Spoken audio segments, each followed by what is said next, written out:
Tantor Audio, a division of Recorded Books, presents Outlaw's Bride by Nicole Snow. Narrated by Tatiana Sokolov and Mason Lloyd. 1. A Piece of Him. Sally. I remembered him like it was only yesterday. The heat of his kiss, the raw power in his arms as he pushed me down in the back seat, fisting my hair and making me scream when he sucked along my throat. He was going to be my first. I never dreamed in 1,000 years he'd be my last. He conquered me, and I fucking let him. I loved it. I didn't love him, at least not yet, but I lived giving him my innocence. Sex came natural to him. He forced me to recognize his awesome talent in everything he did, from the way he shoved himself inside me for the first time, to the cadence of his voice, growling in my ear, twisting my head perfectly to bring my ear to his rough lips. "Follow my lead, Sally. You're too damned hot to tell me fucking doesn't come natural." He paused, flicking his tongue over my earlobe until I squirmed. "Just watch and feel and learn. Every time I push my dick deep, you grind back. Meet my hips. Fuck me like you mean it, babe. Fuck me like you want it. Keep going till it feels like you're gonna blow, and I'll give you the final push. I'll teach you how to use that hot cunt between your legs to suck every drop of cum out of a man's balls, especially mine." God. And just like that, he fucked me. My best fuck. My only fuck. Roman shook the whole truck with his thrusts as he plowed into me, sending me screaming toward the sultry release. I didn't know him, and it didn't matter. I was too deep in the pleasure zone after about 5 seconds to even care. The way he handled me? Sweet baby Jesus. I hadn't meant to lose it this easy. Sure, I wanted to, but I didn't know this would be the day until he started pulling off my clothes. I went down easy. One kiss was all it took to seal my fate forever. Maybe it was his strength, or just the rogue good looks in his massive tattooed body and chiseled face.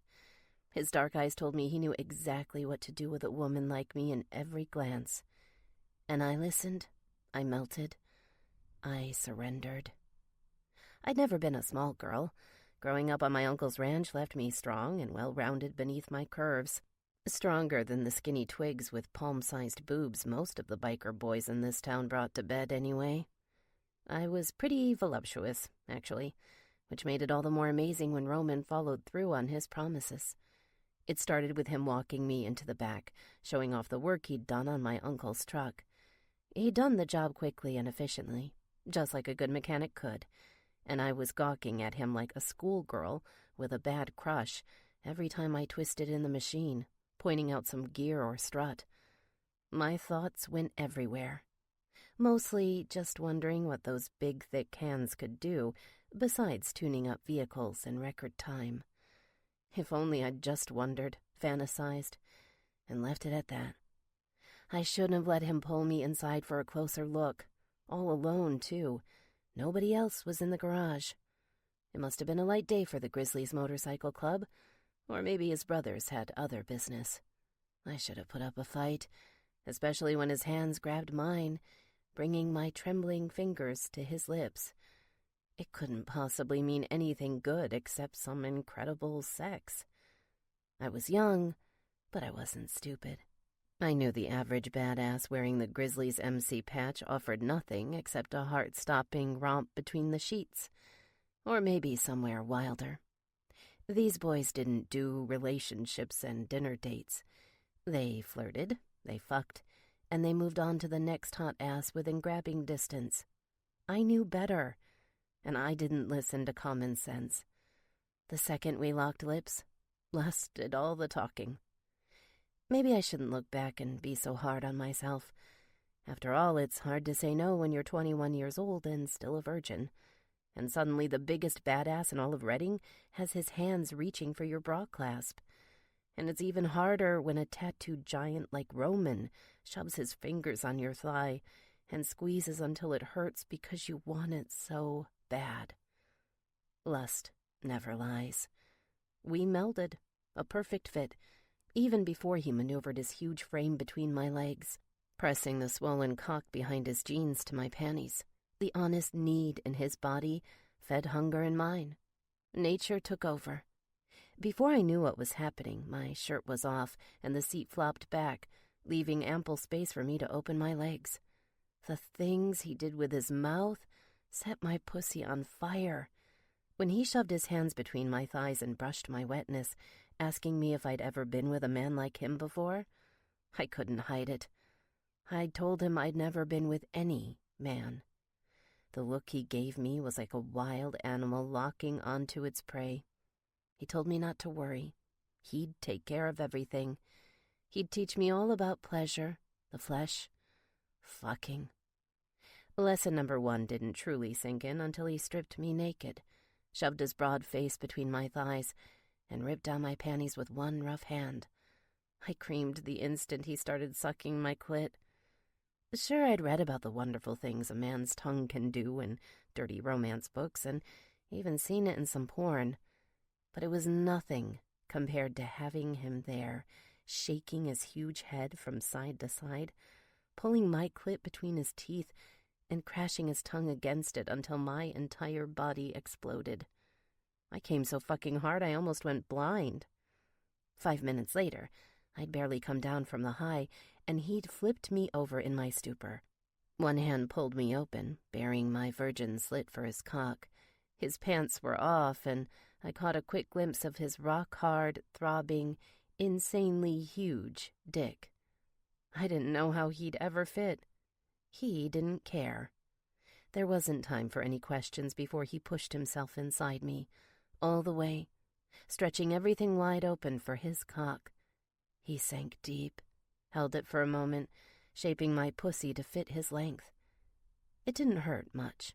After several seconds, it started feeling pretty damned good, actually, and then fucking amazing when his thrusts picked up speed. A dozen strokes in with my legs splayed wide, taking his massive cock, and I couldn't think straight. I couldn't bother with right or wrong, or what time Uncle Ralph wanted me back with his workhorse on wheels, or even the fact that I couldn't check if the outlaw between my legs rolled on a condom first. Roman taught me a lot that day, especially about losing my mind. Good sex was worse than good whiskey. A woman couldn't think about anything when her nerves were on fire, blowing all her circuits. I stopped trying when he rocked my body harder, shaking the truck along with it, quaking my whole fucking world apart.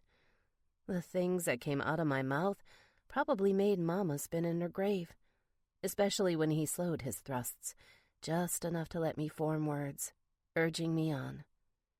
You like that, woman? Fucking tell me you do. I want to hear you beg for this dick. Start talking. You better practice talking dirty awful fast if you don't want me to pull out right now and shoot my load on your tits.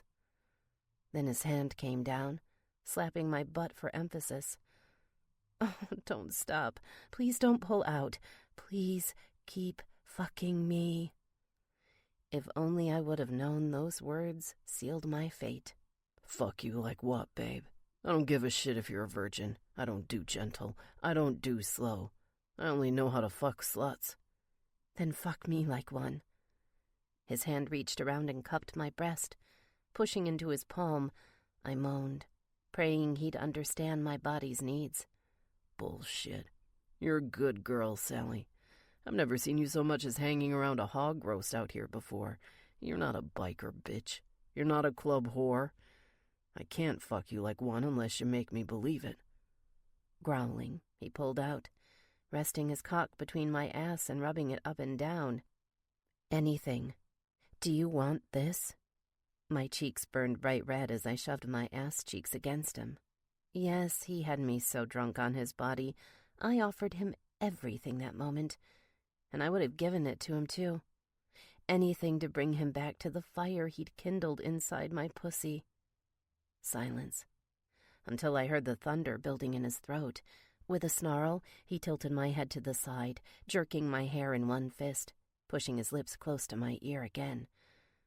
You're lucky the thought of fucking a virgin cunt no man's ever been in makes my dick pulse lava, Blondie. Turn the fuck over. I'll take all your holes another night." Another slap on the ass, and I obeyed.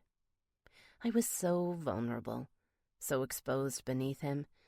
His dark hazel eyes flashed. He took a good long look, bathing me in his hungry gaze.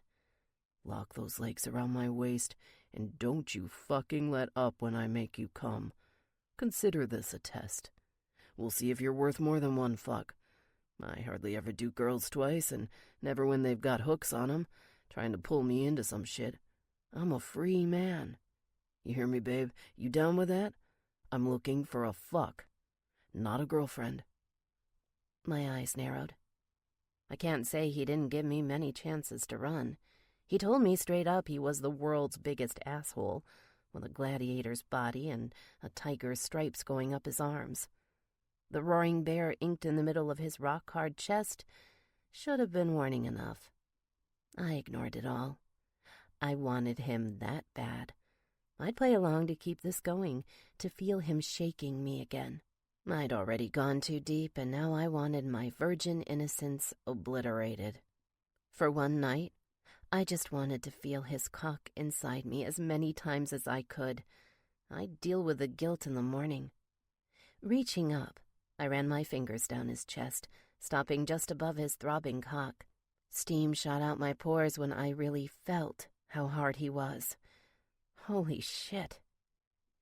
You talk a lot about wild and free, don't you, Roman? Why don't you shut up and show me what that means? God, I sounded nervous, but I managed. I hooked my legs around his waist and gave him a squeeze. I teased him, and I loved it. His cock jerked, letting out a steady trickle of pre-cum. For several seconds, I watched the thick, pearly liquid dribble down to my soft belly. Then I reached down and swirled my finger through it, instinctively raising it to my lips. One drop was all I needed to be addicted to his taste, and apparently, one stunt like that was all it took to tease the animal inside him, the beast that took hold of his body while he pushed his magnificent cock deep into my virgin wetness again. "Fucking shit." He shook his head, sliding into the balls. "Don't you know you're playing with fire, baby girl?" I guess I'll just have to be your pyro for the night." His whole body shifted forward. Taking my wrists in both hands, he slammed them onto the leather seat beneath me, holding them over my head. Then his hips moved, and he resumed thrusting. He pistoned in and out a little easier this time, because I was twice as wet. He melted me alive, or at least turned everything below my waist into napalm. I came apart, panting, pleading, impossibly wet and hot and wanting, ready to blow up the entire biker clubhouse attached to this garage if he refused to finish fucking my brains out. Thankfully, he did. Roman throttled my whole body. His deep, hard strokes shook my breasts and vibrated through my bones. My lips popped open, forming an O, a release valve for the fireball exploding around my clit. I barely had time to reach up and wrap my hands around his neck before it went through me, scorching everything, promising an earthquake. "Roman!" "Come on, babe. Keep it the fuck going." As if it was so damned easy. "I want to feel you clenching this dick till I blow." Hugging his powerful ass, I lost it. I thought I knew what an orgasm felt like from using my vibrator, but having my pussy wrapped around his dick drilled it into my brain, introduced me to a new sensation 1,000 light years from Earth. It's different. It's incredible. Shit, I think I'm addicted. I could have said the same about him, not just the sex. Something about being fucked by an outlaw giant 3 times my size fueled the hormones blazing in my veins. I couldn't hold back. I didn't try.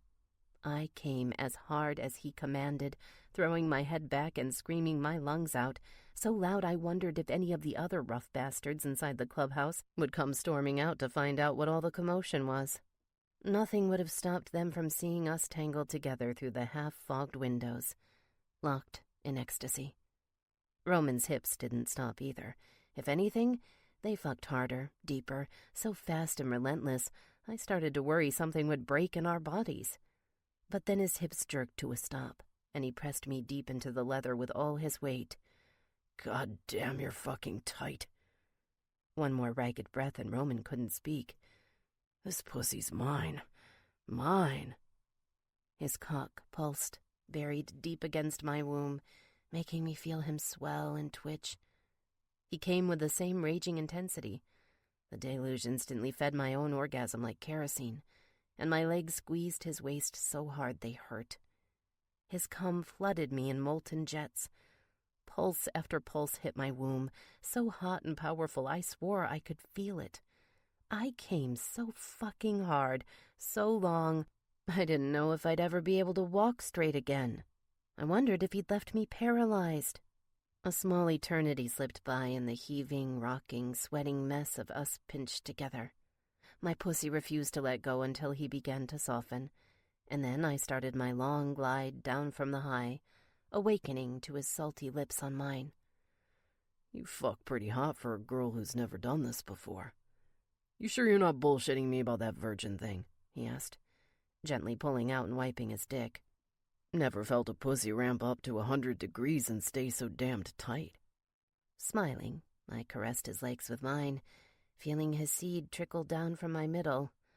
Ugh, I should have been worried, but I told myself there was plenty of time for that later. I'd been taking my birth control as steady as I could, hoping for the big day, and now I could finally put the pills to use. I couldn't worry. The deed was done. I just wanted to enjoy the moment, the hazy afterglow we'd left in the truck, the smell and warmth of smoking sex. Fuck me, he growled, cupping my mound and feeling our cream pouring out into his hand. I think I'm in love with this pussy. Yeah? Does that mean I get a second date?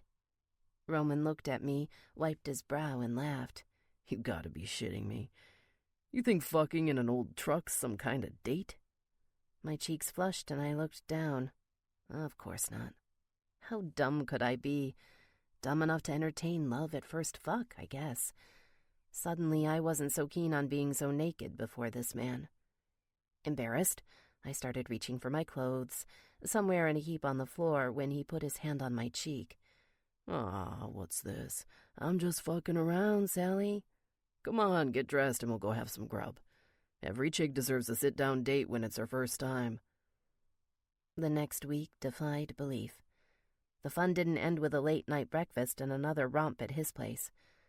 I dated a bad boy, an outlaw, a man who'd probably strangled guys almost as big and bad as he was with his bare hands.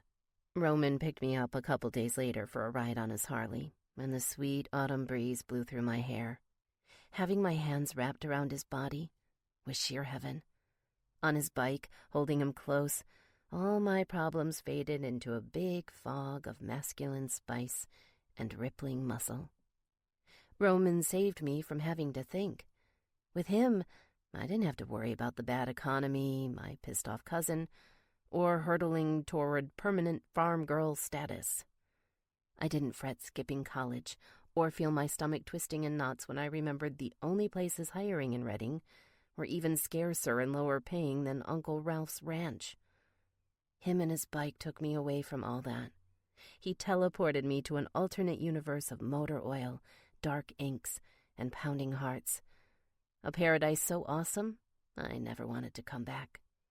One evening became two, and then an entire week of hard riding, hard fucking, quality time together. Roman picked me up every sunset, and we tore through the countryside on his bike, occasionally stopping in town for drinks or food. It always ended the same way, my bare ass bouncing beneath him in the bed, or sometimes in the tall, cool grass. We fucked our way to happiness. We used sex to wipe ourselves clean. Me with my boredom and mundane worries, him with his dark biker obligations, his mysteries, the scary warrior bloodlust I saw darkening his hazel eyes. "Club business," he said, warning me not to wander too deep into his world, and I didn't because when we were alone, the only business he had was me. We fucked underneath the stars and in his little apartment, We kissed until each other's taste was inscribed on our brains forever. We fucked until neither of us knew night from day, right from wrong, heaven from hell. One day, he woke me up early at his place. I wiped the sleep from my eyes and realized he'd just ended a call. Get moving, babe. I gotta get you home. The tension in his strong face told me something was wrong, but he wouldn't say what. I kept pressing him about it the whole ride home. My heart thudded like never before on the bike, and it had nothing to do with the road tearing by underneath us. I was scared for him, terrified at his silence. When we pulled up the dirt path to my family's farmhouse, he ripped off my helmet and told me he'd call me later. I couldn't let him leave without trying one more time. "Roman, please. What's the big secret?" I asked, frustration heating my blood. He gave me the same icy stare and looked away, mumbling something about it being nothing I needed to worry about. I grit my teeth. "Fine then, keep it to yourself. Guess you can tell me now, or I'll just find out later when I come by the clubhouse." Shaking his head, he got off his bike and grabbed me by the shoulders. Then he shook me, and I mean really shook me, so hard I stumbled back, scared. "Don't you fucking dare," he growled. "Not now. I told you the rules our first night out. I come to you, Sally, never the other way around. There's a damned good reason for that, and I need you to fucking listen." "Listen to what? How can I trust you if you won't tell me what's going on?" "It's club business," he snapped, making me hate that two-word sucker punch for the first time. "Not yours. I've got to put my brothers first, second, and third. That's what a man does when he's in the Grizzlies MC. Thanks, I thought, feeling the chill realization of how far down the ladder I must be. I swore an oath to this patch. His right hand formed a fist and slapped his chest, right where he wore the roaring bear tattoo underneath his shirt. What's going on today's between brothers only. You've got to understand that. Look, you know I like you a lot, but I can't fucking bring you into a world where you don't belong. I'm not gonna be responsible for you getting hurt." Hurt? So it was just as bad as I thought. Maybe worse. Without another word, he turned his back and began revving his engine. Fuck it. I went after him, too upset to worry about the loud motorcycle drawing Uncle Ralph's attention from the fields. He'd look at me with horror if he knew I'd been hanging with a Grizzlies MC man for more than a week. But it didn't matter. Him leaving did, especially when the chill current swept up my spine, telling me this could be it. Whatever is going on threatened to pull him away from me forever. It scared me senseless. "Wait!" I yelled, stepping in front of the bike before he could dart away. "Will I see you alive again? Just tell me the truth, just that. Please, Roman, don't do anything that'll get you killed. Please." Frustration stormed in his eyes. "You'll see me in one piece if you step out of the way right fucking now. I'm going, babe. Don't make me run you over. I've got my orders. Yours are to calm the hell down and let me go. I'll be back for you. Promise. Right now there's shit I have to do. And nobody's standing in my way, not even you." His cold, angry voice chilled me. I wilted. My feet dragged on the ground as I reluctantly stepped away, watching as he sped off without so much as a wave goodbye. I thought it was the last glimpse of him I'd ever have. Forever. Turns out, forever was actually a little under 2 years. Weeks rolled by, and there was no call. No note in the mailbox, no breaking news in the paper or on TV about a bloody battle that left men dead anywhere in NorCal. Nothing. I couldn't take it. I had to find out what happened. My next visit to the clubhouse was a fucking disaster. I drove in about a month after he disappeared, circling past the gruff-faced guards by the gate, hoping I'd see some sign of him. But if I did, that would have been worse. If he'd chosen this way to dump me... I bit my lip, trying to keep it together, especially around all these scary, rough strangers. An older man with long gray hair named Blackjack answered all my questions. Thank God, because he was the most approachable of the bunch. He told me Roman was in prison, part of his service to the club for God only knew what. Club business, the weathered warrior said. I hated those 2 words before, and now I fucking loathed them. For any woman unfortunate enough to be in the Grizzlies MC's orbit, it was like having the door slammed in her face. Of course, I broke down in my car. I wasn't just chasing him because I wanted to find out he was still breathing, though that was a big part of it. I had something to tell him. A slow-motion disaster building by the second. Why are you crying, girl?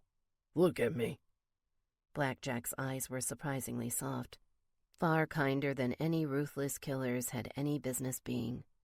Looking at the enforcer patch on his cut told me he ranked higher than Roman, which probably meant he'd been into even darker things for far longer. That's my business, I said. Mine and Roman's. Is there an address where I can reach him? Maybe visiting hours or something? Blackjack shook his head. It's too dangerous. Where he's going, rival gangs use visiting time to sneak up on a man and cut his throat. He knows to keep his head down, refuse everybody, even from the club. Sure, the guards will come in blazing, but by the time they break up the fight, he'll be bled out like a slaughtered hog if somebody gets a lucky stab. Jesus. Telling him in person would have been hard enough. Now this old vulture was telling me I wouldn't get a single chance for nearly 2 years, if ever. Stay there a second, Blackjack said after a moment, watching new tears pulling at my eyes. I'll get some paper and pass along a P.O. box where you can send 'em letters. I hated sitting there and staring at the clubhouse wall. A huge mural of a ferocious grizzly bear leered out from the side, its mouth stretched wide, ready to devour everything. Right now, it was chewing my world apart, piece by bloody piece. I barely knew the club and I hated it. I certainly wouldn't be the first in Reading to feel that way. Uncle Ralph told me they were no good, though my cousin Norman always said they were the only thing stopping even bigger rotten apples from rolling into town and taking over. My uncle only had me take the truck to their shell repair shop because the other guys in town screwed him over one too many times.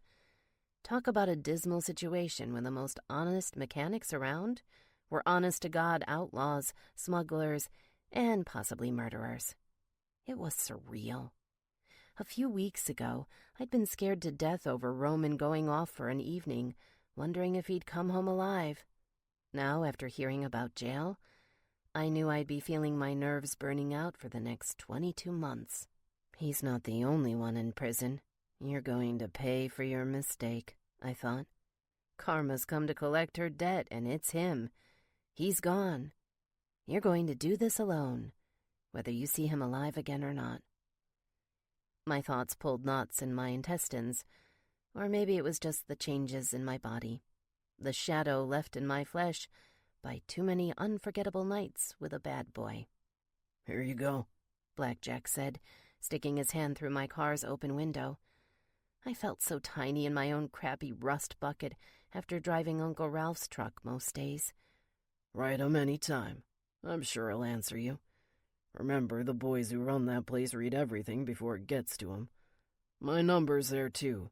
You really ought to call if you need anything, rather than coming to the clubhouse. It's a bad time for too many outsiders. I blinked. Blackjack put both hands on the window's frame and leaned in. There's things going on in this club right now. That's why our boy's in jail. We're not interested in babysitting civilians, or receiving them at all unless it's absolutely necessary. You look like a smart girl, and I know we wouldn't want you fucked over by any bad business that isn't yours.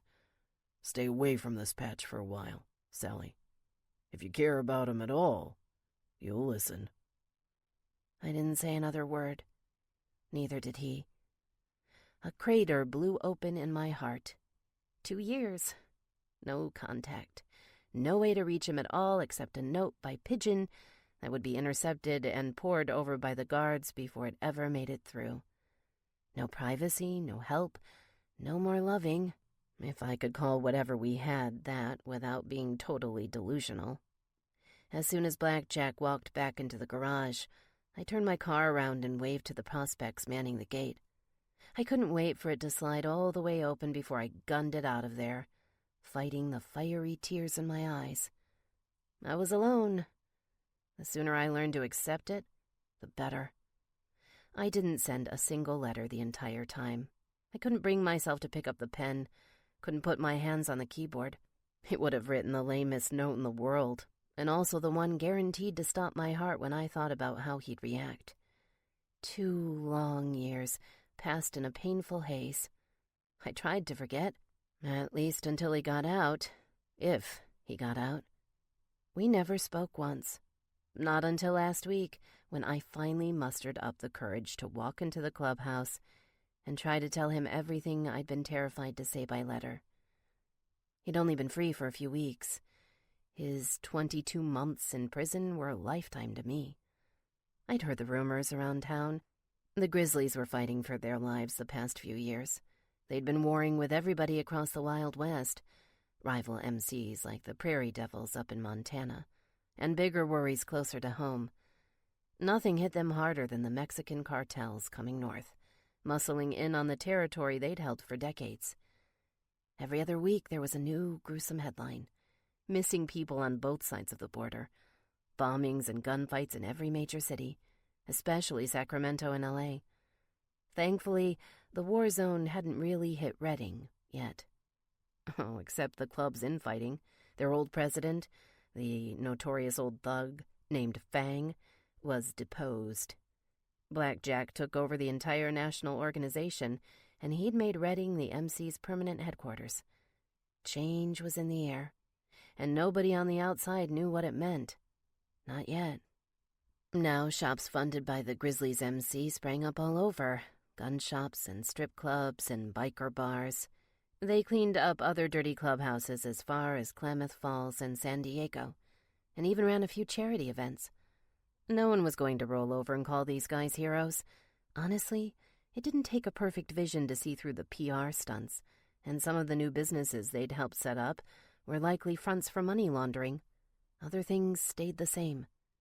Their cartel wars weren't over. New violence somewhere in the state cropped up every week, except now it sounded like the Grizzlies were beginning to gain the upper hand. Me? I stayed out of it. There was plenty to keep busy. I'd never grown beyond the ranch, and now I was managing a lot more of it since a stroke took Uncle Ralph's life last year. Cousin Norman and I shared the farm, managing the machines and the family's old employees, including a few younger guys who'd become hang-arounds with the Grizzlies MC.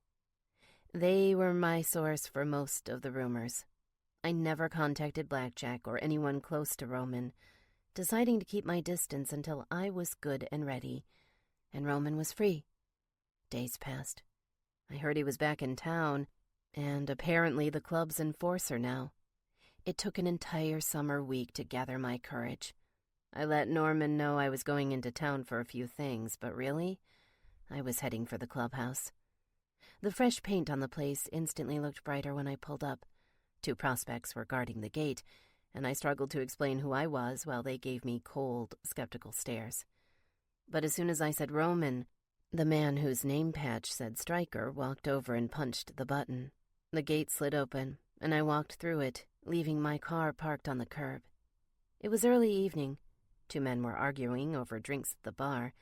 I'd never been inside the place before, and it was about what I expected. Dark, smoky, dizzying. The sharp stink of booze and testosterone clung to the air, and I stumbled forward along a narrow corridor, trying to get my wits. "Son of a bitch," a man growled. "Hey, lady, look out!" Something sharp whizzed past my face. There wasn't time to dodge, or even wonder if it was a bullet. It smacked the wall just a few inches from my head, a long metallic dart, lodged in the wood like a stray missile. An angry-looking bald man looked at me, straightening his cut. When he saw I hadn't taken out an eye, he spun around to face his partner, a strong, younger man I'd seen riding around town. "Asshole, what the fuck is wrong with you? Are you trying to get somebody killed?" Baldy slapped both hands against his brother's chest. The other man took a swing, missed, and drunkenly hit the floor. Before I knew it, I was watching a mini biker brawl. 2 men on the floor cursing and throwing fists. Ugh, not exactly how I wanted to reintroduce myself to Roman and his friends. I was about to say something and try to ease the scuffle when I heard footsteps. I looked up, and there he was, coming toward me. My heart thudded like a bomb's aftershock, and it didn't let up until he'd closed the gap between us. 2 fucking years apart. Roman and I locked eyes. The words I'd practiced so many times died on my tongue. I couldn't believe it. I couldn't believe how he'd changed. Could I even believe my own eyes? Was he always so huge? Or did prison add a few inches to his bulging muscles? His face looked tougher, too, accented by a few more lines in his forehead, a sharper angle to his powerful jaw.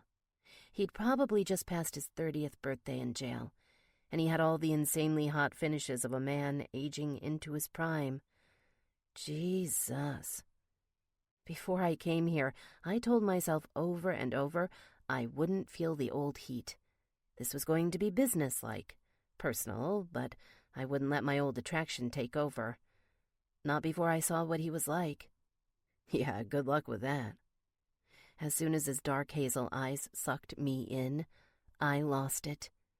The tattoos on his muscular arms rippled in my peripheral vision, forcing me to remember those hands on my body.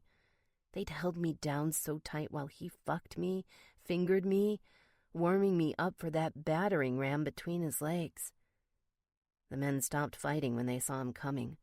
The young guy with the sandy hair helped himself up, holding onto the bar, nursing his ribs after they took some cringe-worthy kicks from Baldy. One look at Roman, and he started shaking, making excuses. The bald guy retreated behind the bar, fixing himself a drink. Roman stormed right past his beaten-up brother, giving him a quick shove, muttering when he tried to stand up, "Get the fuck out of my way." I'd stolen all his interest. While we stood there staring at each other, lost in our memories, everything else in the clubhouse might as well have been happening on the dark side of the moon. "Sally." I flattened myself against the wall the instant he said my name. It wasn't just his body changing behind bars. Prison or age deepened his voice, giving it a smoky richness to go with the deep baritone he'd had before. My mind went wild, recognizing the same wicked cadence and thunder I heard that summer when he growled into my ear, ordered me to suck his cock, to come each time he fucked me senseless. "What the fuck are you doing here?"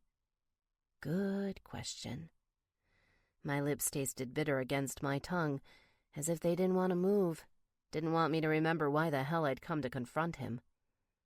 "I had to see you. I heard you were out of jail." "Yeah, word spreads fast." He folded his huge arms, and his biceps bulged so thick, I swore they'd bust his seams. "What the fuck is this? I'm surprised you showed up. Pretty sure you'd forgotten my ass when I didn't hear from you. It's been what? 2 goddamned years?" Ouch. Steeling myself for this crap before I walked through the door was completely different from actually facing him. The lump in my throat didn't want to go down, and it had to before I could form words. "I'm sorry, Roman. When I heard the news from Blackjack, I didn't know what to do. He said I couldn't see you in person, told me it wouldn't be good to visit you." His hand shot up right in front of my face. And he was right. You were wise to stay the fuck away. This world's not for you, babe. If I'm not worth writing to, then I'm sure as shit not worth your time now that I'm out. I sucked in a sharp breath. No, you don't understand. I couldn't force the words out, and he just kept talking. "What? Don't give me that fucking look. You always had a good head on your shoulders, woman, and it's time for you to put it to use. You know it's too late, too far gone for us. Mistakes were made, and they weren't fixed. If you've got any sense, you'll pick those long legs up, turn around, and walk out that door." I froze. The cold energy in his eyes danced over me, sucking the life out of me. "What? Why?" because what happened that summer 2 years ago was a big goddamned mistake. I'm sorry the memories left you hanging. If you're still wrapped up in me, then I don't know who the hell you are. I don't want to know. I should be ancient history by now, and you should be settled down with some civilian and a couple kids. This clubhouse never was a place for a real lady. Real lady? Was he patronizing me or just trying to let me down easy? Shit, the fact that he was letting me down at all hit me in the chest and shredded my heart. Before I could say anything else, he turned, heading for the bar. Wait, Roman? The blade he'd pushed into my chest just sank deeper when I heard myself saying those fucking words. Wait. Haven't I been doing it for 22 fucking months? All alone, hiding my memories at the ranch, suffering in silence? My brain flipped to a different mode. I couldn't let him get away from me again like this. I had to get his attention. Now. Running after him, I grabbed a bottle off the bar and threw it. I wasn't trying to hit him, but the glass made a hell of a noise when it hit the floor, right by his boot. Roman whirled. How could those eyes that were so sexy and full of life be so dead and glacial? I stared back at him, hoping he caught pure hell in my dark blue eyes. Maybe I'd see a spark of something that was still alive. My temper took over. This wasn't the man I knew. Even if this stranger had the same incredible body, the same face I'd imagined night after night. "Go ahead and walk the fuck away again, you coward!" I screamed, my voice surprisingly steady. "At least this time I know it's not the prisons and the courts holding you back. You're not man enough to handle us." Christ, that idea scared me too, but I still said it. I still offered it to him, even after all this time. I expected him to strike back, shove me to the wall, get in my face. Instead, he just turned around and kept going. He left me alone. I was about to storm out when the brother who'd taken a beating with a bald guy stepped in front of me. A few minutes later, I saw him at the bar. I let Rabid, what a ridiculous name, right, pour me a shot of whiskey. We talked about bad luck and love. He was nice enough, and I actually felt better by the time I had a couple drinks. We must have sat and talked for hours. If he wasn't so hooked on some redhead he was chasing, I might have leaned over and kissed him just to spite Roman. Maybe to spite myself for being so stupid, thinking this would be easy. "Good luck, baby," Rabid said, just before I gathered up my purse to leave. "Try coming by in a few weeks. Maybe then we'll have sorted through some of our shit." "I hope so," I told him. "Thanks, Rabid. I've got a feeling you'll sort whatever's got you by the balls just fine." His chances were definitely better than mine, anyway. When I left the clubhouse, the only thought rattling around in my head was how much I never wanted to see that overgrown asshole Roman ever again. If only it were that simple. At home, the reason why I practically walked over broken glass to see him at the clubhouse sat in my arms, soft and sleepy. Soon, Caleb would be growing into a real toddler. I've tried like hell to raise my son alone, to forget about Roman and walk the fuck away, never looking back. But every time I looked into my son's dark brown eyes and saw the same powerful jawline forming on him, I knew. I understood what he deserved, what he needed. The kid had to have his father, even if the man who shared his DNA turned my heart to ice. No, I couldn't give up this easy. God help me. I was the only one who could bring Roman into his life, or else I'd keep them apart forever. 2. Longing. Roman. Prison changes a man. It makes him leery, anxious, and ready to fucking fight every second his body isn't so damned exhausted it makes him stay still. We'd only been in church for 5 minutes, and I was getting goddamned antsy. "Beam, Stryker!" Blackjack stood at the head of the table, staring at our two prospects like he was about to anoint them with holy oil. "You've proven yourselves. You've spilled blood and licked dirt for this club, and now you're going to do it some more." The room was dead silent. The two men looked at each other, nervous as hell. It would have been funny if I didn't have so much shit on my mind. The difference is, this time we'll be calling you our brothers. Welcome to the fold, boys. You've earned your bottom rockers, and the vote was unanimous. The Prez stopped and looked at me. Roman? My cue to get up and hand them the patches I'd been sitting on since we got into the room. The boys stared at me like their damned eyeballs were about to melt. They probably couldn't believe how quickly they'd been patched in. Well, there's more of that these days, especially with good men dropping like fucking flies along the border. Before we really started to tango with the cartel, we were the biggest MC west of the Mississippi. Flash forward a couple years and we'd lost hundreds. Rivers of blood spilled to gain the upper hand over those bastards from Mexico. Not to mention some of our own brothers, who'd turned this club into such a shithole it was too weak to push the invaders back where they belonged in the first place. Congratulations, brother. I shook Stryker's hand, a tall man, former soldier. Then I moved to Beam and offered the same thing. He had more of a punk-ass skateboarder's look, but whatever. Seeing dudes with weird styles was nothing out of the ordinary in any MC. Take your seats, brothers. We've got business. We all nodded and found our places while Blackjack limped back to his. The Prez's bum leg probably would never heal. He'd taken a bullet when the boys fought Fang, our old fuck of a Prez, not long before I got out of jail. When I showed up for duty with the new and improved Grizzlies MC, I wasn't sure what to expect. Luckily, the past few months have proven it's a big improvement. Anything beat the old group of thugs, killers, and honorable outlaws getting their asses kicked by the cartel. I went away after killing for the brothers I trusted. Since I took the enforcer promotion, it was my job to make damned sure no man sat at this table or wore this patch who couldn't be called a brother in the fullest sense of the word. Once everybody was seated, Blackjack looked at Brass, our VP, waiting for him to deliver the latest war report. We're still struggling with these ambushes, Prez. The Devils are working with the Oregon crew, helping hold things down up north. But they hit us every week in L.A. and San Diego. Sacramento's got spots we don't control, even after several months. He paused, as if he didn't want to say the next part. They're still going after men's families. They beheaded a brother's old lady last week in SoCal. Fuck. Christ. Hands went up and slapped the table. Men shook their heads. My guts spooled up like a goddamn chain getting ready to snap. The brothers who've got women they've claimed looked the worst. At our table, that was Brass and Rabid, but several other guys were just as pissed. I felt it too, an iron-hot fire making me want to hit the road and strangle a few cartel soldiers myself. Thinking about those fucks butchering an old lady only fed the shit running through my head.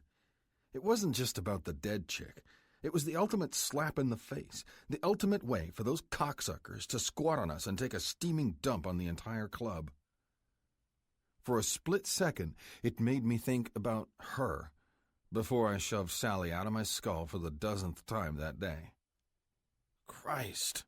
Blackjack's lips twitched angrily, taking a few seconds to collect his words. All the more reason to end this thing before Christmas. I hope it's that easy, Prez, Rabbit said, breaking in. Shit, I'd give up Jack all winter if we didn't have to worry about those fucks breathing down our throats. Quit bullshitting, brother. I'd settle just for the Mexicans breathing down our throats instead of fucking cutting them. Brass stared at his friend across the table. Enough! You know why we're here. Blackjack peered out at all of us, one by one, stopping on me dead last. We need manpower. The two brothers we've just patched in are just the beginning. Roman, you're going to choose 3 new hang-arounds by the end of the week. Make them prospects. Make sure they're ready to face hell for this brotherhood. A few guys exchanged icy glances. The club's power structure was too damned new for a lot of them to openly grumble to the Prez. Not me. I couldn't slack off when the stakes were this high, even if the Prez was wrong. Prez, I told you last week we can't be flipping through these strangers like a revolving door. Hell, this isn't the army where we can snap our fingers and draft a bunch of bastards from Reading just looking for a little action and some mean tattoos. We can't pick up every motherfucking kid fresh out of high school who likes Harleys and thinks wearing this patch will show all the ladies his balls have dropped. A few guys snickered. Brass gave me a nod, then looked at the Prez. Roman's right. Look, Prez, I do all the background checks I can on these guys, but I can't catch everything. One of them could be some plant wearing a badge trying to get into our operation, or even some fucker working for one of the cartels. Several guys stared at the Veep in disbelief. It happens. Believe it or don't. Better you hear it from me than find out the fucking hard way. Thank fuck. Maybe hearing it from the VP would make the Prez see the light. Then Asphalt piped up, his bald head shining, reminding everybody the asshole's the biggest hothead at this table. Yeah? Excuse me, Veep, but what fucking good's that gonna do if we're all dead? The cartel's picking guys off one by one. Sure, we've made progress, but just wait till they call for reinforcements in the spring. These bastards are huge. They've got shit stretching all the way down to Columbia, and if they think we're a big enough problem, they'll bring in reinforcements. Damn if I didn't want to grab his head and bounce it off the table like a goddamned basketball. You're thinking short-term, Asphalt, and that's being pretty fucking generous. How bad do you think we'll have it if this club gets caught between some DEA mole and the cartel's shit? We can barely keep the bribes flowing now to make sure the feds look the other way with all the blood turning this state red. Shit, next year we've got an election coming up, and all the money in the world might not save us if those peacocks in their suits latch onto it. I let my fists hit the table. Think harder, brother. Yeah, that last part was an afterthought. I didn't give a shit when he started eyeballing me neither. Too bad the Prez started doing the same thing. You know we're in a desperate situation, son, Blackjack said. If we hadn't spent so much time and effort sorting out our own problems in this club, the cartel wouldn't be tightening its hold at all. The stakes have never been this high. Several guys coughed. I was the only man in the room who could take the Prez head on, while everybody else just wilted underneath his sorcerer's gaze. I never had trouble seeing why. Blackjack held the enforcer spot before me under Fang. Shit, he'd been cracking skulls for this club since most of us were kids. Imagine it's you. Your families, brothers. I know there's nobody wearing this patch who'd hesitate to shed sweat and blood for the bear, but no man ought to risk his lifeblood, his woman, his kids. We protect our old ladies and our children as viciously as we back up any man with our patch. If that means we've got to bring in a few more good, eager soldiers faster than we'd like, then you better believe I'll fucking do it. His fist came down hard. The old table was probably going to take a lot more punches before the meeting ended. You know what the revised charter says. It's every full patch member's right to call for a vote, and we'll go by majority rule. Furrowing his brow, he folded his arms. Do it. I can't have dissent when we're fighting for our goddamned lives. If anyone here disagrees, call the vote. We'll sort out your objections without any hard feelings. My hand twitched. I wanted to fucking do it bad. Of course I didn't. Gauging club politics came easy to me. I'd been through enough tense church sessions like this one to know I'd be on the losing side. That's the thing about democracy. It only fucking works when the votes go your way. Well, nobody? Blackjack paused. Good. Then we've aired our objections and we can move forward like men. Roman, you have your orders. My hands balled into fists. All I could do not to give the Prez the world's most sarcastic as fuck salute. I'll make sure the new recruits are up to speed, I said, and I meant it too. I'd been in the life long enough to know Prezes and Veeps don't always make perfect decisions, but brothers like Blackjack and Brass deserved my respect, and I was damn sure going to give it to them, even at the cost of bringing down more shit for this club we'd all have to clean up. Church ended on a high note. Several brothers hit the bar with our newest full patch members, laughing and serving them shots. I kept my distance, like always. Evening rolled in, and the guys with old ladies invited them to join the celebration.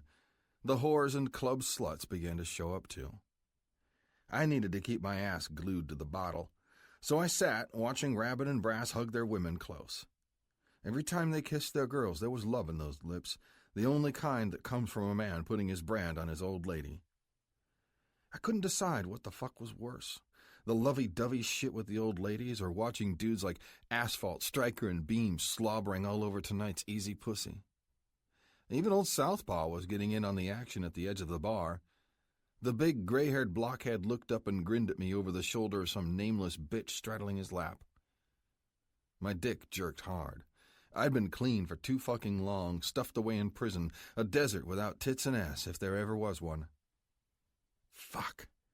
My hand tightened on my glass, thinking about Sally. I reached for the bottle, adding another big splash of Jack to my beer. I downed the shit in one big gulp and started all over again. But when I was behind bars, I told myself getting fucked up was first on the list as a free man. As it turned out, there hadn't been time for that crap since I got to the clubhouse. Rabbit and his new old lady, that bouncy redhead on his lap named Krista, caused us a world of shit just a few weeks ago. She'd hidden her blood debts to our brothers up in Oregon till it all came screaming out of the closet, and the crew in Klamath Falls was rotten to the core. We found out real fast who our brothers really were in that group. The rest were dead and buried, rotting underneath 10 feet of thick concrete. Of course, Sally picked the worst time in the world to show up during that fuckery. Seeing her after 2 damned years of silence blew my brains out my skull. Did she really expect to just pick up where we'd left off after I'd given her more than any other woman that summer?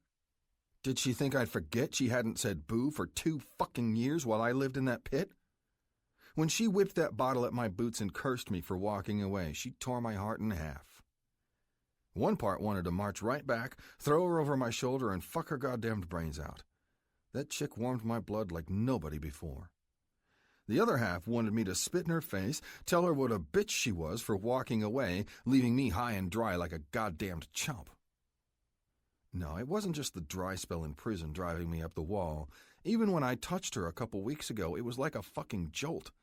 Sandpaper scratched my veins and molten blood pooled straight in my dick, turning it into a hammer ready and willing to bust holes in the walls. I couldn't deal with that shit, that firestorm in my blood leaving me in a stupor. I took another swig, feeling relief from bad memories when it hit my guts and burned. Every glance around the clubhouse hurt my eyes. Too bad there was no relief as long as I was stuck here. A few minutes more, watching brothers on the verge of getting their dicks wet, and I couldn't fucking take it. I jumped off my seat, carrying my new beer and whiskey cocktail with me, wandering toward the room in the back where I always crashed for the night. I just wanted to pass the fuck out and find some peace for a few hours. Soon as I flicked on the lights and kicked the door shut behind me, I got an eyeful that lit my dick up like a fucking bottle rocket. Twinkie was on the floor next to my bed, naked from the waist down. Her arms sprawled out above her blonde pigtails, a half-burnt joint between her fingers. She twisted her head, staring at me with those bright, hooded eyes. Dangerously similar to Sally's. Do it, motherfucker!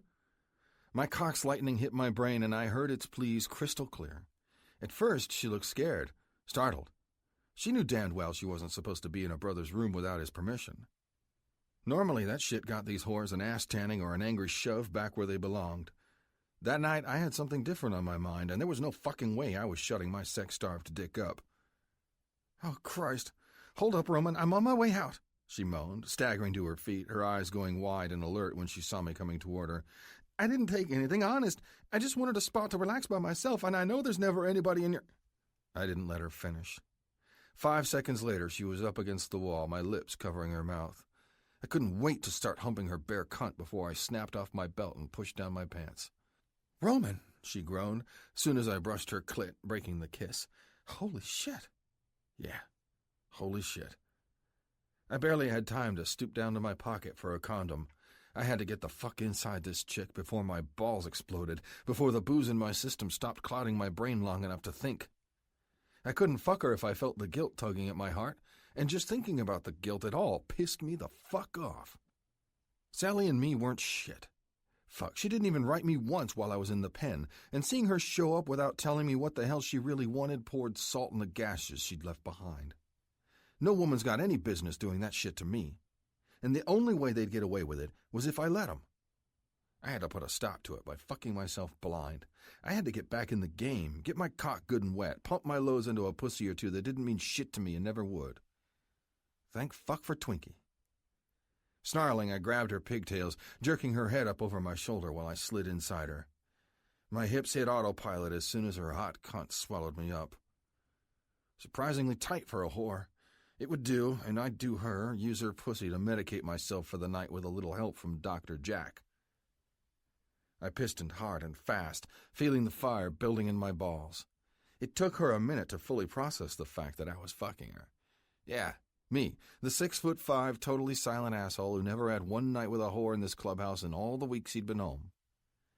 Her fingernails wrapped around my shoulders, just below the blades, digging in little by little. These girls were used to getting fucked. Showing them new tricks wasn't easy. Fuck if I didn't make her come, though. Maybe she blew her gasket on the novelty of fucking me, or maybe it was because I was just that goddamned good. She moaned my name a couple more times, sucked at my throat, making me growl like a demon in her ear while my hips went berserk. Her ass slapped the wall over and over, and I seriously wondered if I'd put her butt through the goddamn sheetrock. Didn't stop me. Didn't make me give up a single second. It'd take a raging bull to stop me after this, buried balls deep, the first cunt I'd had in almost 2 fucking years. The first one I had since... Sally. Her name crackled into my fucked up brain like a phantom, ruining it just as Twinkie's pussy tightened like a rubber band around my cock. Fuck, fuck, fuck! She convulsed. I couldn't hold back. I pinned her down, straining the wall worse than ever, listening to her breath hitch while my balls throbbed, ready for release. I came into the condom, trying like hell to squeeze the rage out of my body. But it wouldn't fucking leave. She'd buried it too fucking deep, and emptying my nuts in this whore wasn't doing shit except scratching a temporary itch. Damn if I didn't scratch it raw. My body slapped hers against the wall till I couldn't see, couldn't feel anything except the wave of fire, hate, and frustration rippling through me, but never leaving me as easy as the seed flowing into that sheath wrapped around my length. Fuck me. Her hips were still trembling against mine when I pulled out. I let go, watching her sink to the floor, knocked into a sex coma. Okay, maybe there was a little pride in that. Just not enough to scrub the dirt from my skull. Get up, I growled. Clean up in the bathroom and get the fuck out. I need to sleep. Wait, what? You don't want me spending the night? Those big blue eyes made me want to punch the wall. Cruel fucking reminders. That was exactly what they were. Dark gems telling me she'd never be the chick I really wanted wrapped around my dick, even if they had a few things in common. You heard me. Go. Grabbing her pants off the floor, I threw them at her and pointed to the small bathroom attached to my room. She pouted. I watched her turn around and pull up her panties, then the torn jeans she always wore around the clubhouse. That hollow feeling hit me as I eyeballed her all the way to the door. Before closing it, she shot me one last pitiful look, as if to say, asshole, and is this it, all at once.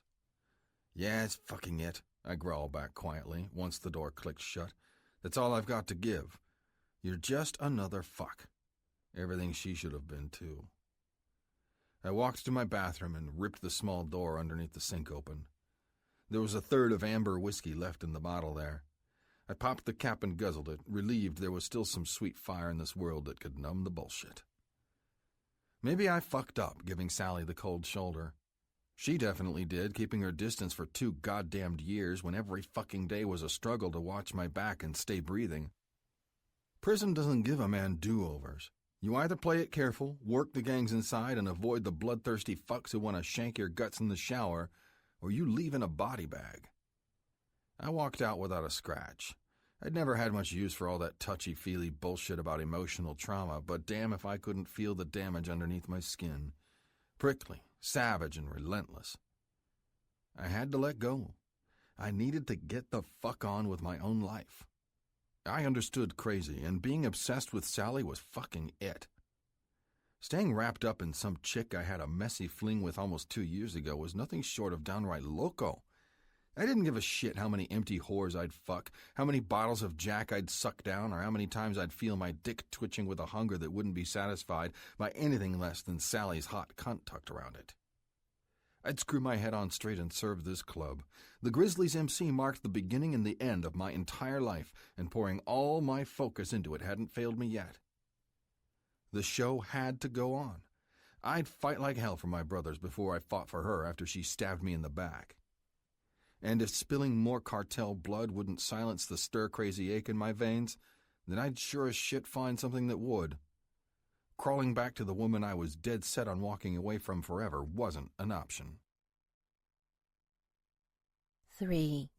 Corralled. Sally. Sally, turn that damned thing off! I barely heard Norman shouting over the tractor's rumble. It wasn't until he ran right in front of me that I slammed on the brakes. Jesus. The machine snorted, jerking to a stop less than a foot away from him. Too damned close for comfort. My cousin just grinned like we were playing a game of bumper cars and waved. Come on, get off that thing. We need to talk. I hoped to God he wasn't going to ride me about coming out here an hour late again, especially when I'd been up with Caleb half the night. My rambunctious baby still woke up at the craziest times. This past year, I'd forgotten what it was like to sleep through a solid 8 hours, much less a whole night. We didn't have time for petty arguments. Harvest was just around the corner, and soon we'd be prepping, packaging everything we could for the market, and then winterizing the place. "What's up?" The smile on my cousin's face melted. Crap, now I knew something was wrong. He was rarely this serious, and whatever had him ruffled probably didn't involve me dragging my feet on too little sleep. "Norm, is something going on?" I prodded him when he didn't answer. "It's Greg, our rodeo boy. You know how he spends a lot of time out camping in Modoc?" Of course. I didn't understand what the hell he was getting at with our best guy unless... Oh, God. My stomach dropped about 1,000 feet. Had he screwed off too much? Did my cousin want to fire him? Surely he wouldn't be that crazy. It wasn't like Greg lit the field on fire or something. We'd be sunk without his cattle experience. I couldn't take the suspense.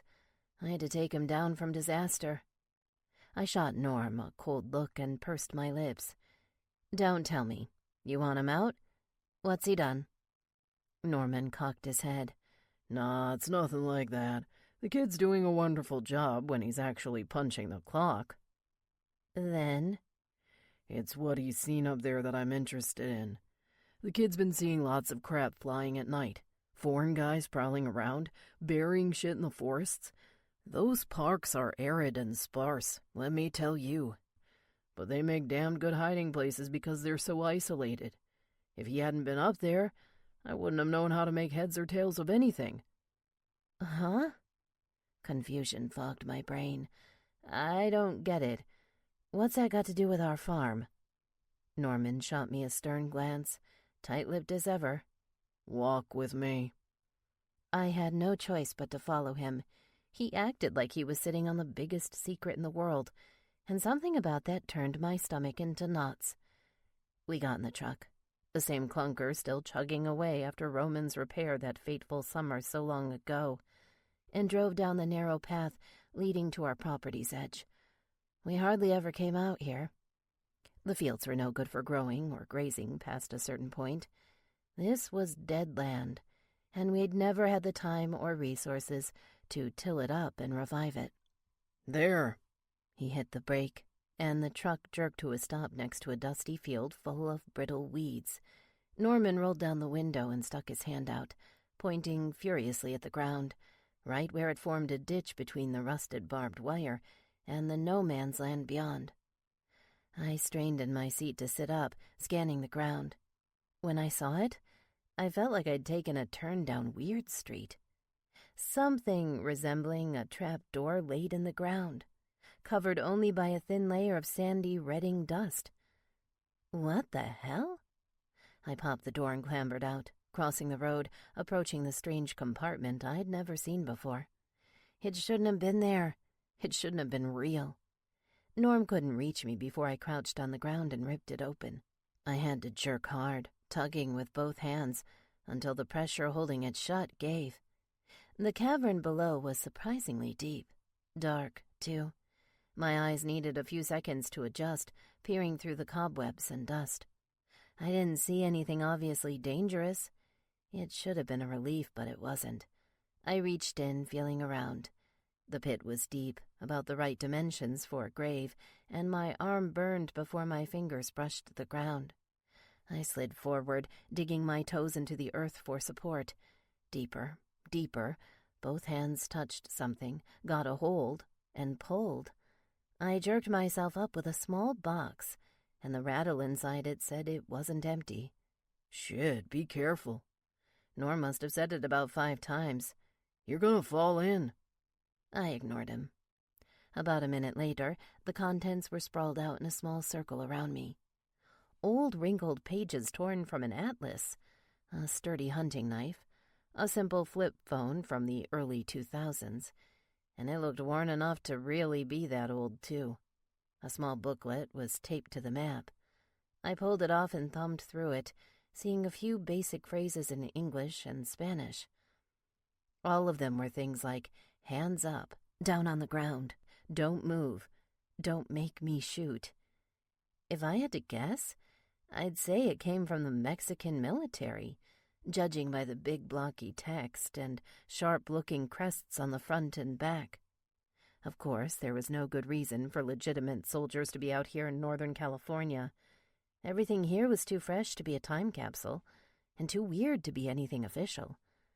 The only thing that made sense turned my blood to ice. Cartel. Nothing else made sense.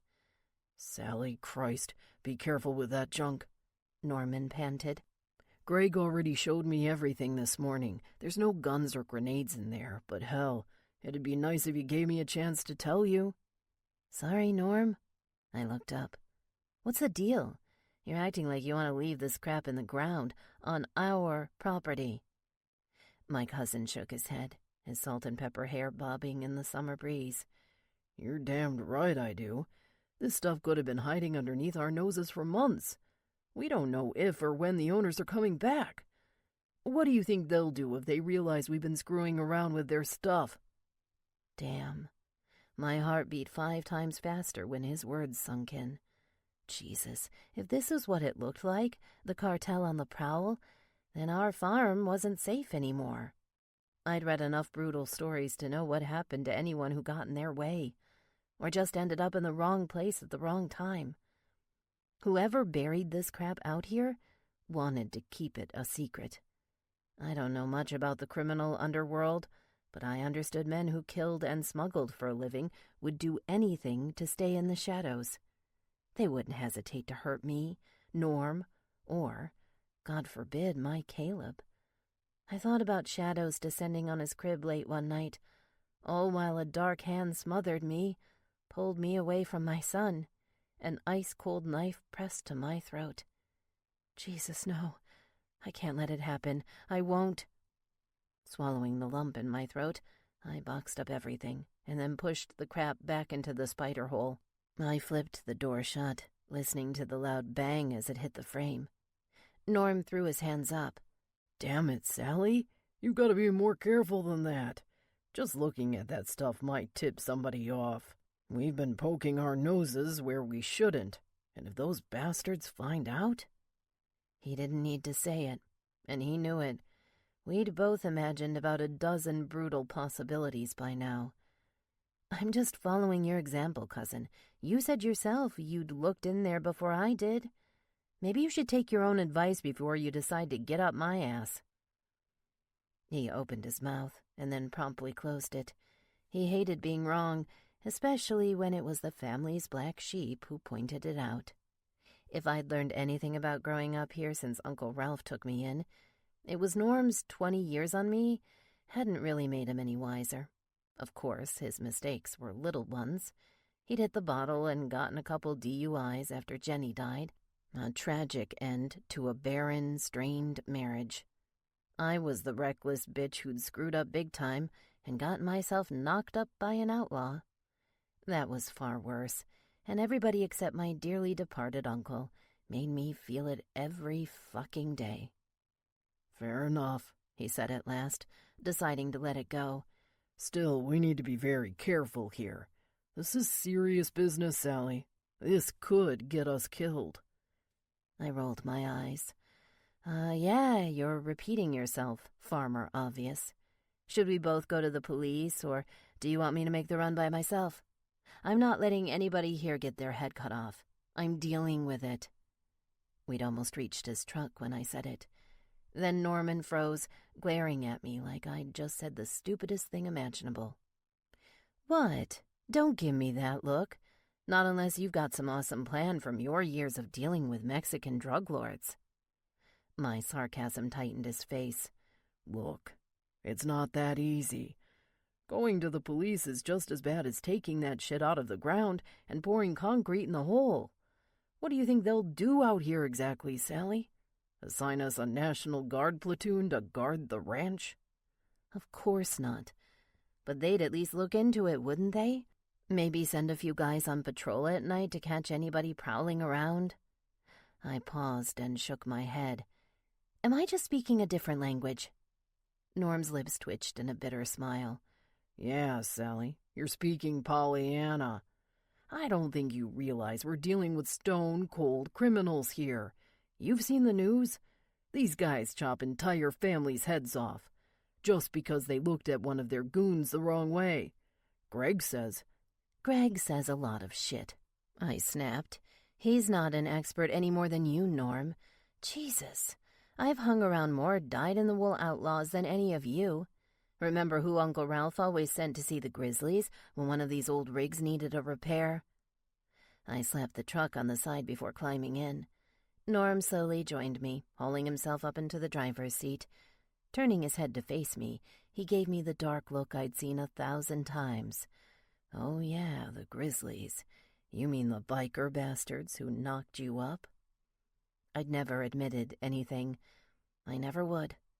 Father Unknown was listed on Caleb's birth certificate, and I'd hold to it for the rest of my life, especially when it looked like Roman wasn't coming around anytime soon. Truthfully, it was nobody's fucking business except my own, but that didn't mean Norm and everybody else couldn't put 2 and 2 together. Or maybe just one naive virgin farm girl plus one vicious biker thug who'd always fuck anything with curves. I knew the solution to that equation. 2 big messes. 2 ruined lives. Maybe 3 once Caleb grew up and started asking questions. I lived every sick struggle that came after the equal sign. And that's the whole point here, Sally, Norm said softly, after all. Your connections, I mean. You can help out here. Greg just feeds me information from all his travels and the guys he talks to. But he doesn't have an in like you do. Connection? In? What the hell are you talking about? His fingers reached up and twisted the key. The truck snorted to life, and slowly we headed back to our work area, away from the borderlands and their dirty little secret. Norm wouldn't answer. Somewhere about a mile or 2 down the road, it hit me. Oh, no. No, no, no, no. No. You're talking about the MC, aren't you? Jesus, if you think I've got some special connection there, some people I'd call my friends, you're out of your fucking mind. I had to kill this plan now. It wasn't happening. Sally, I'm not saying you do. All I know is you've been around them before. They know you. And they're also at war with the cartel. Don't you listen to the radio? I wasn't going to answer him. Not until he stopped treating me like a total idiot or a damned tool he could throw around anywhere he pleased. You ever heard the phrase, "the enemy of my enemy is my friend"? Norman asked. Jesus, Norm, have you ever been off this farm? I had to stop before I bit my tongue in rage. Are you listening to your own plan right now? I mean, really fucking listening? We've got prowlers hiding crap on our land who belong to a terrorist gang. And your solution is to invite another one here? Come on, you know it's not like that, he insisted, drumming his fingers on the steering wheel. The club's cleaned up their act from the rumors I hear. They're really helping people in the town now. Yeah, this cartel fight's part of that. They're selfish sons of bitches. They always were. But I think anybody wearing this patch is a whole lot less likely to shovel us into a shallow grave if we see something we shouldn't. They don't go for civilians. You stack 'em side by side with the cartel and tell me who's the lesser evil. Does it matter when you still wind up with evil? Pushing the thoughts away, I stopped and stared at my cousin. Come on, they're not that bad, girl. The drugs and whoring's all over from what I've heard. Oh, I'm supposed to know that? I don't really read the papers, and I'm not best buddies with Greg either. He snorted. We drove on for a while in silence. Of course, I racked my brain the entire time, trying to find a better solution. The sanest one was running into the house, packing my things, and taking Caleb away, then heading as far north as we could possibly get. We could handle the Washington rain and winters far easier than the danger here in Redding. If only we had the cash. Money was always the wall. So was my background, or lack thereof. Farming alone didn't offer a great big world of opportunities. And besides, who'd hire a single mother without blood relations obliging them to? I bit my lip. God damn it. Much as my cousin was playing with fire, toying with quite possibly the worst idea in the world, there really wasn't a better alternative. Look, why don't we take the day to hash this out? I'm sure this isn't the night they'll be coming back to check up on the stuff they left in that hole, he said, pulling up near our main storage shed. No need. We can't waste any time. I'll do it. I looked at him. Just give me a day or two to call the clubhouse before I head over there. I'm supposed to give them advanced warning before I show up. I hadn't called Blackjack last time before I'd marched in and confronted Roman. I wouldn't tell my cousin that 2 days was the minimum I needed to walk in without screaming, without losing my mind after he'd slammed the door in my face. What the hell? Norm stretched back in his seat, looking stunned. What brought you around so fast? Caleb, I said. He's all that really matters here, more than the farm. We shared a heavy look. His eyes were dark, understanding, sympathetic. For the first time that day, maybe my cousin wasn't such an enormous asshole after all. A few days later, I stopped in front of the MC's clubhouse gates. None of the prospects recognized me from a couple weeks ago, and I didn't recognize them. They mumbled something about having to check with a full-patch member. Mentioning Blackjack's name gave me a shred of leeway. Probably the only reason they didn't tell me to fuck off. What the hell's going on? Why all the strange new faces? Was the club running through men like a bad retail job? I recognized a couple locals wearing the prospect cuts. None of them nodded or gave me the smallest wave. They were all too busy looking tough and manly. Guess they feared their dicks would shrink an inch or something if they said hello to a neighbor. There were definitely things I'd never grasp about the MC life. You again? Shit, I didn't think you'd be back so soon.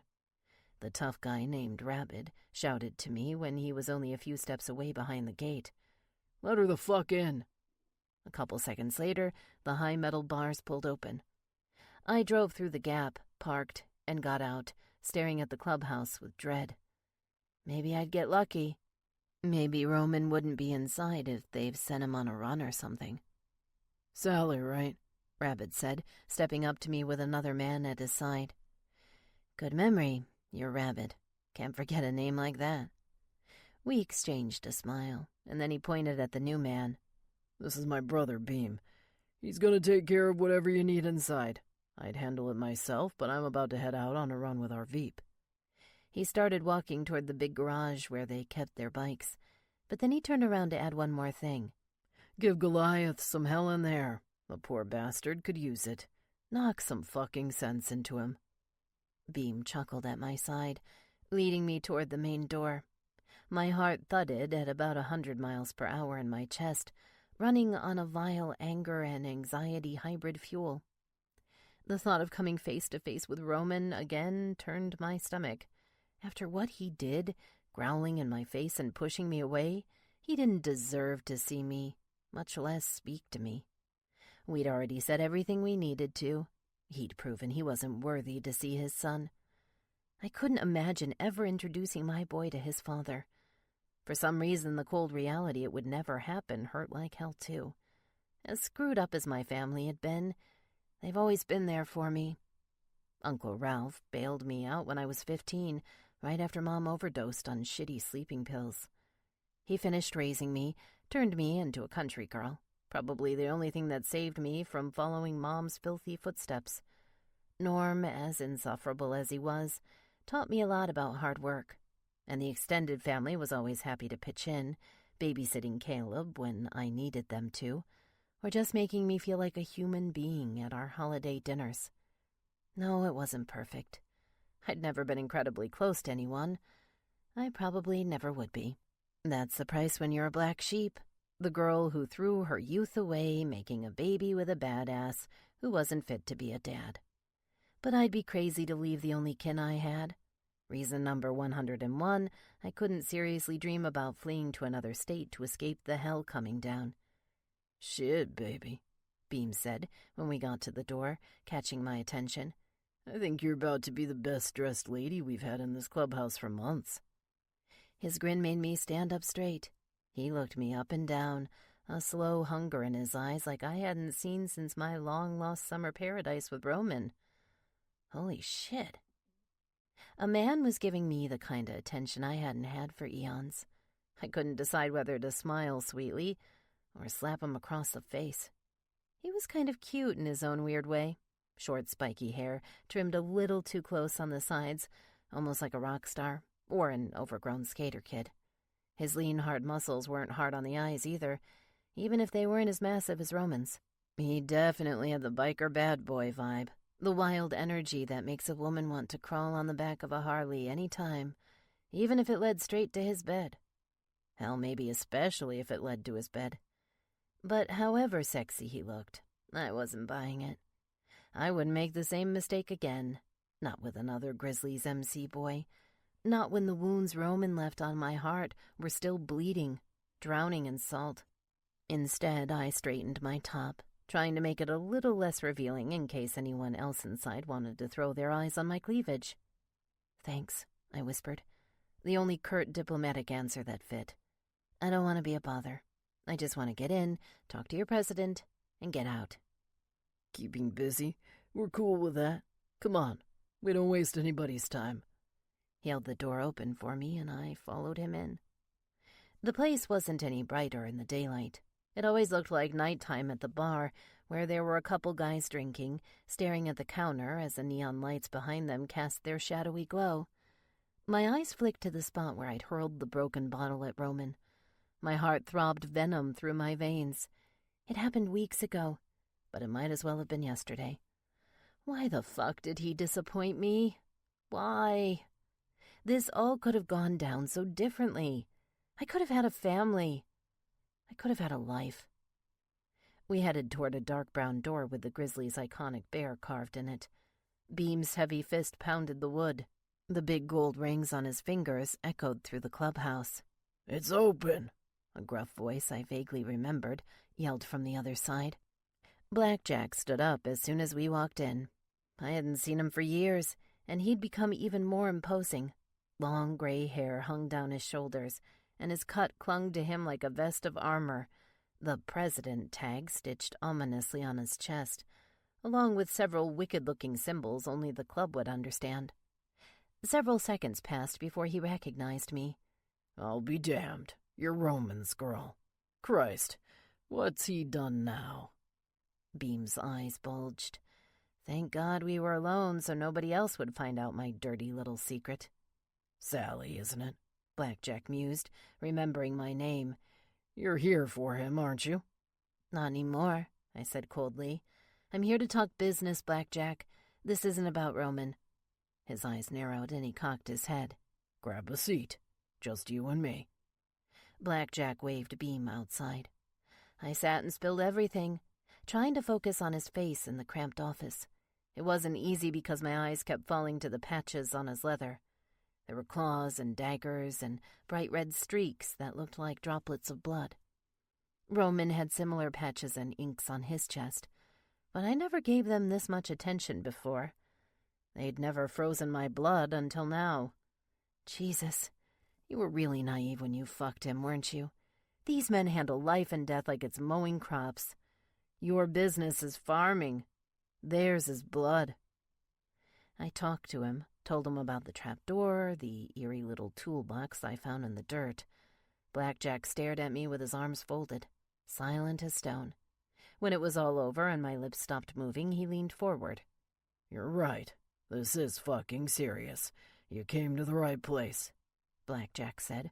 "I can't tell you much about what we do, but I'll say this is the first I've heard about cartel activity in our own backyard since early summer." I nodded. "You can come and check it out yourselves. My cousin owns the ranch too, but he's cool with you guys. Bringing you in was his idea." Smart man. He's right, you know. A lot of good people will get hurt if they're allowed to operate in Reading, brothers and civilians alike. He paused, gathering his thoughts. I'll send my boys out tomorrow to check on the spider hole and make sure your perimeter is secure. And what about after? Can you have men around the ranch permanently?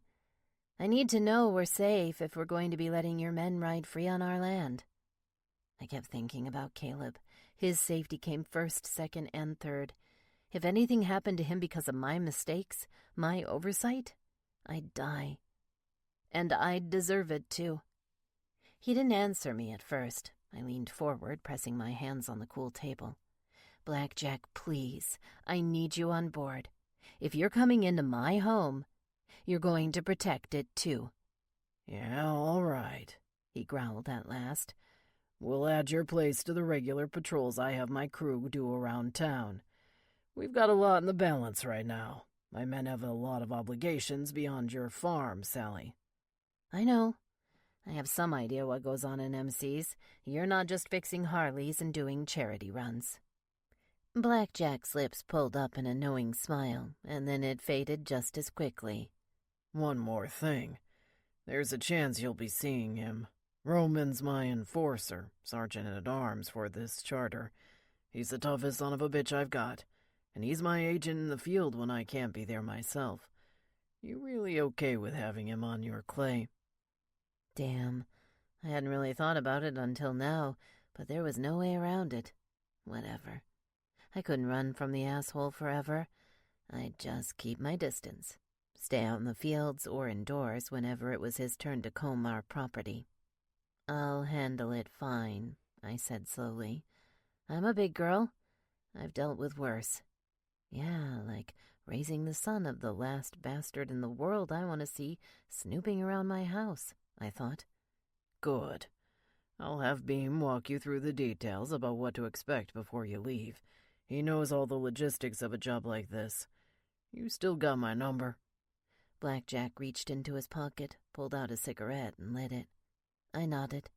He stuck out his hand, and I gave it a shake. His tough leather palm caressed my hand, thickened rough by decades of doing only God knew what.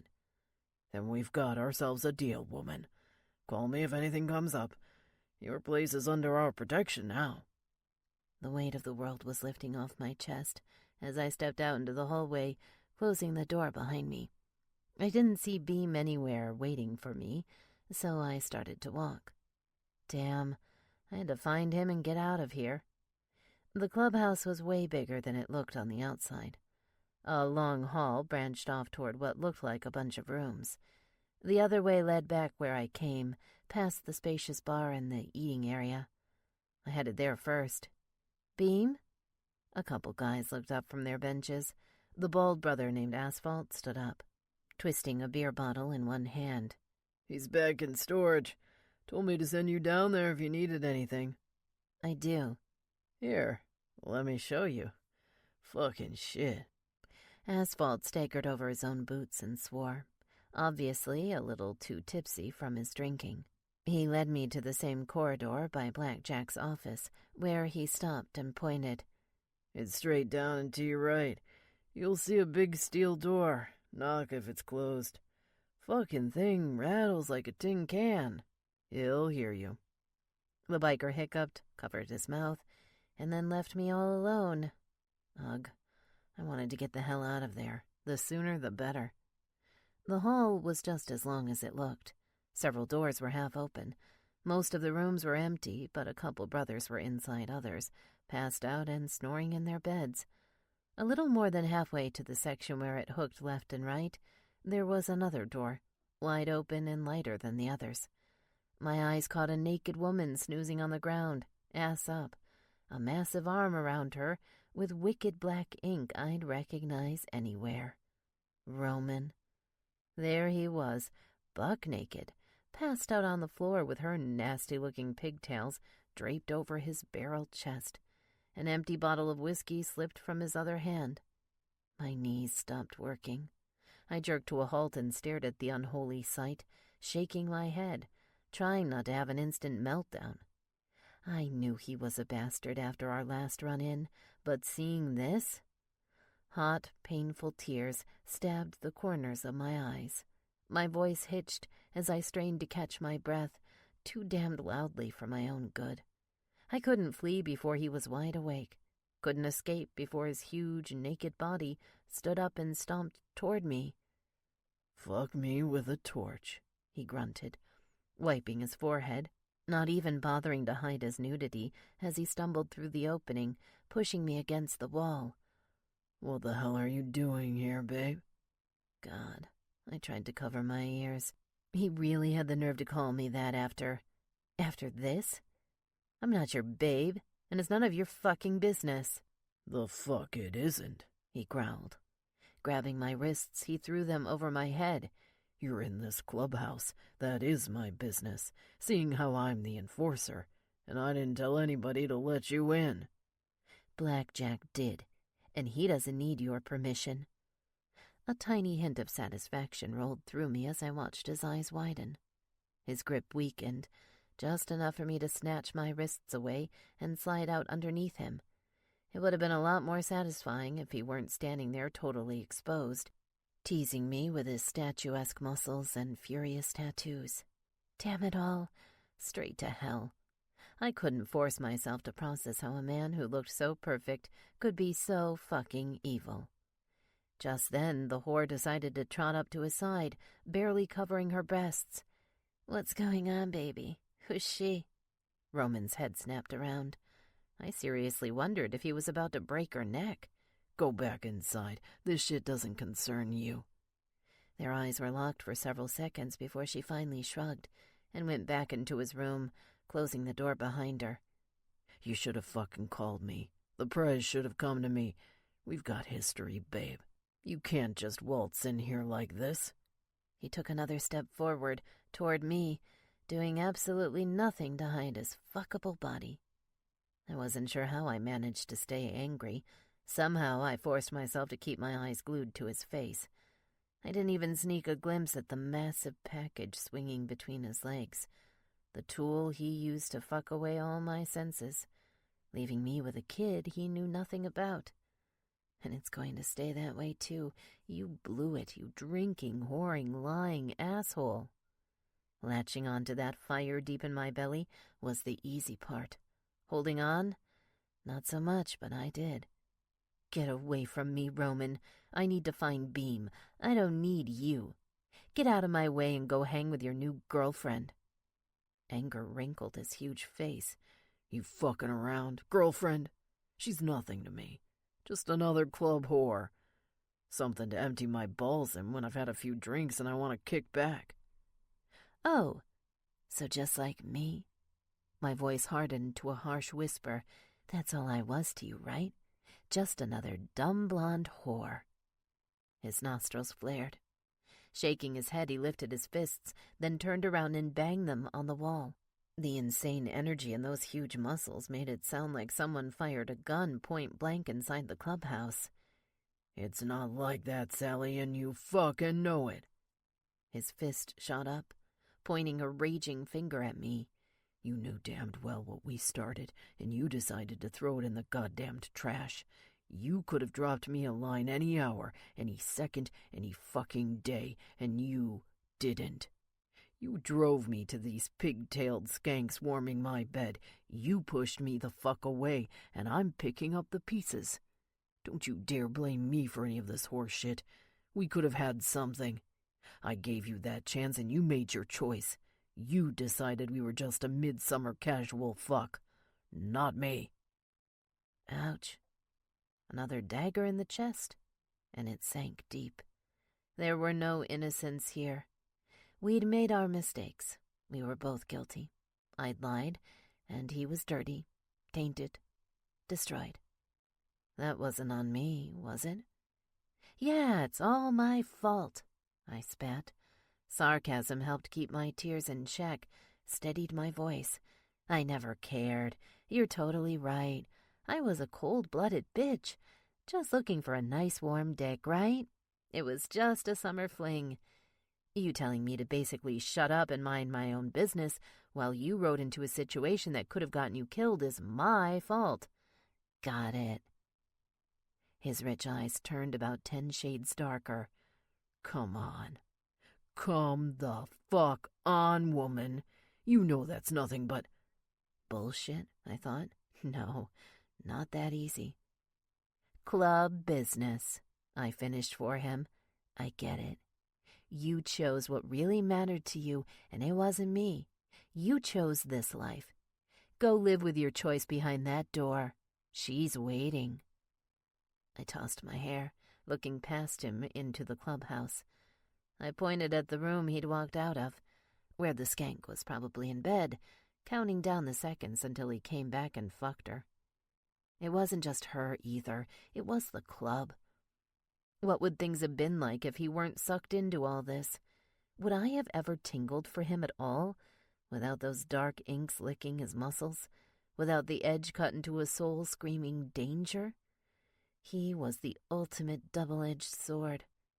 I'd only realized too late that both ends were bound to cut me to pieces, unless I threw him away forever. Roman stood there seething for several seconds. I couldn't believe I'd actually rendered him speechless. Surprisingly, it didn't make me feel good. What little satisfaction I had for a second quickly faded. There was nothing except emptiness between us, and even the emotional tension evaporated like dew on a hot morning. "Sally, Roman." I jumped when I heard Beam's voice. He'd snuck up behind me, then took several steps between us, confusion spreading across his face as he looked at Roman. "What the hell's going on here, brother?" "Nothing you gotta be worried about," Roman said sharply, pouring ice on his anger. "Help her with whatever the fuck the prez said, and get her the fuck out. She doesn't belong here. Next time somebody comes into this clubhouse unannounced, you let me know too. Got it?" Beam nodded glumly. Roman turned. I caught one more flash of his chiseled back before he thundered away into his room, slamming the door shut behind him so hard the walls rattled. "Christ, what did you say to him?" Beam grinned ear to ear. "It's not important. We've got history, but that's all it is," I said, feeling the heat on my cheeks. "He's right about one thing. It's nothing anybody needs to worry about. I'm here for business with the club. Nothing else." Beam's smile turned into smug determination. He nodded. "Got it. Come on, I'll walk you to your car." My quick transit through the clubhouse felt ice cold. Roman should have left me burning hot after screaming in my face, naked as the day our bodies tangled together, leaving me a piece of him forever. But thinking about Caleb brought winter to my veins. I just wanted to leave this fucked up place forever, forget about the bikes and their bad manners. Lucky me, that wasn't an option. Thanks to the cartel, I was going to be locked into seeing the Grizzlies patch a lot more. But at least I wouldn't have to come to this clubhouse. "Will Roman stay back when Blackjack sends his guys to our property?" I asked, as soon as we were back in the garages. Beam shrugged. "Totally up to the prez, baby." Cold. I listened to him rattle off a few more basic safety tips, all the usual things about going out in groups, never leaving anybody alone at night, etc. I was ready to climb into my car when he stuck out a hand and grabbed me by the wrist, pulling me close. It was so sudden lightning rolled through my body. "Just between you and me, I'll make sure he keeps his distance. Don't have a clue what went down with this bastard in the past, but he shouldn't talk to you like that. You're not his slut, and you sure as shit ain't his old lady, neither." When he pulled his lips back from my ear, I saw anger brimming in his face, mixed with something else. Oh, God, the look. I hadn't seen it since those unforgettable nights with Roman, when a big, tattooed badass pulled me into his arms, rocked me underneath him like a toy, fucked me until I was nothing but a steaming, sated mess. Beam couldn't hide it. And I couldn't hide the fact that I saw everything. Saw it and shuddered. "Thank you," I whispered, gently stumbling around with my hand on the car door handle. "I can handle Roman myself, Beam, but I appreciate you for keeping an eye out. Really, I do." Another understanding nod, and he turned. I started my car and drove toward the gates, while he motioned to the prospect standing guard to open up. Beam's eyes never left me once, locked onto my face as I pumped the pedal. No lying, deep down inside, being admired by another brutal badass made me prickle, sweat, and flush. He brought back the memories I wanted to forget most. Everything that big, rough, tattooed wave did to me 2 summers ago. He was a walking, talking, dangerous temptation.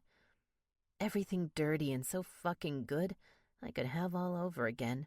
If only I wanted to roll the dice on inviting biker badass number 2 into my bed. I drove on, gripping the steering wheel so hard my knuckles turned white. Jesus. Seeing Roman naked was one thing, but knowing yet another brother wanted my panties as trophy? I wasn't sure I'd survive the autumn harvest. Something told me I'd soon be seeing a lot more of Beam once their patrols started, and I had to keep my distance. Even if the sexual tension surging in my blood wanted to chew me up and spit me out. No sex was good enough to risk another kid without a father, and no man with that patch would ever be loving or responsible or worth it. Deep down inside, they were all flawed. Maybe a few grew up, guys like Rabid, who had a hard-on for one girl so bad they let go of the whoring, the drinking, the senseless killing. My visit proved they were rare, and also drove a stake through the heart of my expectations forever. I couldn't unsee the bitter truth.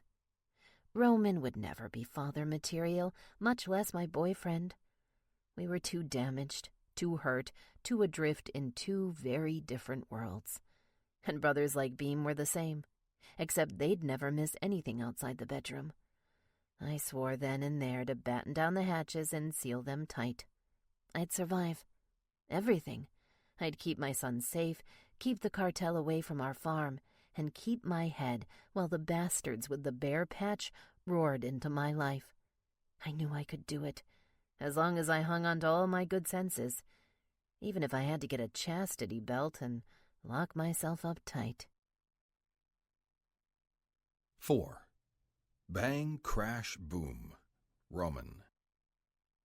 I fucked Twinkie till she couldn't even walk over the next week. She was nothing but a hot, warm hole for me, a stress ball with tits and ass and long blonde pigtails. Whenever she whined or asked me about the strange chick who'd given me shit, I stuffed her panties in her mouth, pinned her down, and railed her cunt till she forgot all about it. But on the 6th or 7th day, I kicked her out of my damned bed and picked up the bottle. Fucking couldn't cure everything, no matter how many times I busted my nuts. Truth was, Sally gave me one hell of a kick in the balls without even raising her foot. Shit, just seeing her again did that. But having her talk back to me, trying to make excuses for abandoning me while I was in prison? I didn't know whether to slam her against the wall, shove my lips on hers and suck every last molecule of air out of her lungs, or hold her down and spank her ass till she gave me a proper apology. And if goddamn Beam hadn't shown up a second too early, I would have done it too. Instead, I walked the fuck away with my tail between my legs. Or did I? I told Sally everything I had to say. I bled and ached behind bars to forget her, and it was only slightly harder having her get in my face. I could live without her, go on doing the same shit I'd always done since I put on this patch. I'd done it for almost 2 years. Serving this brotherhood the best way I knew how was all that mattered. Pussy came and went. The patch was forever. Easy words. Harder to believe them. No matter how much I drank, pumped iron, and fucked the closest whore I could grab with golden locks, I couldn't make myself believe shit. Sally haunted my fucking head. I had to forget. Again. I told myself I'd get the fuck over it, make her fade like a phantom. Enough time could do anything. Then I saw her face at night in my dreams, her perfect body, remembering the way she rode my cock and turned my nerves to steel. The fever hit me like a junkie missing his dope. Yeah, I'd cut Sally out of my life like a cancer, but I'd suffer first, rage and sweat and bellow the same way an addict does when he's lost a hit that sends him up to heaven. Next week, Blackjack ordered us to start our runs, the latest patrols in the endless cartel war, now threatening to bite us on our own turf. Prez split the crew in half. He must have sensed Sally's reluctance to let me on her land, or maybe the bitch said something to him herself. Who the fuck knew? Regardless, the Prez had other plans for me. I rode with him, Brass, Asphalt, and a couple prospects out to the old warehouse, while the rest of the crew took care of playing guard dog at the Jennings farm. We had a bigger prize waiting for us inside the rundown place where we got our intel. It had been a heavy industrial complex back in the day. Now it was more like a ghostly slaughterhouse. We'd skinned more than a few sorry bastards alive and paved their carcasses with concrete here, and now there was one more pig on the docket. "Start talking, Alejandro. That's your name, isn't it?" Cool and collected as always, Blackjack eyed the beat-up cartel goon strapped to the chair, slowly lighting a cigarette and taking a long pull. Fucker sat there like a bulldog. He was a bit older than most of the sloppy thugs we normally brought in, scrawny kids too young to drink but old enough to kill for their border-spanning mafia. Those shitheads begged for their lives when they realized we were going to snuff out their short lives of sin. No one ever got their wish. Our new buddy Alejandro just stared in silence, giving the Prez the evil eye. Asphalt shot me a wide-eyed look as I took a step forward, my fists balled into mallets. These hands were fucking hungry. Since prison, I couldn't shake the overwhelming desire to feel a man's bones snap, crackle, and bleed beneath these knuckles, and Sally's shit last week made the need twice as strong. "Let's not bullshit. We both know you're here to die, boy," Blackjack said, breathing smoke in his face. "We're giving you one final choice. The kindest choice this world ever offers anybody in our biz. You cooperate, answer a few questions, and you'll go out of this world quick and clean. Feed us more bullshit, and we'll make sure you choke on your screams before the bear opens his mouth and drags you down to hell. Understand?" Alejandro didn't even flinch. Gotta admit, the fucker had balls. Blackjack's always been an imposing SOB. He'd been a natural enforcer in the old days. As Prez, he commanded our respect. No ifs, ands, or buts about it. I saw the Prez's lips twitch with frustration. He pulled out his smoke, dropped it to the floor, and ground it into the concrete with his boot. "Who's the rat? We know you've got one embedded in my club." Pausing, the Prez locked eyes with the prisoner, drowning him in an icy stare. "You can't save yourself, boy, but it's not too late to save your friends. The sooner we shut this thing down, the quicker we stop killing each other. Your friends don't have to end up buried beneath 10 feet of concrete, too. Flapping your gums just might save a few lives." For a second, the bastard's eyes lit up. I wanted to believe he'd talk, but they were never so altruistic. The average cartel soldier was a selfish, violent little shit. They didn't have a code like the average MC. It was all business to them, and their whole damned enterprise was killing. Besides, I didn't like the energy going on there, especially the way he looked at the Prez like he was doing him some great favor. Sweet terms never mattered to these fucks. Nobody's ever happy about going to their grave. They either scream for a mercy we'll never give 'em or fight us till the bitter end. No compromise. The Mexican squirmed in his restraints, making some noise like he was about to talk. Blackjack leaned down, holding his ear close to the asshole's face. Shit, I didn't fucking like this. 2 steps forward and Asphalt started shaking his head, warning me to back the fuck off before the Prez found out I was treating him like a goddamned idiot. "He knows what he's doing, asshole," Asphalt's eyes said. "You're out of line." Brass's look was even worse. He mouthed a few words and pointed to the spot next to him, right where I'd been standing before. I blew the Veep off. Only needed a couple more seconds to know whether or not this was going to go how I expected. Alejandro coughed, mumbled something that sounded like, "Go to hell," in a thick accent. Then the fucker jerked like a fish, leaping up to catch a bug, caught the Prez's ear and sank his dirty teeth in. Growling, Blackjack held his ground, punched the fucker in the face. The cartel boy had a grip like a gator, and I had my 9mm out in a heartbeat pressed to his temple. "No, son!" Blackjack roared. "Don't you fucking—" Too late. The blast of my bullet going through Alejandro's rotten brain shattered the Prez's words. The dead thug slumped in his chair, and the Prez pulled his bloody ear away, holding a hand to the side of his head. Asphalt and the prospects surrounded us, staring at the grisly scene in disbelief. Prez looked at me, disappointment shining in his eyes. Brass walked up, and before I knew it, his fist nailed me in the face like a heavy stone. "Asshole! We were all reaching for his throat, and you know it. There was no reason to blow his goddamn brains out." The Veep's lips twitched. His face creased so angry he looked at least 10 years older. What the fuck were you thinking, Roman? Tell us.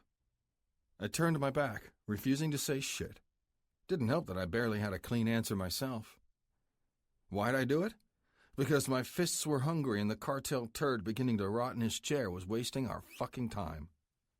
Boys, clean this miserable piece of shit up and take him to the boneyard out back.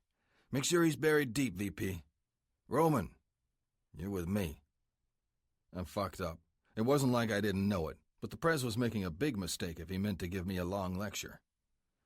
Yeah, I'd let my bloodlust do the talking, but I'd saved his damned ear, too. The punk asshole never would have cracked, not after 12 hours of torture.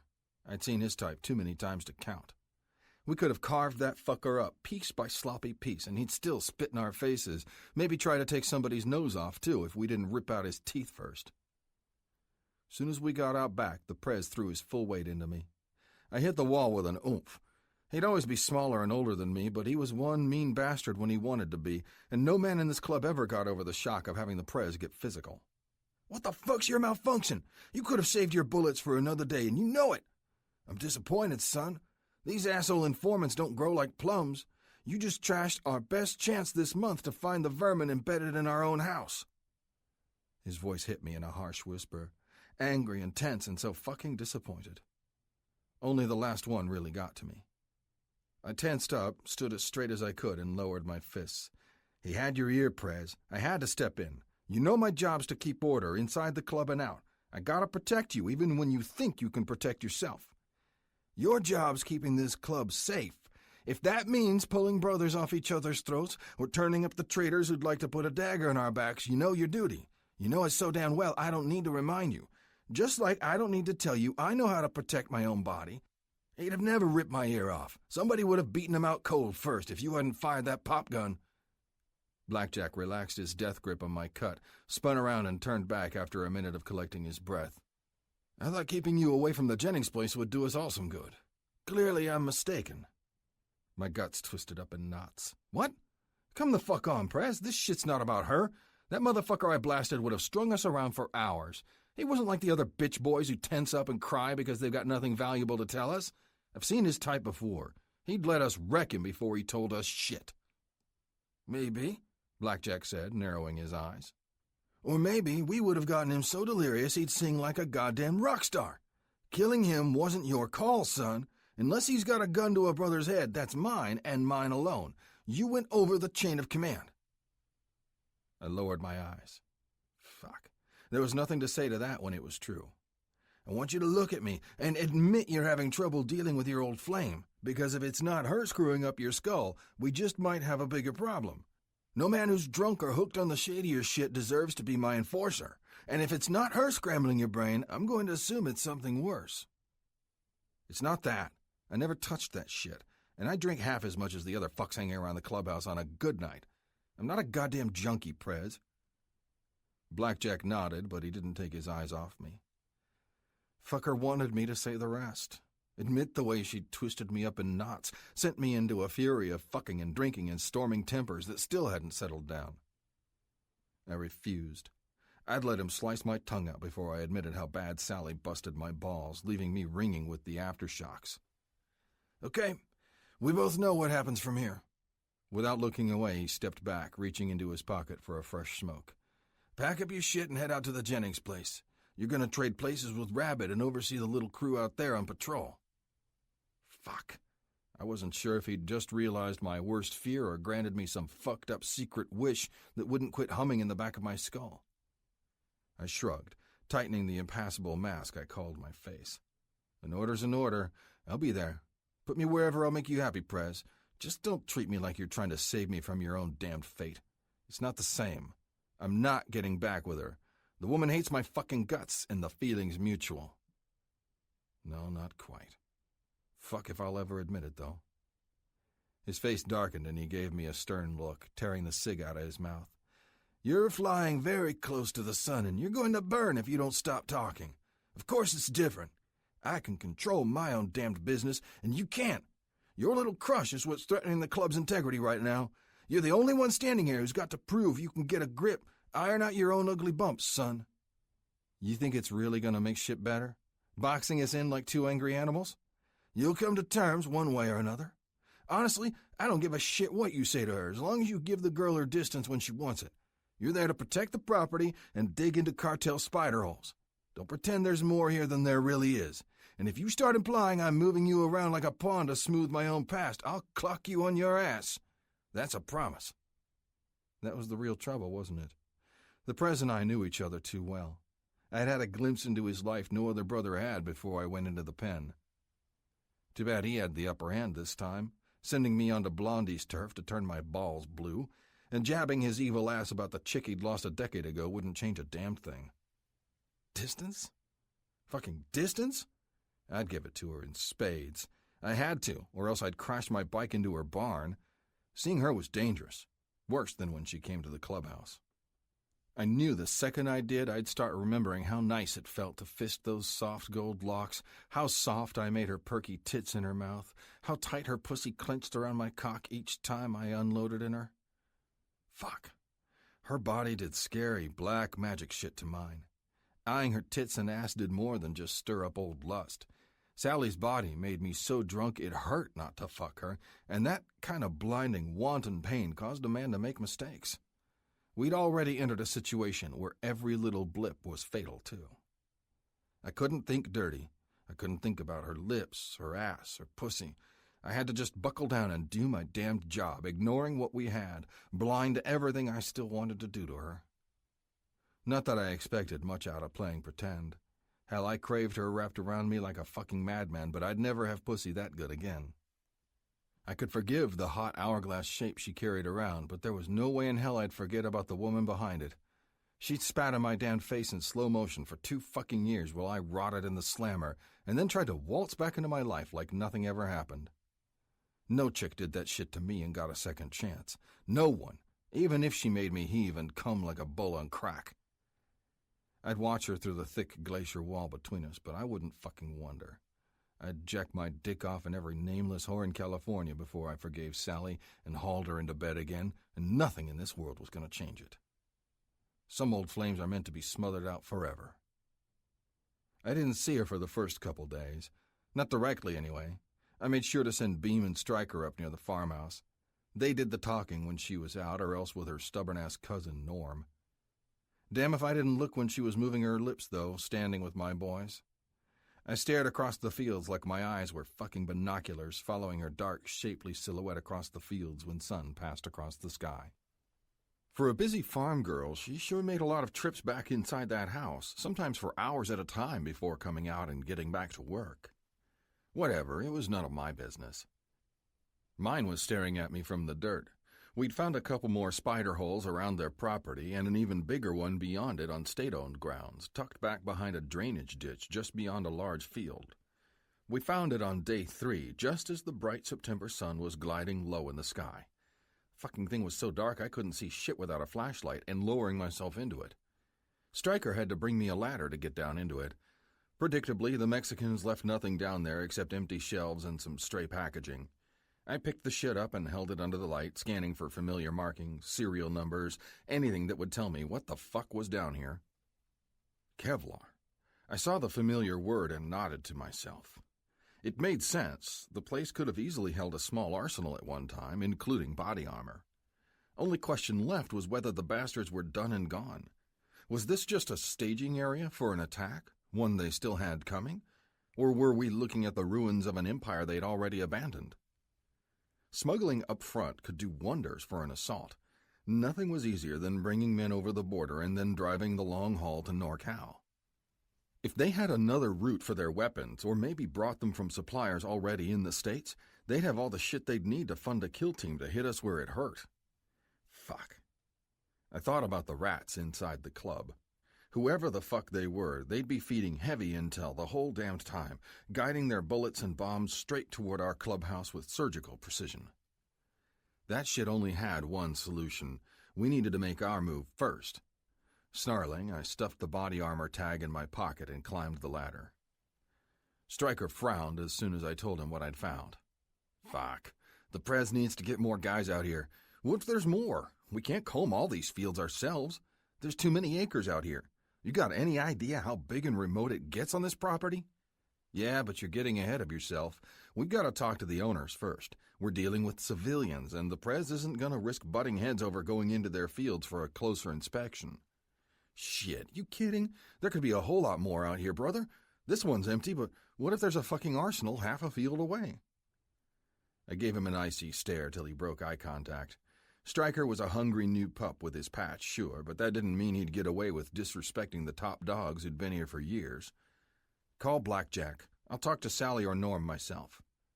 His eyes widened. You sure, Roman? The girl might be less cooperative if you...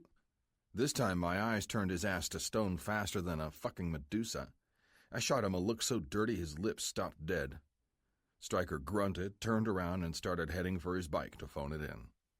That's what I thought. I grabbed my bike and rode down the road toward the center of the farm where they had all the family shit. It was a clear night and the high silvery stars were coming out.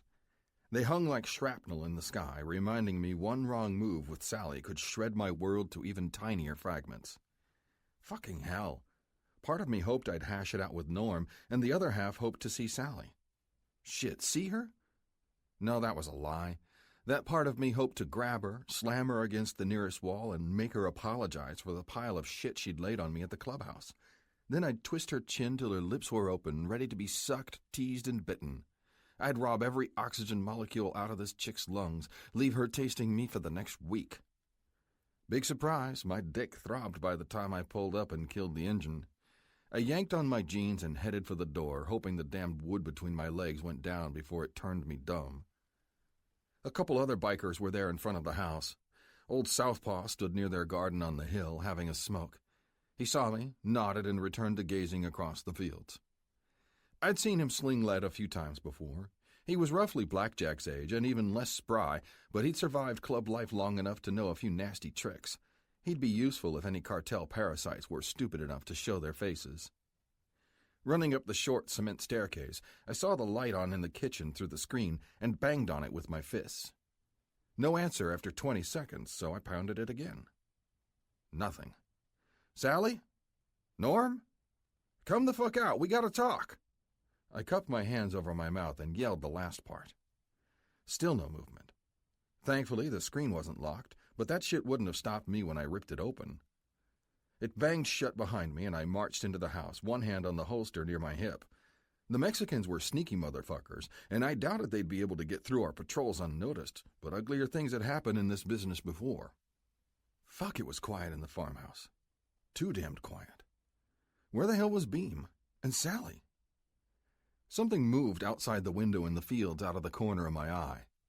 I whipped around and saw Norm with his salt and pepper hair moving near the garden, winding up a hose. One accounted for. 2 more missing. The kitchen opened into a big living area, and at first it looked just as empty as everything else. I turned to head up the rickety old staircase before I heard the laugh coming from the nook next to it. I heard a wet smacking sound, recognized it instantly. Finding some cartel asshole with his dagger to my girl's throat would have only hit me a little harder. My girl? Fuck no, she wasn't. Not with her lips on another brother. Still, that didn't mean I was going to shrug and walk away the second I saw Beam holding her against the wall, his punk-ass crop of hair flopping as he moved his lips against hers. Sally's eyes were huge, and they turned into big blue moons the second she saw me. Our eyes locked. Rage steamed through every drop of blood in my veins. She didn't take her eyes off me for a second, deepening her kiss, suddenly shifting her hips into his. No way. No goddamn fucking way. She's not teasing me like this and getting the hell away with it.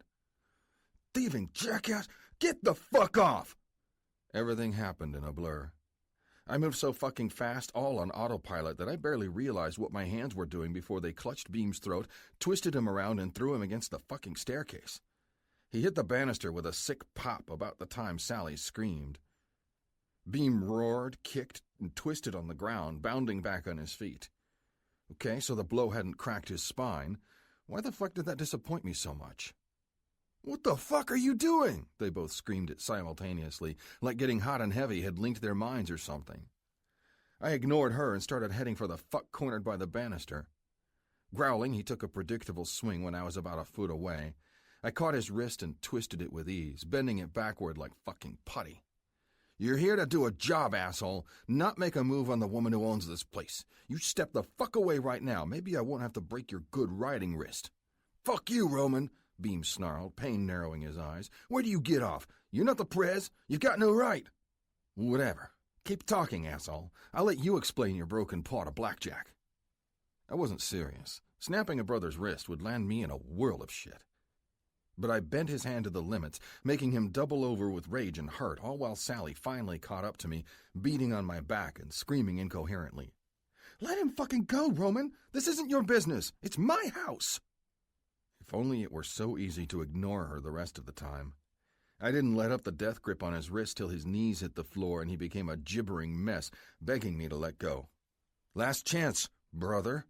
That last word dripped sarcasm all over the fucking place. You gonna be a good boy and behave yourself, or do I have to get Papa involved? One more tug on the wrist. Beam grunted, then forced his eyes open, staring at me with the beaten hatred I'd seen on men when I remind them who's the strongest bastard in the room. Go, please. How bounce? All I needed to hear. My hands released and I stepped backward. It took the fuck a few seconds to collect himself and stand up again. Turning, I finally looked at Sally, and she shook her head, tears bright in her beautiful eyes. It was hard as fuck not to go after Beam. Christ, how long were they at it? Did he feel her tits? Her hot, wet pussy? Everything making me lose my goddamned mind for years. Everything I wanted to suck and own and fuck even after she'd spat on my face several times over? Sally. She looked away when I reached for her, whipping her head around to hide the tears. You gotta talk to me, babe. I came in here on business. Honest. Seeing my boy fucking around like that wasn't part of the plan. Your plan doesn't rule my life, she snapped. None of this does. We're supposed to be done, Roman. I knew I should have taken this upstairs. No, you never should have kissed this asshole, period. You ought to see him at the clubhouse. Our new brother goes through a new slut every week, and you were about to be his latest toy. My turn to shake my head. Fucking shit, Sally. We both know you're better than a casual fuck. Am I? Her blue eyes cut right through me, laser beams running on bald-faced hate. Casual's all we were, wasn't it? We made our mistakes and trashed what we had. I'm moving on, and you don't have any say. Besides, you want to talk about poor Beam going casual? Let's talk about what I saw you doing at the clubhouse, Roman. You're the man whore. You're the one who came out naked, that pigtailed slut hanging on your arm, bawling me out for some crap I never even did. You can kill the high and mighty shit, babe.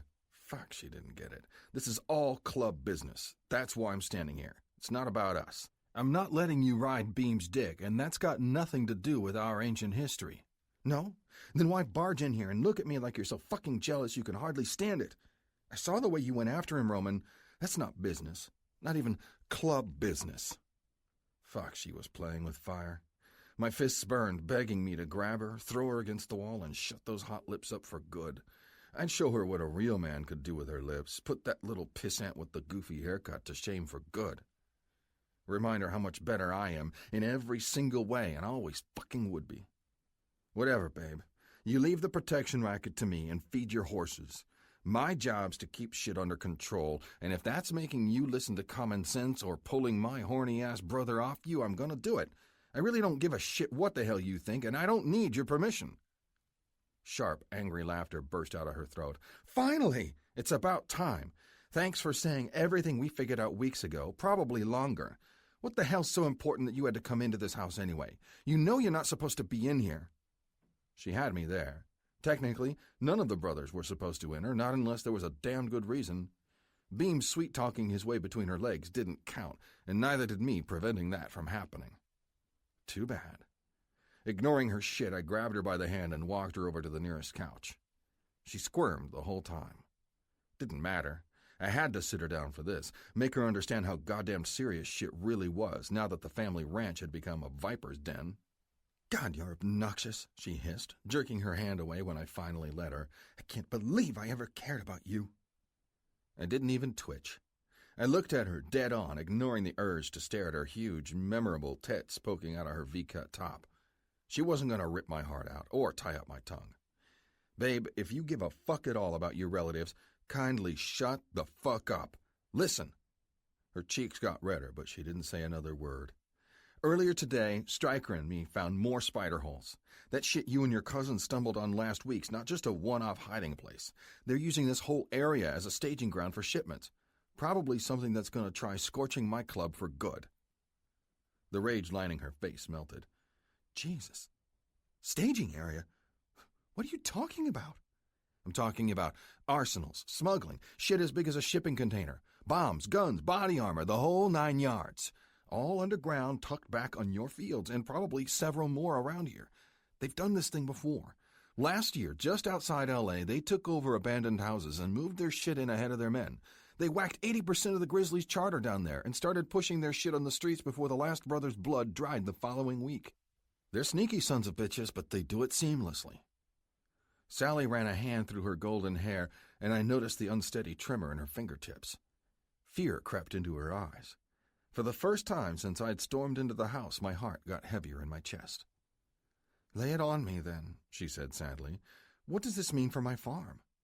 "It's not safe. We'll beef up our patrols, but you and your cousin are both sitting on a ticking time bomb."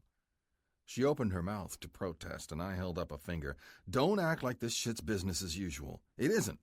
With the activity going on right under your noses, you're goddamn lucky you haven't collided with the cartel assholes out in those fields. They could have killed you any day, and they still might, as long as you're both here." "I don't get it. We can't leave now. It's fall. Having the Grizzlies here so we could carry on was the whole point." Clenching my teeth, I tried to pull back, tried like absolute hell not to let the growl creep into my voice. Total fucking failure. "Babe, when you met with Blackjack, you turned security over to us. That means protecting you, not just the ranch. I'm telling you to pull the fuck out, and it's the same damn thing I'd tell you if I saw you walking toward a burning car. The cartel doesn't ignore civilians like the MCs, especially not when they're out here in bumfuck nowhere. If you or Norm run into them, you're dead. Simple as that." We both shared a long look. Finally, her eyes flashed, denial lighting up her baby blues. "I'll talk to Norm." I waited for her to finish, but nothing else came. Okay, now she was pissing me off. "Unless you're going to do a better job convincing him to get off his tractor and hit the road, don't bother. We'll handle this. That's why you brought us in. I won't let those fuckers hurt you." "Roman." She stopped and pursed her lips, winding up like a generator about to explode. "Don't make me bring Blackjack in on this. He'd give us more time to talk, or maybe help us figure out a way to stay. You don't get it. This is our livelihood. If we walk away now, we're losing thousands. This is when our work breaks a profit so we can pay our bills instead of just sinking money into the farm. The Prez told you we're light on manpower, didn't he? Shit, even if we step up our patrols, we'd be lucky to secure your house, and that'd only be for a few hours. We can't leave half the crew hanging around here for fucking days. And if the cartel comes looking for blood, you'll be caught in the middle. You're not getting your head mounted on a stake on my watch." Her hands moved fast. Before I realized what the fuck she was doing, she had a phone in her hands, angrily tapping on the screen, rolling through her contacts. Christ, she was really serious about talking to the Prez. "Put that shit down, babe. Not gonna ask again." I meant every fucking word. We started off stepping in it the second I yanked beam off her, but I tried hard to keep it diplomatic. That shit was gonna end if her fingers didn't stop moving. "God damn it, Sally!" Lunging, I moved to the couch, hauling her onto my lap while she struggled to keep the phone away from me. Fuck. The woman was surprisingly nimble. It was easy to forget that when we'd fucked a million years ago, but this bullshit wrestling match reminded me what she could do. Hell, suddenly we were closer than we'd been since that last night 2 years ago, pounding into her, making her scream my name as I emptied my balls inside her, marking her as mine. She sunk her teeth into my throat when she came. I fucking loved it. "Stop! Stop!" Getting the upper hand didn't take long. One more pull and the phone was in my hands. I stuffed it into my pocket, trying not to break the screen, reluctantly untangling myself from her arms and legs. "Bastard!" she spat, aiming her foot at my chest. I moved aside just in time. She missed and kicked the end table instead, hard enough to send the lamp there crashing to the floor. The fucking thing hit hard, exploding into a million pieces. I stood up, surveyed the damage, and let out a low whistle. "You've got a fuck of a temper, babe. I don't blame you for being pissed, but you gotta stop fighting me. It's bad for your blood pressure." The look she gave me caused a double take. I wondered where the hell my blonde, blue-eyed beauty went.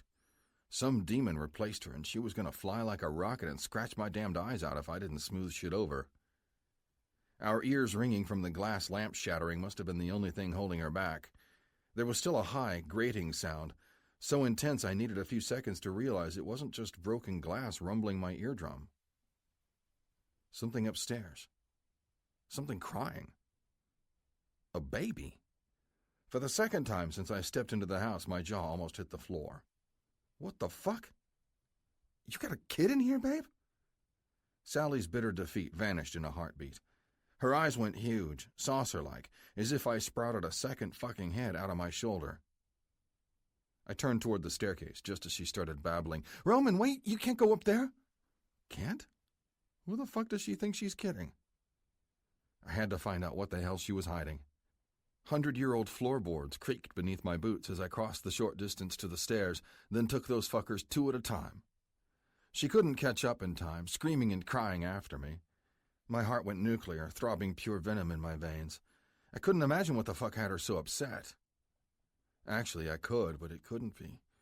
No fucking way. God wouldn't be so cruel, not even to a bastard biker like me.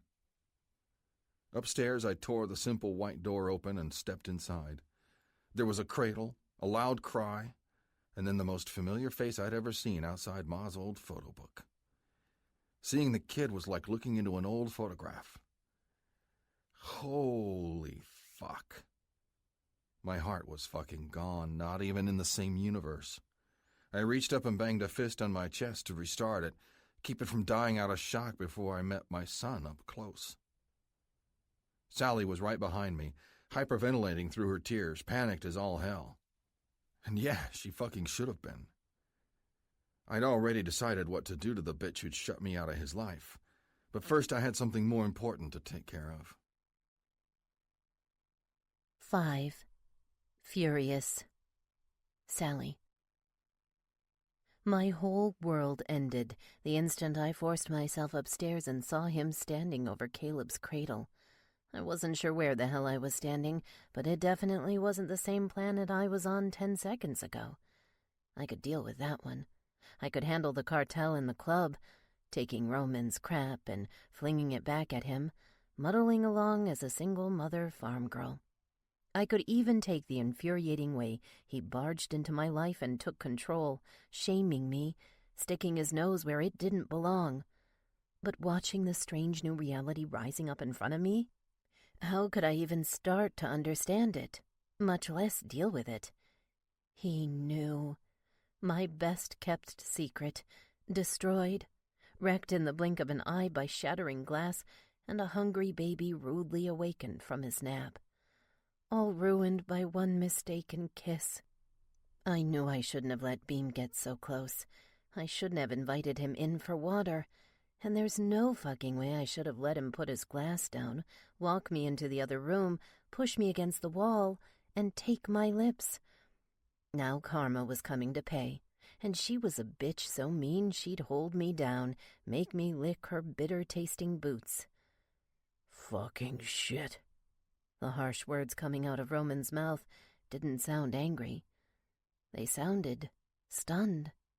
For a second, he stood next to the cradle like he'd just found a winning lottery ticket inside it. Everything beneath my waist went numb, terrified to move, anguish setting in as his huge hands reached inside and picked up my son. His son. "Fuck, you're mine," he growled, keeping his back to me the whole time. "Mine. My son." Tears stung my eyes like napalm. Something about watching the biggest asshole in the entire club go to pieces the second he held the kid reached up through my stomach and gutted me. Roman was a bastard, an irresponsible jackass, a man who couldn't keep it in his pants for $1,000,000. But he was also a father, and I'd robbed him of that for more than a year. Slowly, agonizingly, the feeling returned to my toes. I forced myself to move through what felt like concrete, inching toward him. If only I could form words from the desert my mouth had become. Why wasn't Caleb crying? My baby boy was usually cranky after he woke up, but not now. Nobody except me and the babysitters normally held him. He always squirmed when Cousin Norm did, too. The baby cooed, smacked his lips, and laid his head against Roman's palm. Nothing made sense. He cried with almost everyone except me. Everyone. Everybody except for this cruel, inked-up mountain of a man rocking Caleb's tiny body in his massive arms.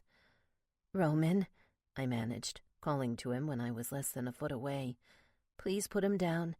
We'll go downstairs, talk this over. I'll explain." "Explain what?" Shit. The rumble in his throat was just like a volcano winding up to explode.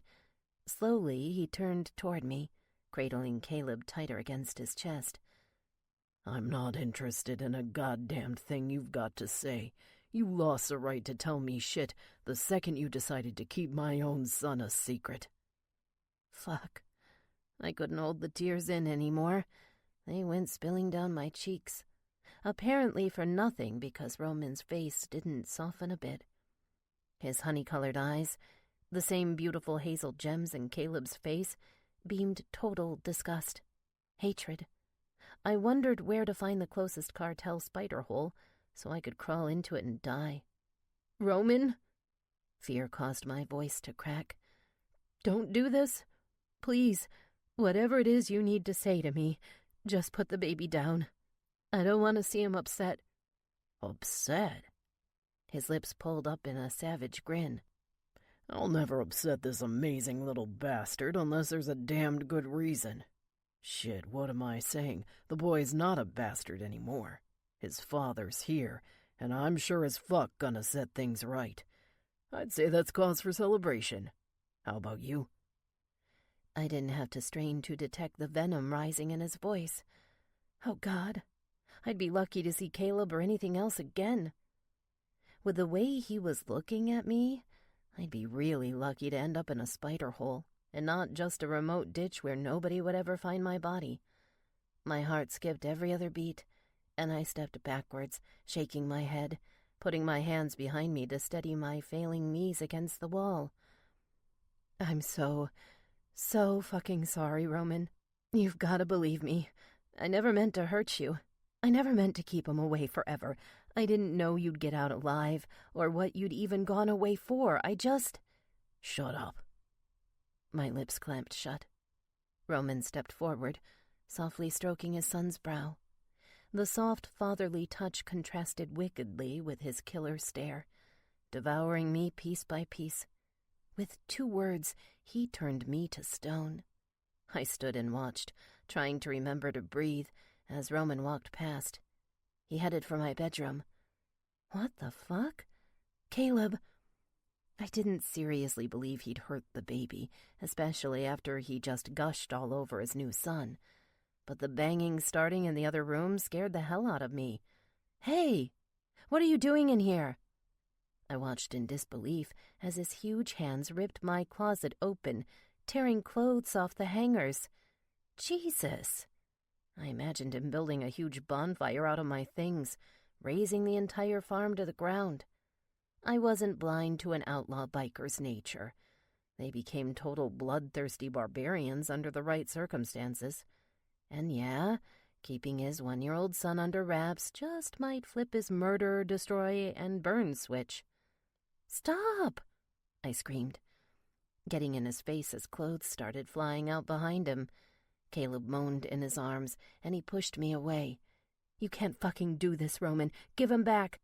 Just give me my baby and tell me what you're going to do to us." "He's coming with me, babe, and so are you." Snarling, he pushed the baby back into my arms. Tears filled my eyes as I clutched him close, feeling his softness, praying it wouldn't be the very last time. I had to leave. I had to get out while I still could. Oh, except Roman blocked the door, kicking it shut. He stood like a sentinel, arms folded. He waited for me to fuck up, do something that would give him another chance to rip our child away. "You behave yourself, and I'll let you keep holding him. I'll tell you exactly what's gonna happen here, babe. You're gonna rifle through all that shit I just laid out on the bed and stuff it in a bag. Don't give a fuck if it's a suitcase, backpack, gun case, or garbage bag. Just get your fucking shit together as fast as your hands and feet can move. Now. I blinked, then beamed every ounce of rage throttling my bloodstream at him.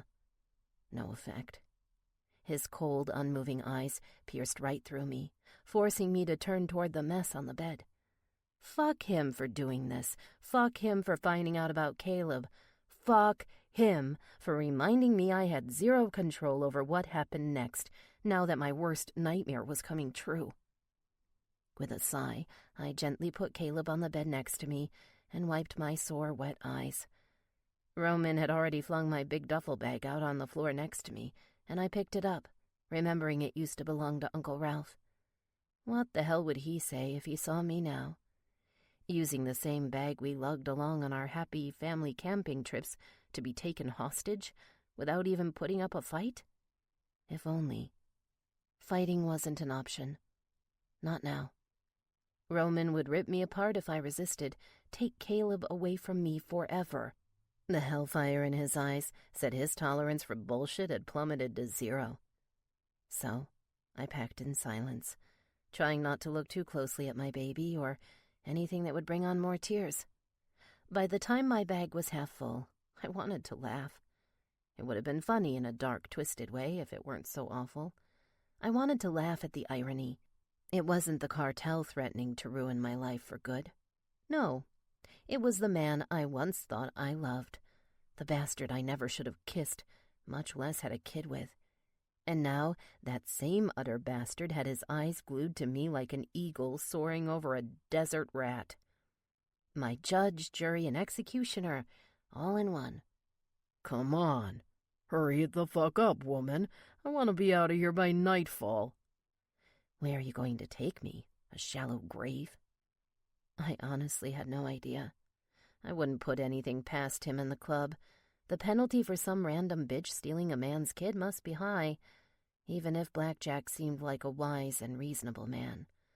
There was no denying I'd wronged a brother in his club, and he wouldn't be protecting me.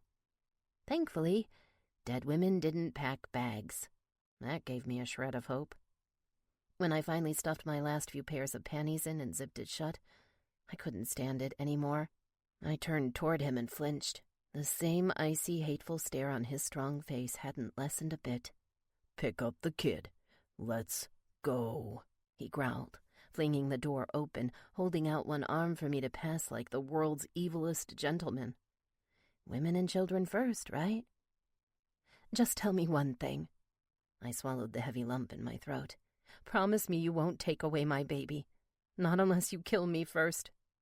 He chuckled, throaty, raw, infuriating. Everybody in this room's coming with me alive, including you. I'm not the demon you think I am. We're gonna work through our issues, Sally. I've neglected this shit for far too long.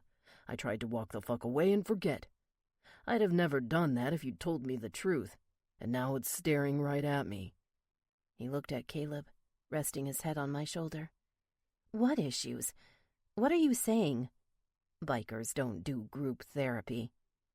Stepping forward, he backed me against the wall in the hallway, slowly and deliberately, so Caleb wouldn't scream.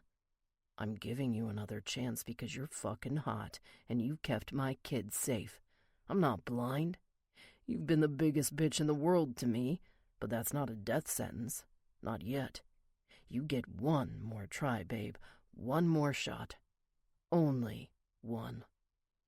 His hot, raging lips touched the edge of my ear. I shuddered. We're gonna be one big happy family, or I'm doing this shit on my own. You'll learn to smile real big and be the best old lady a man's ever had in the entire Grizzlies MC. I hope to fuck you packed something that'll make my dick throb on our honeymoon. Honeymoon? Family? Old lady? I wasn't sure if the lightning in his words hit my head or my heart first. All I remembered was breaking, sliding down along the wall, and sitting there while Roman took out his phone and dialed his guys. Half an hour later, the older man named Southpaw had Caleb in an SUV ahead of us, and we followed behind him, mounted on Roman's bike. The crisp autumn air normally caressed my cheeks, but out here, heading into Reading, it was like a slap in the face. Everything burned, especially my fingers. They wouldn't stop shaking no matter how tight I clung to his rock-hard abs. Hating them, loving them, sick to death that this asshole's body could still make me feel anything except an urge to drive a sharp object into his throat. I'd never been into the psychic superstitious stuff, but as we neared the clubhouse, I saw the future so clear it was like a prophecy. The worst chapter of my life was about to start, and it might easily be my last. Roman and Southpaw led us through the dark clubhouse, straight to his room. He never said a word, just shoved me inside, took one last look at his son, and closed the door. "Make sure they stay put.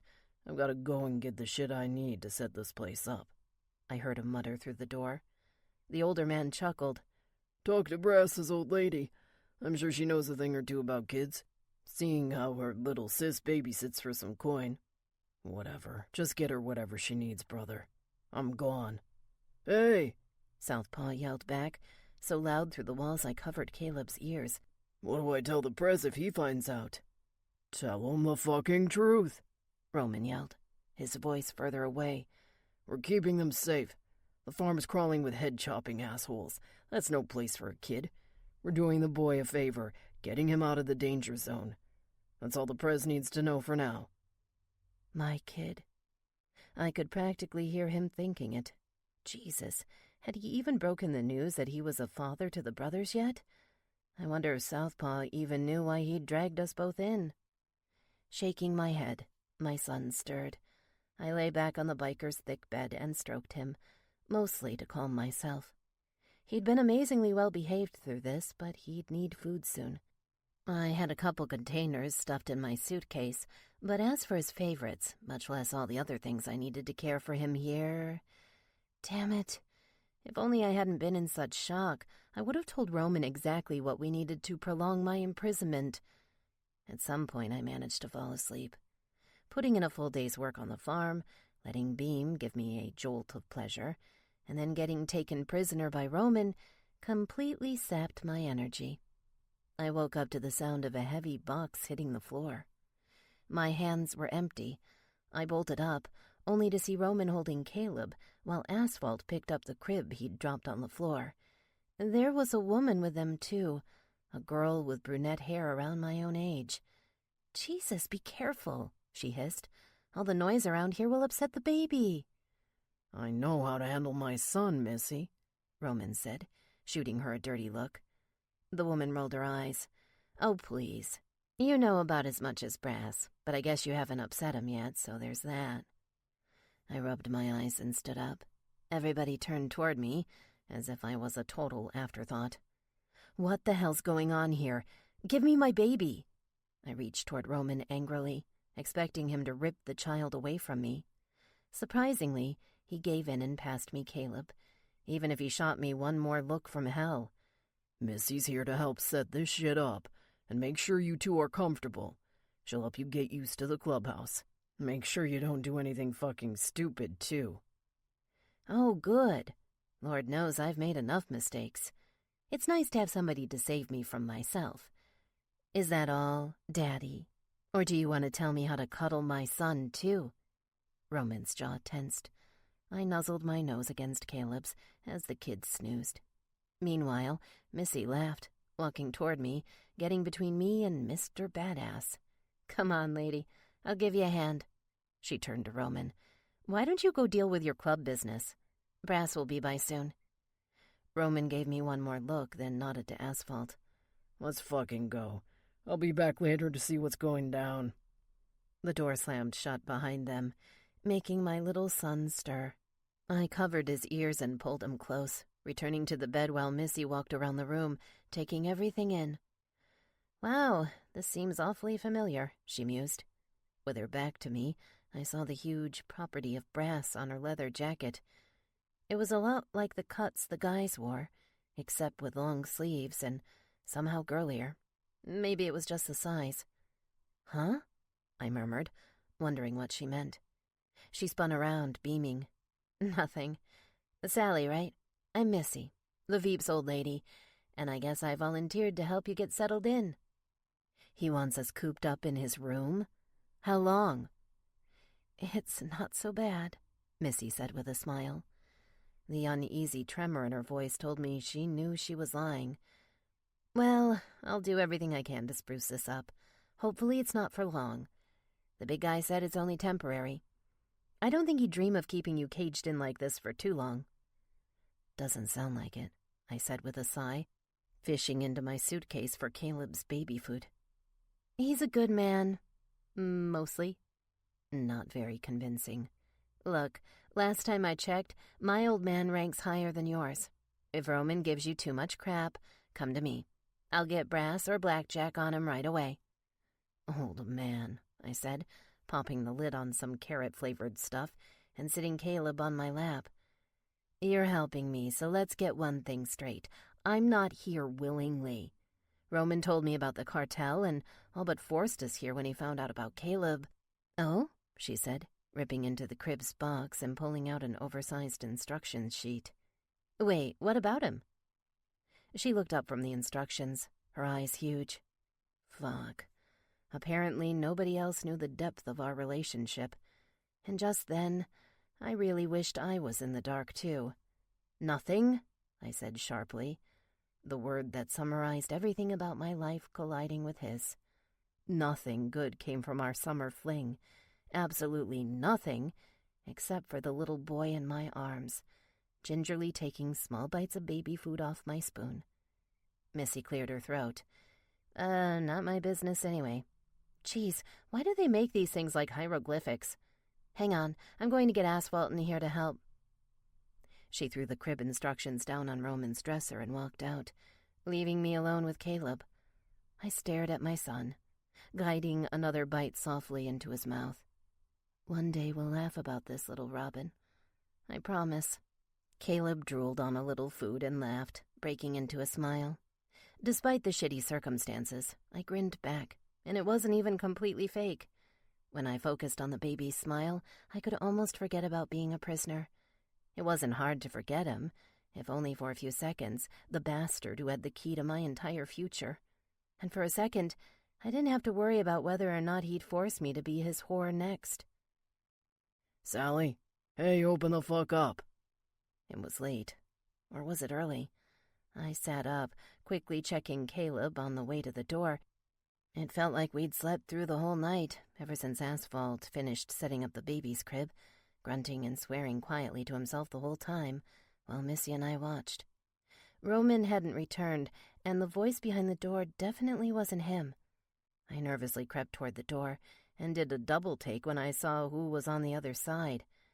Jesus, you shouldn't be here after what happened. Beam stared at me, his eyes soft. I don't care. Roman's not pushing me around. I'm a full patch member, baby, and I'm here to make sure you're all right. Let me in. He pushed his way inside, and I didn't stop him. Not that he'd have let me. He stopped, folded his arms, and surveyed the room, fixing his eyes on Caleb, asleep in his cradle. Damn, there's our little man. A small smile curled Beam's lips, and I followed him several steps over to the cradle. Is he really Roman's? I've heard the rumors. I don't know. Shame flushed my cheeks. Unearthing the secret I'd tried to keep buried yesterday was bad enough. Now it was just a matter of time before the entire club knew. Then what? That overgrown motherfucker's not fit to be enforcer, much less a dad. Shit, they ought to put you somewhere more comfortable. This room's a goddamned dive. He looked at the open closet, which probably looked worse than before with all the extra baby boxes spilling out. What are you gonna do? Beam reached into his pocket and plucked out a cigarette. They can't keep you caged up with a kid like a fucking rat. I'll bring it to a vote if I have to. It's a risk, pissing off my brothers. But I'll do it for you. My heart drummed. I cocked my head and gave him a serious look. Maybe I had a guardian angel here after all. If angels were tall, dark, and wore the world's most ridiculous punk rock haircut. Why are you trying to get in the middle of this? I appreciate your help, Beam, but Roman's right about one thing. It's between him and me. Nobody else. I brought this crap down on myself, trying to keep secrets I should have dealt with years ago. Bullshit. It's club business now, he snapped. He held up a lighter to the white stick in his mouth, and I raised a hand. Oh shit, right. I'll take this outside for the kids' sake. Sorry. Beam. I reached for his leather-clad shoulder, feeling a little lightning tingle in my fingers when we touched. You're a good man. I don't want you getting into trouble. He smiled. Trust me, I know how to handle myself. I'm a full patch member here, not a prospect anymore. The minute that asshole dragged you in here, you went under club protection. Not his. If he fucking roughs you up or makes you cry, you come running to me, baby. I'll make him stop. He doesn't scare me. Everybody who's been around our brother the past few months knows the fucker needs to be taken down a notch. I blinked and simply nodded. There was nothing left to say. Thank you, I mouthed one more time, letting him out. I went into the bathroom and washed my face. Feeling the cool, refreshing water on my skin helped soften the living nightmare rising up around me. God, why couldn't I have waited a couple more years before fucking a Grizzlies man? Beam was just an underdressed gentleman compared to Roman, even if he was playing nice because he wanted in my pants. I understood him. I could talk to him without feeling every muscle in my body tense up, bracing for the unknown. Unfortunately, wishes didn't mean a damned thing here. I was stuck dealing with the raging bull, and I'd have to ride him until he either set me free or tore me to shreds. I couldn't let him. I'd play along. I'd bide my time. I couldn't help Cousin Norm on the ranch now, but I'd never stop protecting my son. Guard Caleb from Roman's insanity at all costs. He'd have to kill me before he ever pulled us apart, or God forbid infected our son with his wicked, moody, outlaw brand of poison. I'd wear the bastard's brand if he forced it on me, but I'd die before he ever muscled his way into Caleb's heart, or into mine. 6. Taking control. Roman. She gave me the evil eye every time I stormed into my old room. Sally looked at me like she'd cut my damned throat in my sleep, so I called in favors and crashed at Rabbit and Krista's place instead, giving her and the kid some space to settle in. Christ, the kid. Her dirty little secret upended my life overnight. A couple days passed, and I still couldn't fucking believe I was a father. I'd missed everything in prison, and then after I was out, months of my boy's life hidden away forever. No goddamned way was I ever letting that happen again. I didn't know the first thing about being a dad, but I'd learn. My son was worth it. I'd be a man, raise him as I saw fit, and if anybody got in the way of that, I'd tear their fucking head off. I didn't need 9 months of reading books before I took charge. When I saw that baby cooing in his crib, my heart thudded about 100 times faster. 2 emotions shot through my skull. Love, and I'm talking about heart-stopping, kick-your-ass-to-pieces love. Love so strong it's like having a jet engine blasting in your chest. I didn't even need the bitch to confirm he was mine. I fucking knew it the instant he looked at me. A man knows his flesh and blood, and I damned well knew mine.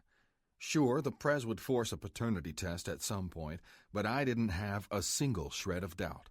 If he wasn't really mine, this primal storm roaring in my head wouldn't have awakened like a bear coming out of hibernation.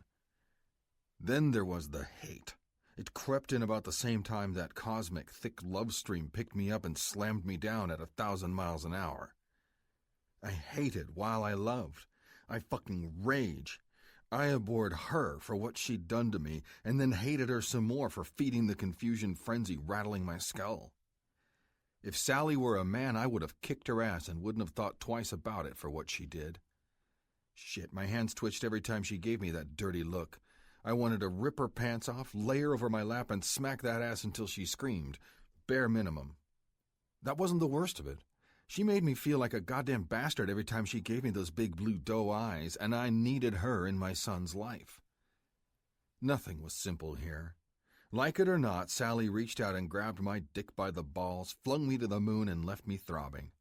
I wanted to spank her, make her feel my pain just as bad as I wanted to fuck her.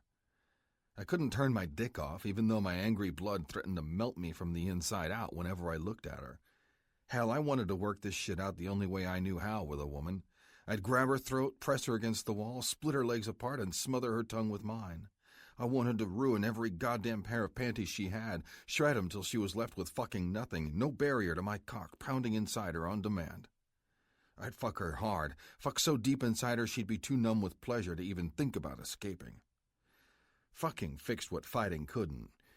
I knew it was senseless. I knew it was wrong, but fuck if I didn't want it. And watching her make evil eyes at me didn't help one iota.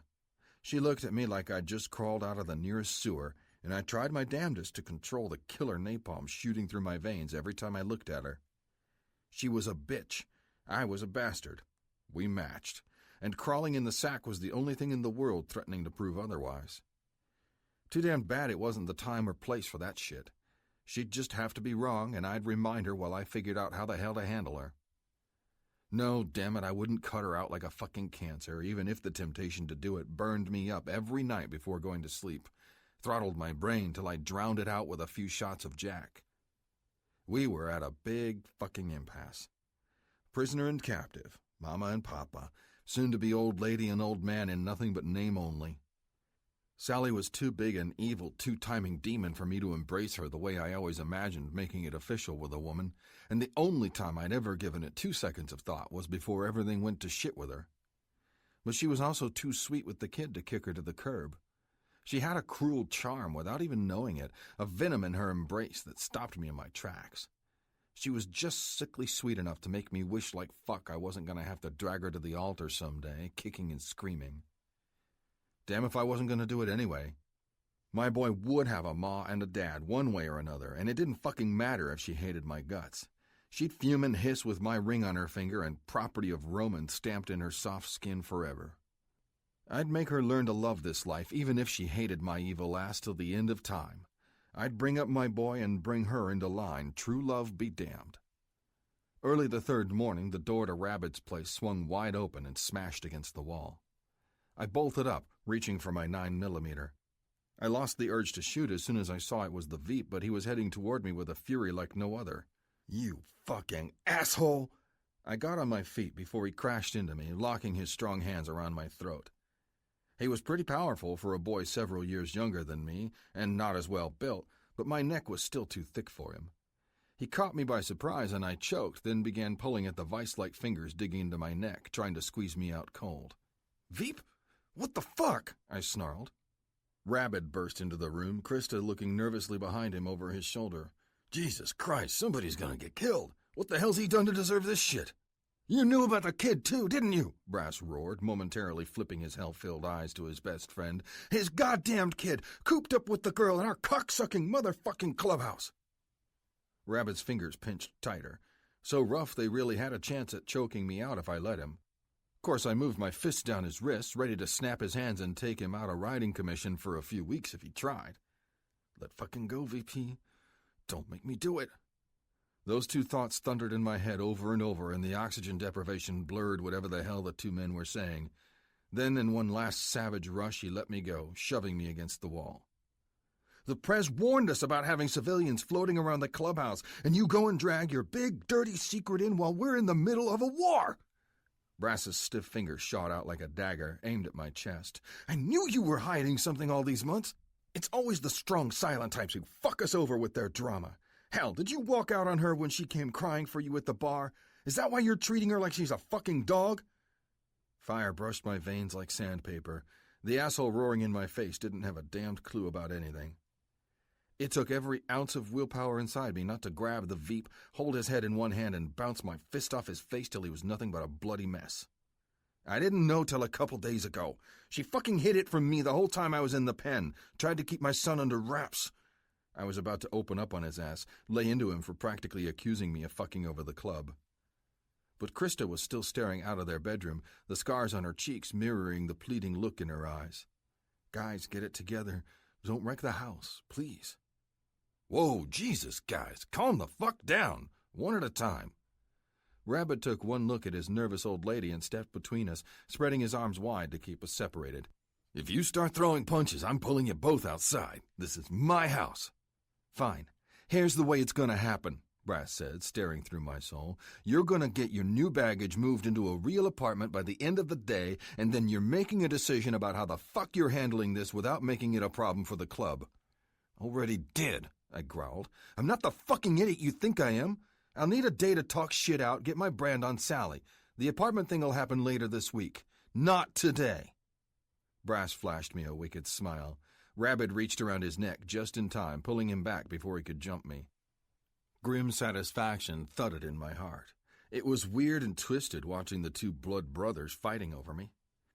They weren't really related, of course, but Rabbit and Brass were tight.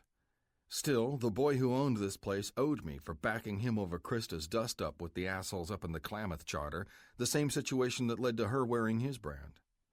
Shit, speaking of the chick, it was Krista's turn to get between us. The guys stopped fighting as soon as they saw her in the way, and she shot us all a stone-cold glare that could have brought an early winter. I'll watch your kid, Roman. Take care of your business. We don't need to fight over this.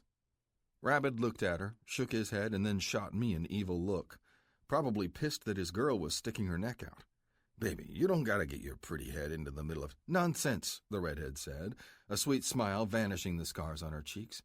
I've got plenty of time in my tutoring schedule before the new bar opens up in town. Just tell me where you need me. I thought for a minute, then nodded. Having Caleb in her hands was second best to Missy or Jackie, and as much as the little prince was growing on me, having him out of the way for a few hours would let me take care of business. I told her to come by the clubhouse with me in a couple hours. She walked off to the kitchen, humming to herself, while Rabbit slumped down in the nearest chair, running a hand over his tired face. Fuck, one day this club will get a moment's peace. One day. Not while we're fighting the cartel and disgruntled charters keep trying to pin our hands behind our backs, I thought. The club's predicaments had shitty odds, but we'd been dealing with those from the very beginning, and no man standing here was stopping now. We'll get there someday, Rabbit, Brass said, turning his eyes to me.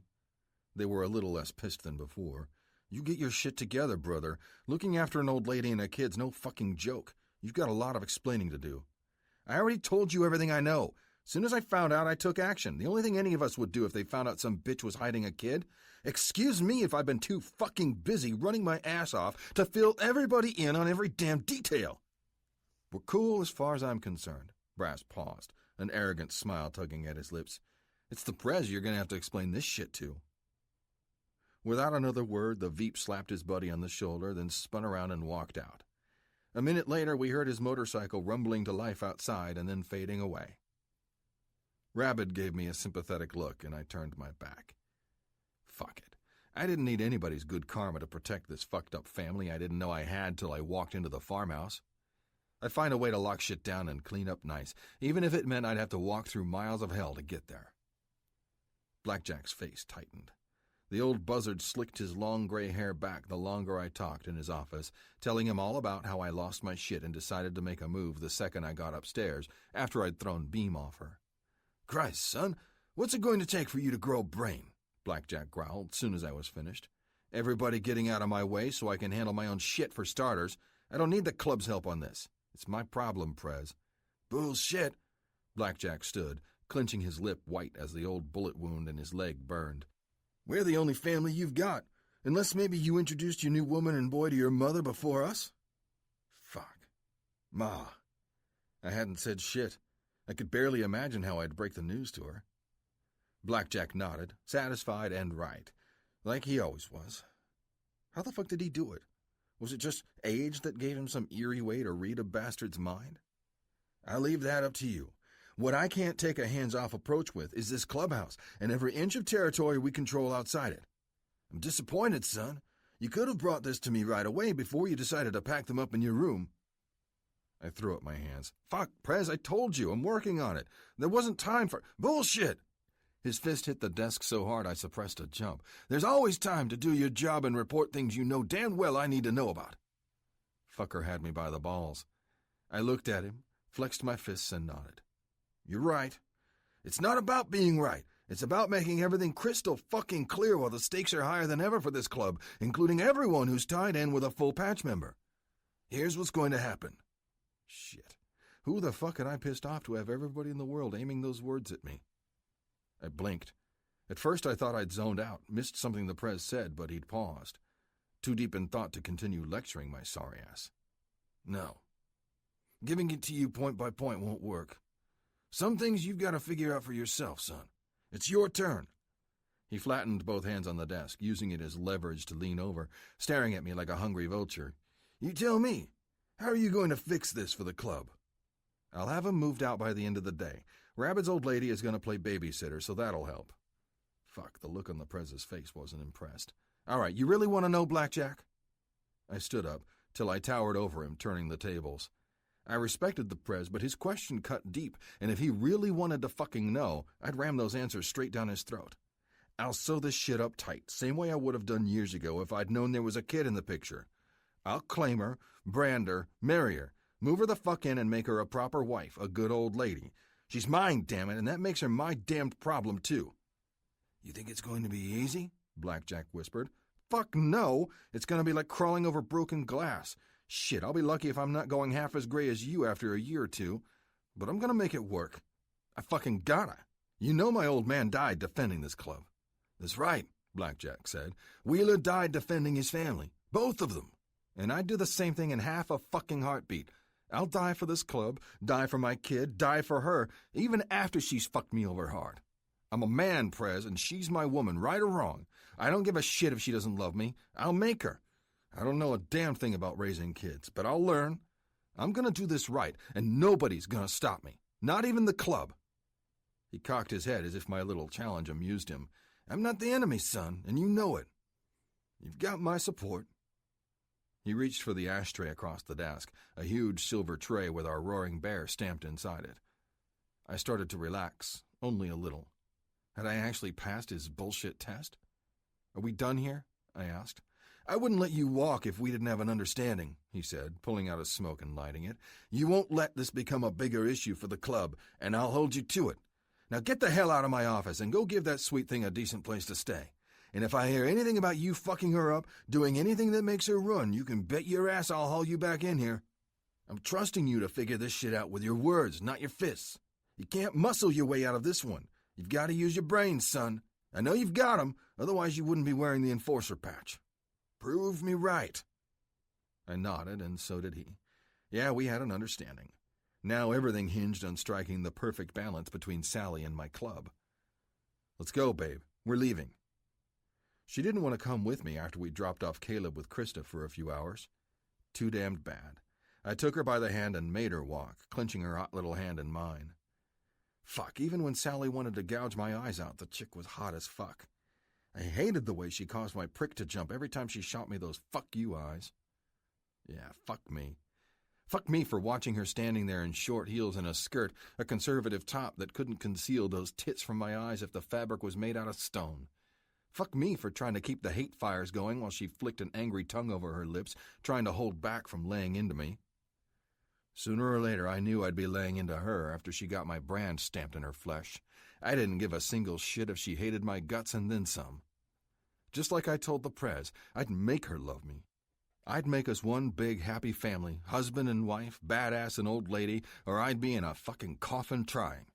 I'd turn her fuck you eyes into fuck me gemstones and watch her slide down to her knees, my fist in her hair, growling while she begged to suck my cock. Let's get this over with, Sally snapped, trotting past me toward the garages. A few minutes later, she was on my bike, her little fingers digging into my abs hard enough to make me feel it. She held on like a woman grabbing a sharp cliff because it was the only thing that kept her from falling to her doom. Like it or not, I was saving her, whether she fucking knew it or not. Holding her up, making damn sure she never tumbled back to earth with my son in her hands, impaling them both on the cartel's blood-red knives. Fuck. At the tattoo shop in town, we met this skinny freak covered from head to toe in ink like a goddamned alligator's scales. He did good work on our crew and several of our old ladies, and he had Sally's shirt off in no time, scrawling property of Roman on her lower back. Perfect place to see it when I'd be pounding the fuck out of her in the future. She refused to give me much input on the brand going on her skin, so I chose everything myself. Thorns around the side, a dark butterfly on one corner, spreading its wings, the only thing she fought me on because I wanted a crow in her skin at the start. We compromised with the bug, and I had to admit it looked damned good. When it was all over, she snatched the fabric back over her skin, sat up from the bench, and glared.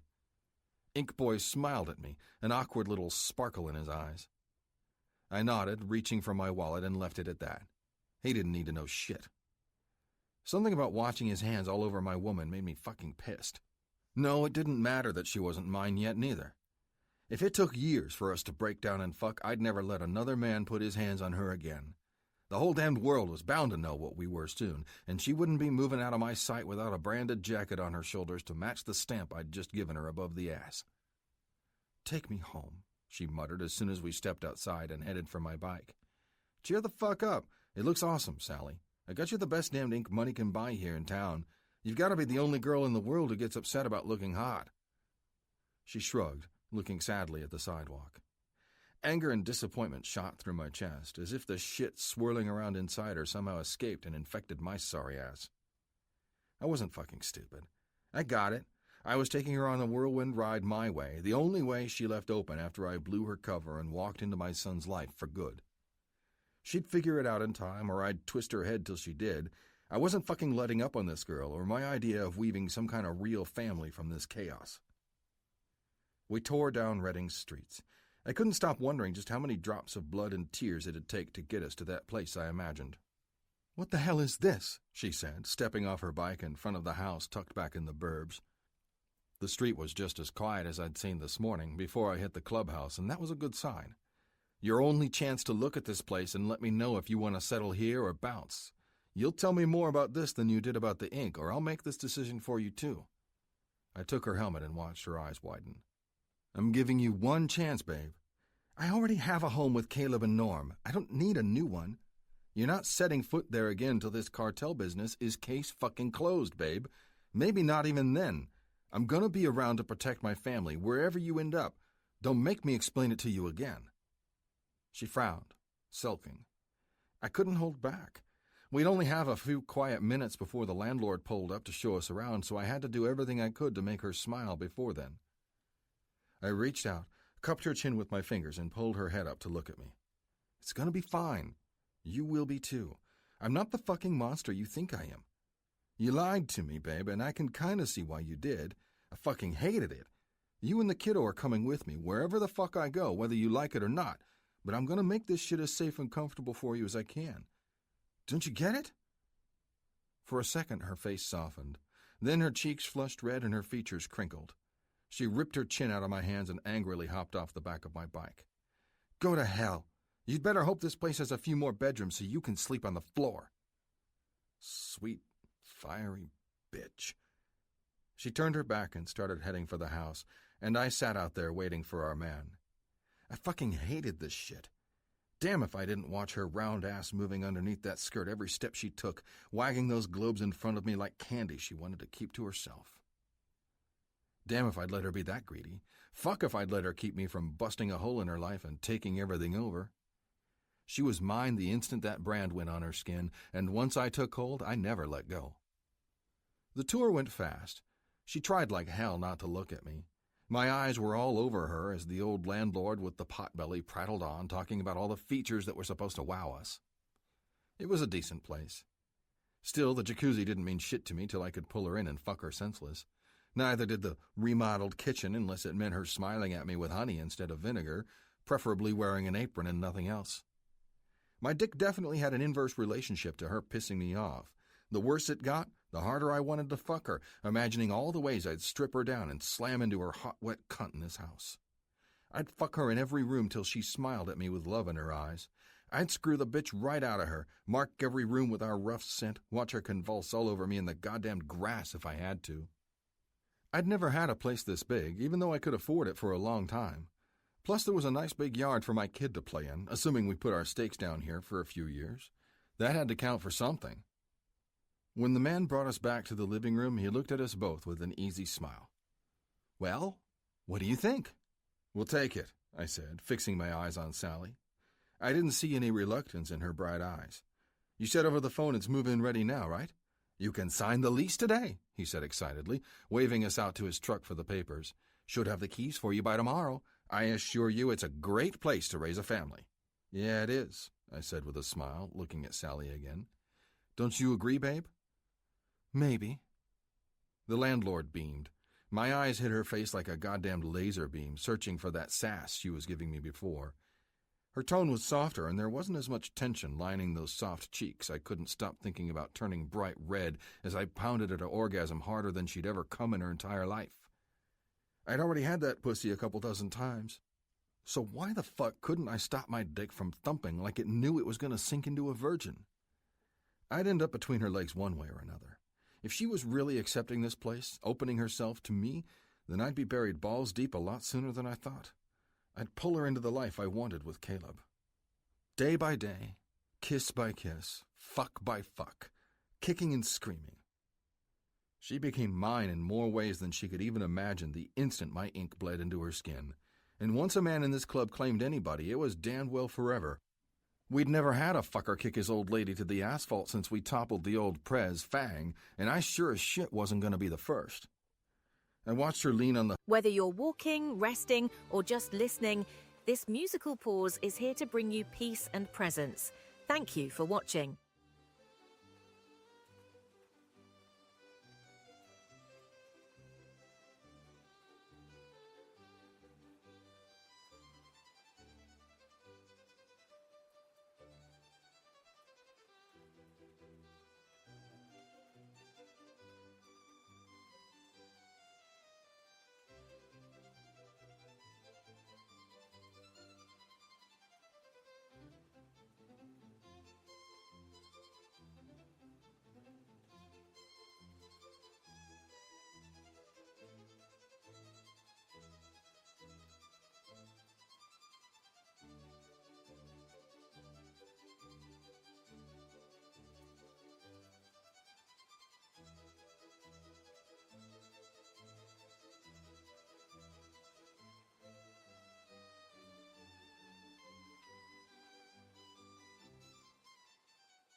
hood of the landlord's SUV and signed the lease before he picked it up and passed it to me. "Here you are, sir." I ripped it out of his hands and slammed the paper on the metal surface. "Just give me the fucking pen.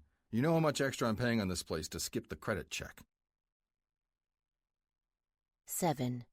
No more fooling. Sally.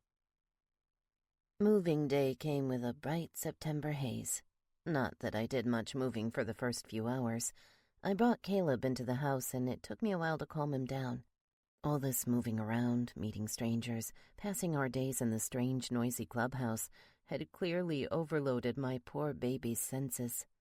I sat in the spare room upstairs, empty except for a rocking chair Roman brought up, staring out the window as he hauled in huge boxes and furniture. Asphalt was the only one there to help, but Roman moved with the strength and energy of a whole moving crew. Then Norm called. I bit my lip, tensing with my finger on the phone's button.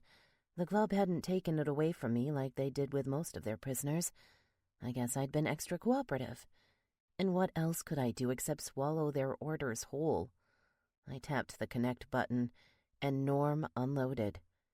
"Sally, are you out of your fucking mind? I get maybe going away to that clubhouse for a couple days after the bastard all but dragged you out. But our place is your damned home, not with him. I don't give a shit what they keep saying. I'm not going, and neither should you. That man, Stryker, told me I should have been gone days ago to avoid getting my head chopped. I don't care. I'm not going fucking anywhere. And I can't believe you rolled over for these biker idiots."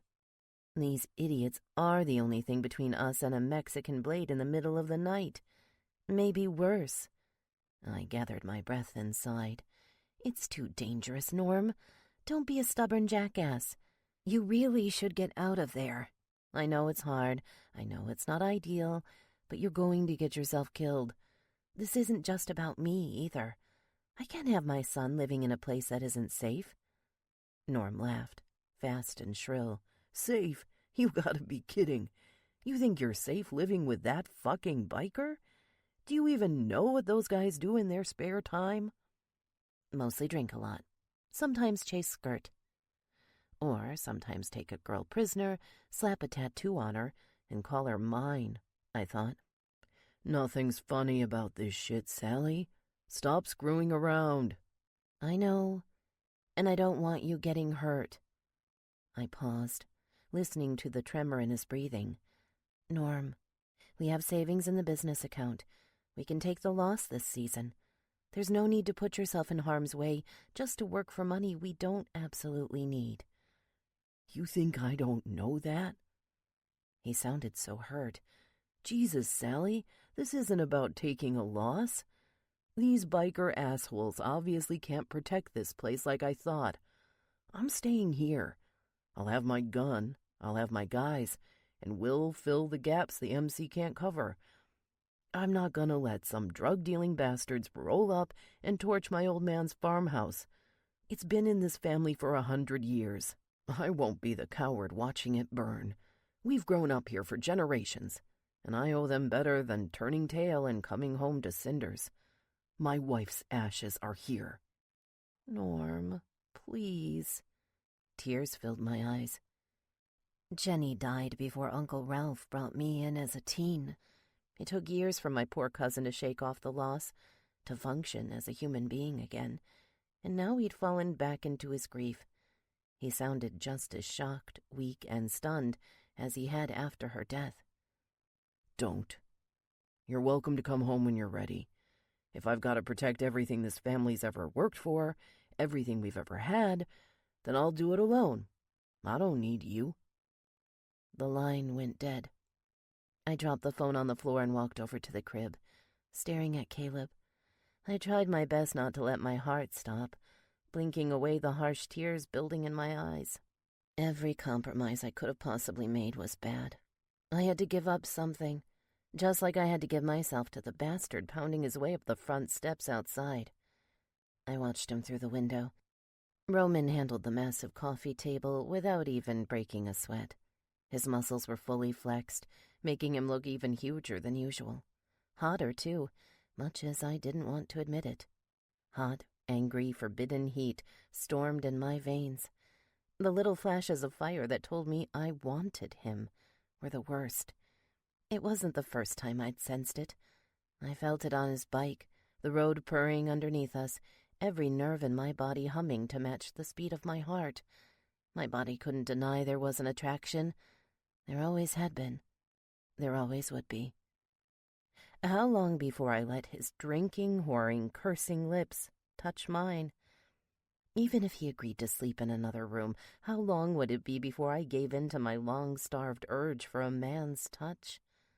I shuddered. A huge crash outside my door brought me back to my senses. I popped the door and looked out into the hallway. "Cocksucking bastard motherfucker!" The box of toys Asphalt had dropped down the stairs on the landing busted open, strewing its contents out around his boots. He looked like he was about to have a stroke. "Do you need a hand?" I asked, folding my arms. He looked up, and the anger in his beady eyes melted into shame. "Nah, big boy doesn't want you on your feet, throwing out your back going up and down these stairs, carrying all this shit." He really said that? "He says a lot of shit, and there's no arguing about this. Let us do the work, old lady," he growled, reminding me what I'd become. "That's what brothers are for." Maybe he had a point. Not that I liked being shoved to the side by pure testosterone. Like it or not, I was being forced into the MC's machine now. I woke up late from a nap after dark. My heart sputtered as I checked the time, and I realized I should have fed Caleb a couple hours ago. Shit. The house was quiet. I walked out of the bedroom and into his room, only to find Roman there, an empty jar of baby food at his side. He sat on the floor, holding the kid, a strange contrast with such a giant, rough man and a tiny baby in his arms. "Roman?" He turned around slowly with a finger pressed to his lips, warning me not to wake the sleeping boy in his arms. His gentle movements sent shock and sadness through my veins. I'd never seen him like this before, and it scared me because I didn't know how to react. Jesus, what was I supposed to think? It was like they were meant to be together, and I'd kept them apart. Delayed something beautiful and natural by being the most indecisive bitch in the world.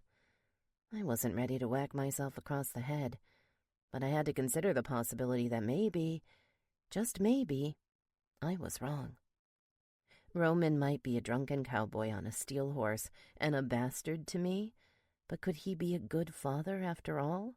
Instead of fishing for an answer, I swallowed the lump in my throat, bridging the distance between us. I kneeled on the floor next to him, running my fingers softly through Caleb's little crop of hair. It was getting darker by the day. He'd really look like Roman in a few more years, and I wasn't sure how the hell to feel about that. Surely it couldn't be worse than the giant in his leather cut, staring right at me. "You seriously fed him?" I asked. "Yeah. Went down easy, too. It's almost fun when he stops fussing." "Well, let's put him to bed," I said, reaching for the boy and pulling him out of the biker's arms as gently as I could. Roman stood up and followed me. We took a moment, staring at the little man we'd created as he turned over. I wasn't sure what the hell we were doing, but I couldn't ignore the fact that it felt like a real family moment. Almost. If only he hadn't treated me so shitty. If only I hadn't cut him off for almost 2 years. If only the cartel hadn't come, and the MC wasn't so vicious. If only I wasn't born, so none of this would have happened. "Babe, you okay?" No, goddammit, I wasn't. I'd been living for about a week with the risk of every word striking my ears, triggering tears, and it was starting to get really exhausting. I'll be fine. It's just a long day. "Yeah, that's moving for you. Want me to finish putting your bed together, or what?" A sharp glint entered his eyes. "Do you want to bury the hatchet by fucking all night?" That was what I heard behind his words, and my whole body flushed accordingly. "Jesus, no!" It came out way more forcefully than I wanted, and he blinked in surprise.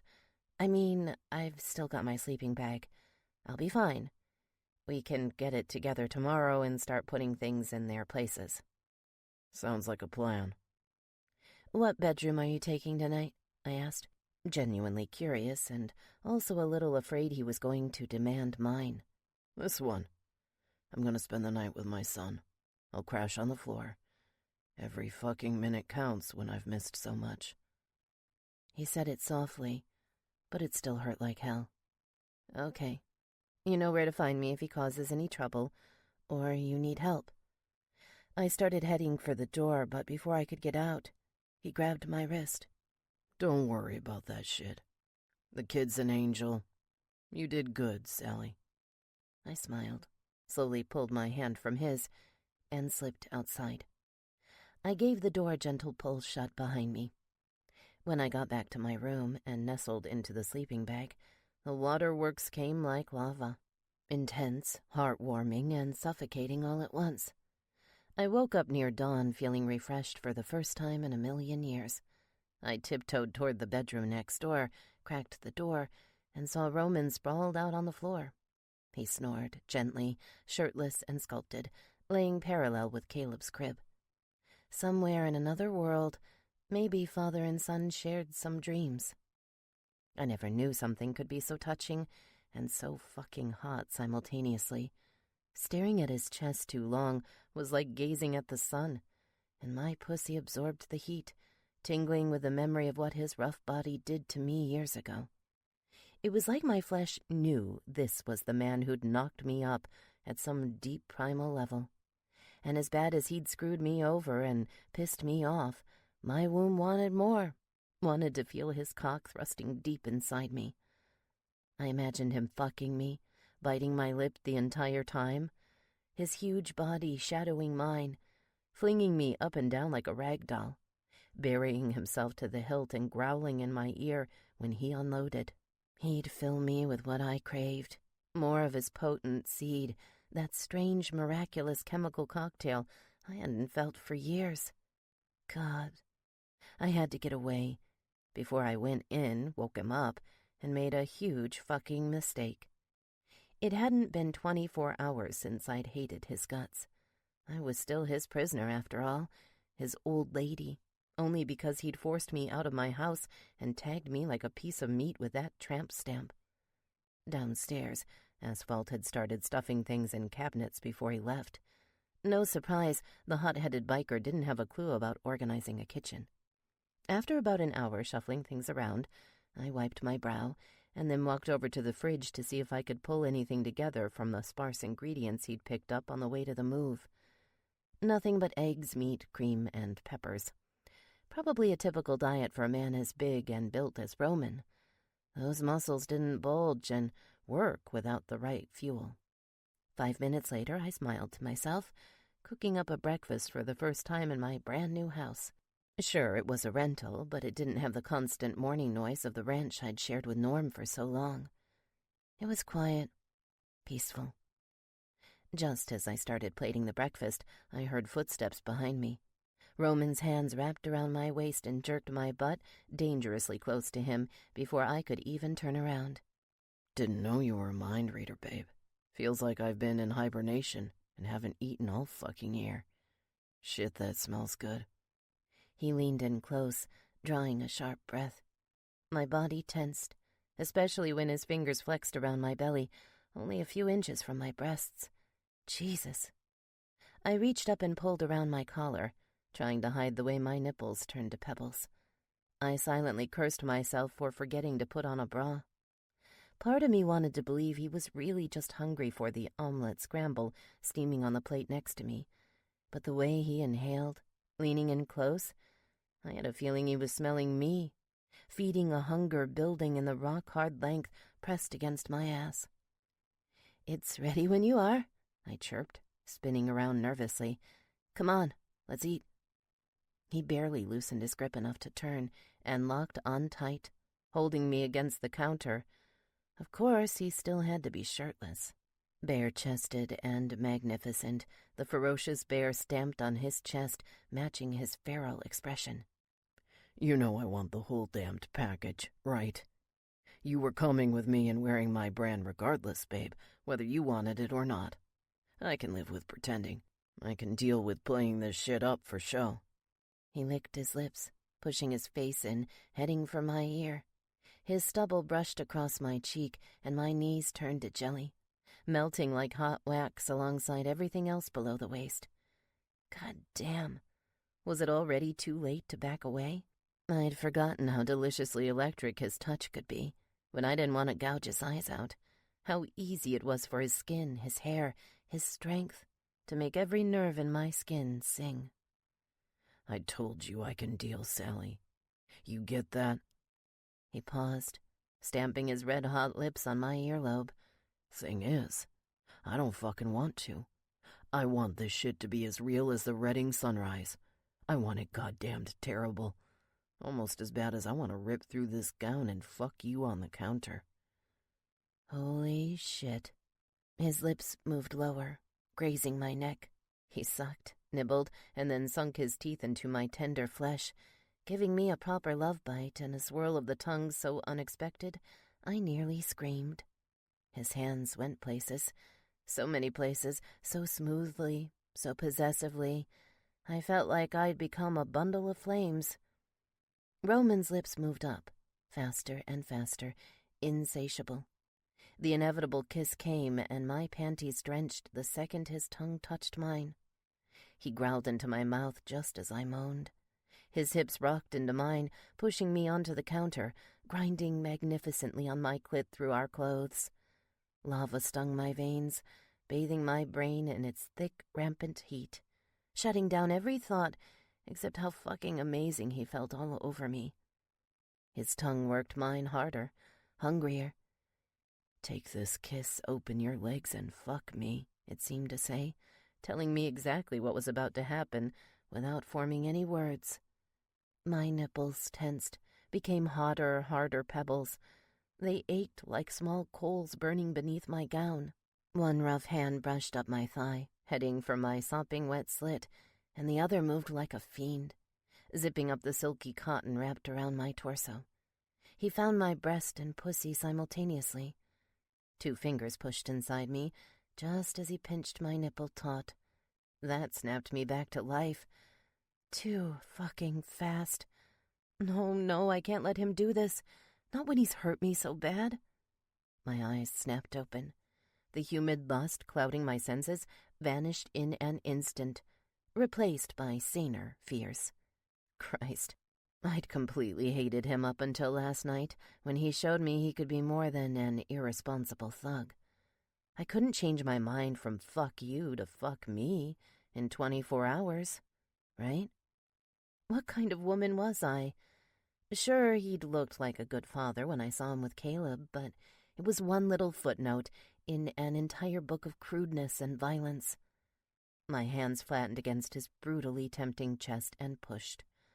Hard. Babe, what the fuck's the matter? He growled, staggering back. For a second, my eyes caught the raging hard-on tenting his jeans. I knew what that cock could do, and if it came out in this kitchen, no wouldn't even be on the table. This is happening too fast, Roman, I panted out. I'm sorry. I need more time. I still don't know what the hell we're doing here. I don't know if I hate you. He cracked a smile, tugging on his jeans with his thumbs, probably to relieve the strain of his towering dick against the denim. I told you I'm sorry for the shit that came down before. I'm making it right. I'm gonna build this family into something real, damn it. And I'll spend every waking minute fucking the shit out of you if that's what it takes. You can't control me with sex, I snapped. I don't want anything to do with you like that right now. But my body does, I thought, pinching my legs together and feeling the wetness his touch had left behind. So strange to be annoyed and a little turned on by his brash words. Then again, contrasts were the norm with Roman. The sooner I learned to deal with them without losing my sanity, the better. You think I want control? You think I want to drag you to my cave and fuck you without any say? He stepped toward me, not stopping until my nipples brushed the hungry bear tattooed on his chest again. You're flat out wrong, babe. Having you like a dead fish won't do shit for me. I want you to fucking want this till your heart stops. I want you to beg for my come again, Sally. If you're not ready for this shit, fine. I'll put a leash on my dick and keep teasing you till you are. Hot sweat beaded on my skin.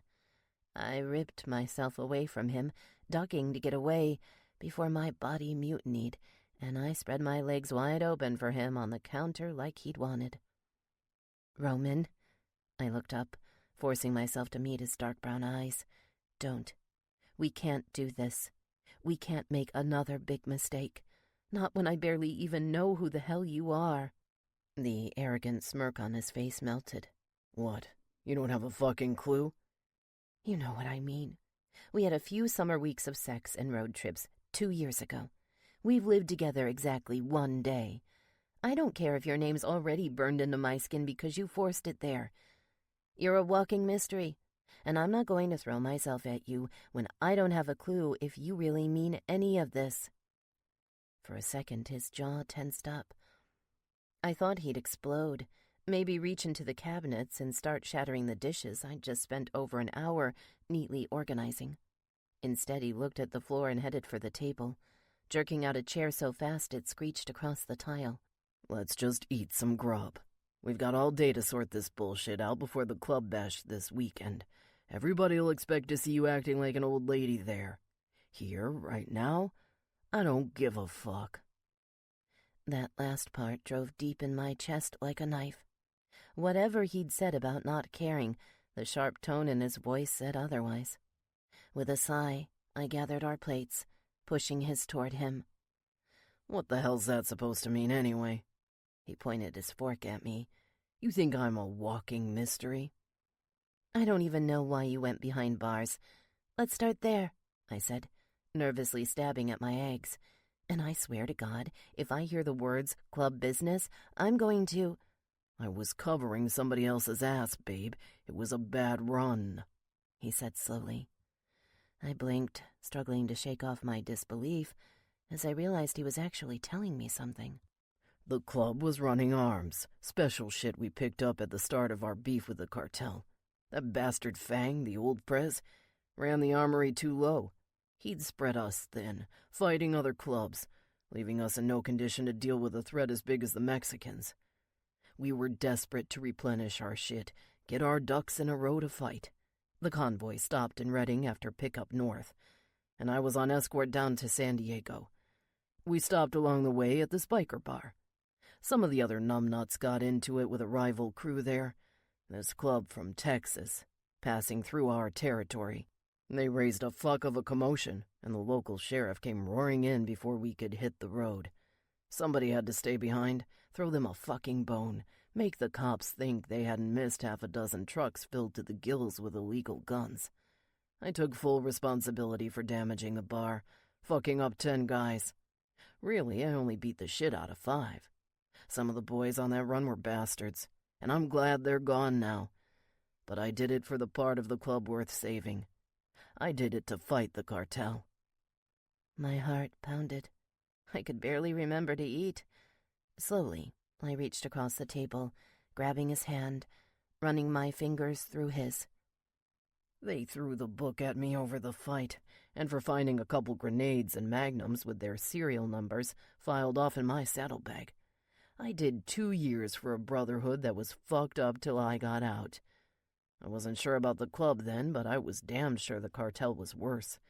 I couldn't let 'em have an open path to Redding. If they'd gotten up here sooner, they would have fucked up your ranch that much faster, and I wouldn't have been around to help. He paused, looked up. I did this to protect the town. I didn't want them fucking with my ma or anybody who didn't deserve it. The cartels don't have a code.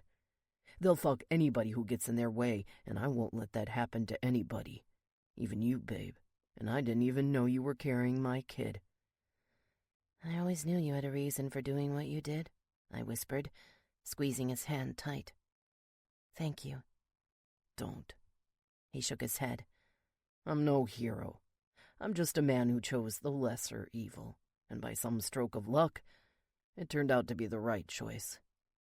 He dragged his hand away from mine, tucking into his breakfast. I watched him eat in silence for more than a minute. The story, the truth, was so intense it left my throat as dry as cotton. Something was missing anyway, my morning caffeine. I got up and walked to the fridge, retrieving an iced latte drink in a carton. The coffee maker was still in its box. Roman picked the bottle up and sneered. Is sugary piss coffee any good or what? I looked at him and smiled. I couldn't help it. You tell me. It won't take the tattoos off your skin to try something new, you know.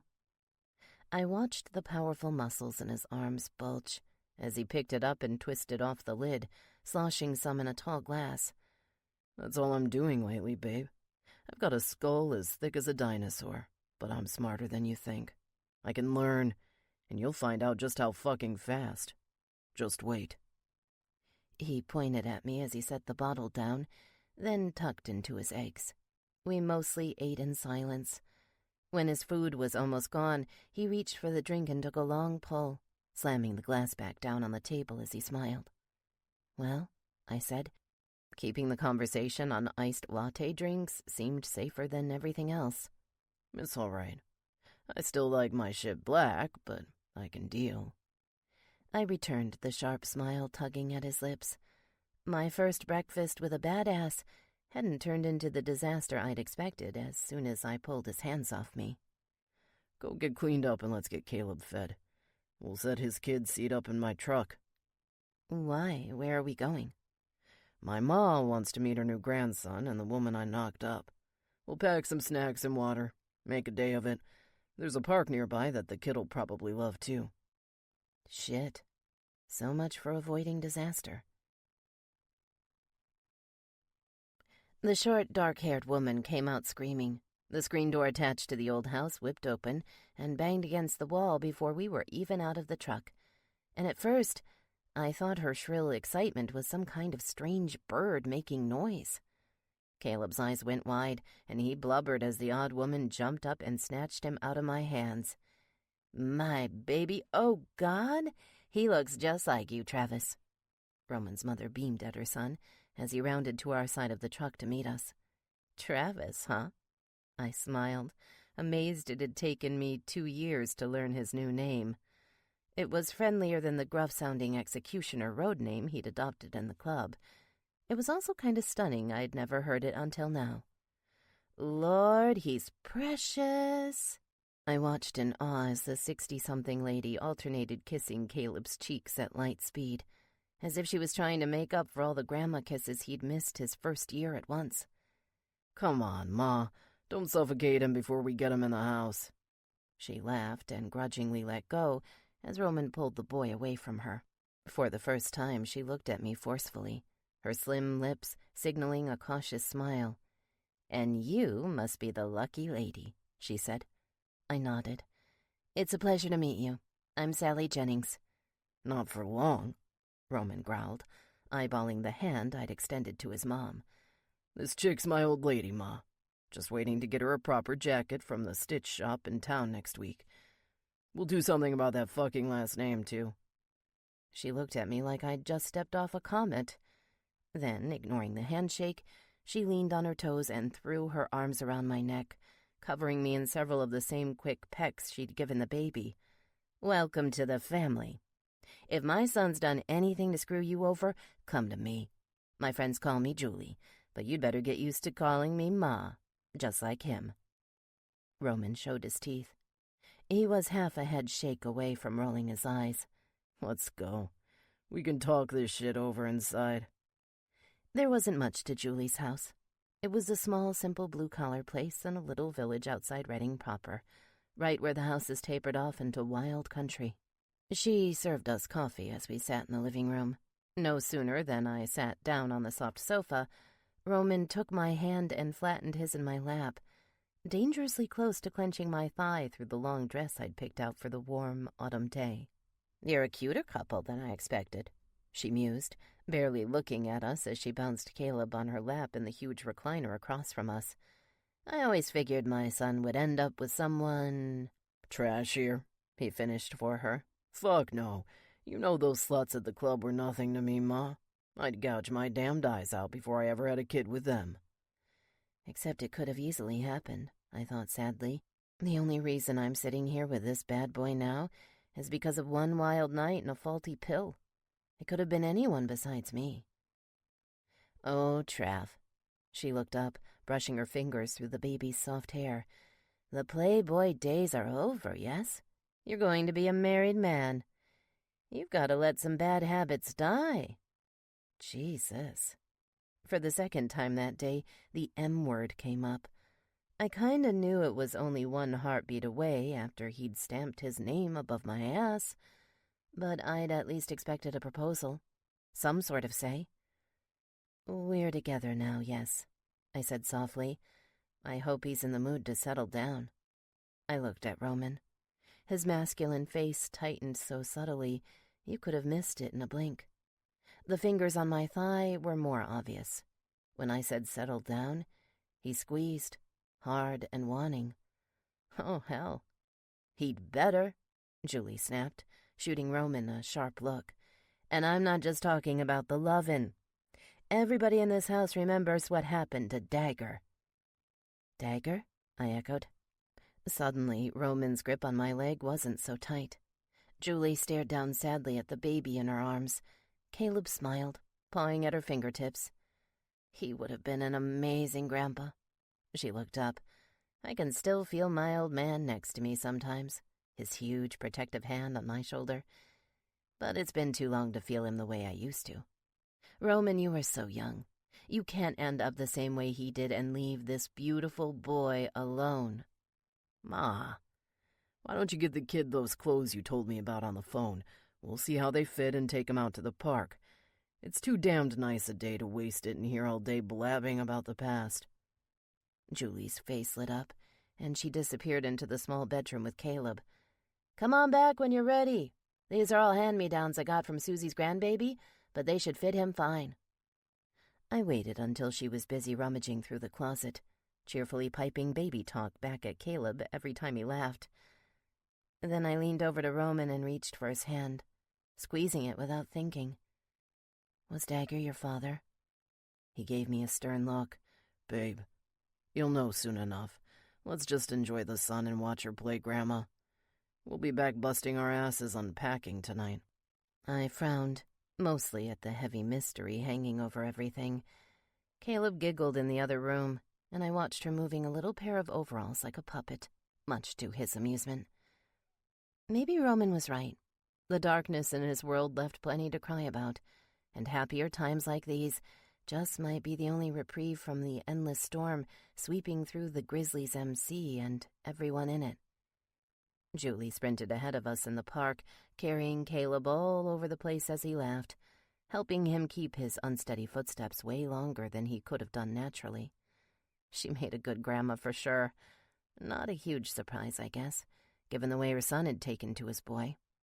By the end of it, we were all dead tired, resting on a blanket she'd brought along with some snacks. Afterward, we all drove back to her place, and she tried to help load the boxes of extra clothes and baby supplies. Roman wouldn't let her, insisting on doing it all himself. Between what she'd given us and the club's donations, plus the stuff I'd left behind with Norm, we'd have a whole room filled to the brim with nursery and toddler goodies. It was enough for 3 kids. "You'd better bring him back soon. Don't make me track you down, son," Julie said before we left, wagging her finger at Roman. "You know I'll send Blackjack after you if I don't get a call. We go way back." "Yeah, thanks for reminding me like you always do," he growled, not stopping to climb into the truck. "I'm busy as shit, Ma, but you'll get more baby time. Don't worry. It's one big happy family now, and that's how I'm going to keep it." "Make sure you do," she said, a more serious gleam in her eyes. "Take care of Caleb. Sally, too." I smiled and waved, climbing into the passenger seat and buckling my seatbelt. Roman never said anything. He just backed the truck down the long, cracked driveway and lifted his hand. Julie watched us the entire time, until we'd driven out of sight. "I hope I have half as much energy when I'm her age," I said, hoping to smooth things over. "I'm tired just thinking about all the work at home." "We'll get to it, babe, piece by piece. We're not heading straight home." "No?" "Fuck no. We've got one more stop to make. If you still don't know who the hell I am, then I'm gonna drill it into your pretty blonde head. You've seen Ma. Crazy, well-meaning, and energy off the charts. That's the light. Now it's only fair I show you the dark." I didn't know what the hell he was talking about. My blood pressure spiked, and a strange dread twisted in my stomach, mercilessly building the entire 20-minute drive to the huge, broken-down warehouse. We pulled into a long abandoned parking lot with a rusty, imperfect fence surrounding it. They say some people are so sensitive they can sense phantoms, especially the sad and angry ones. I wasn't sure about that, but I definitely got an unshakable, sick certainty in the pit of my soul the instant we drove in. Something terrible had happened here. I knew it before he killed the ignition and ordered me out, pointing toward the corner side of the warehouse. "Come on, grab the kid and let's walk," he growled, popping his door as soon as the engine went quiet. "You're sure it's safe here?" he snorted. "I wouldn't be bringing my old lady or my son here if it weren't. It's broad daylight. Besides, nobody's been fucking stupid enough to use this place as a rally point since the shit that went down years ago. Not after the media storm and the cops combing it." I held my breath, stepping out of the truck and reaching for Caleb, unbuckling his safety belt. The baby cooed tiredly in my arms and put up a little fuss as the cool breeze hit us. He was way more interested in taking a well-earned nap after running around with Grandma than seeing some grown-up drama at this worn-down place. Roman looked behind me, a few steps ahead, waving us forward. I went on, my heart pounding. We approached a small corner with a half-broken-down fence, next to a decrepit loading dock. He stepped a short distance past a wide gap in the rusty brown chain-link fence, staring quietly at the pavement. I followed his eyes. The concrete was broken. Faded graffiti circled a small bronze medallion with the Grizzlies MC logo branded in the middle, pounded into the concrete.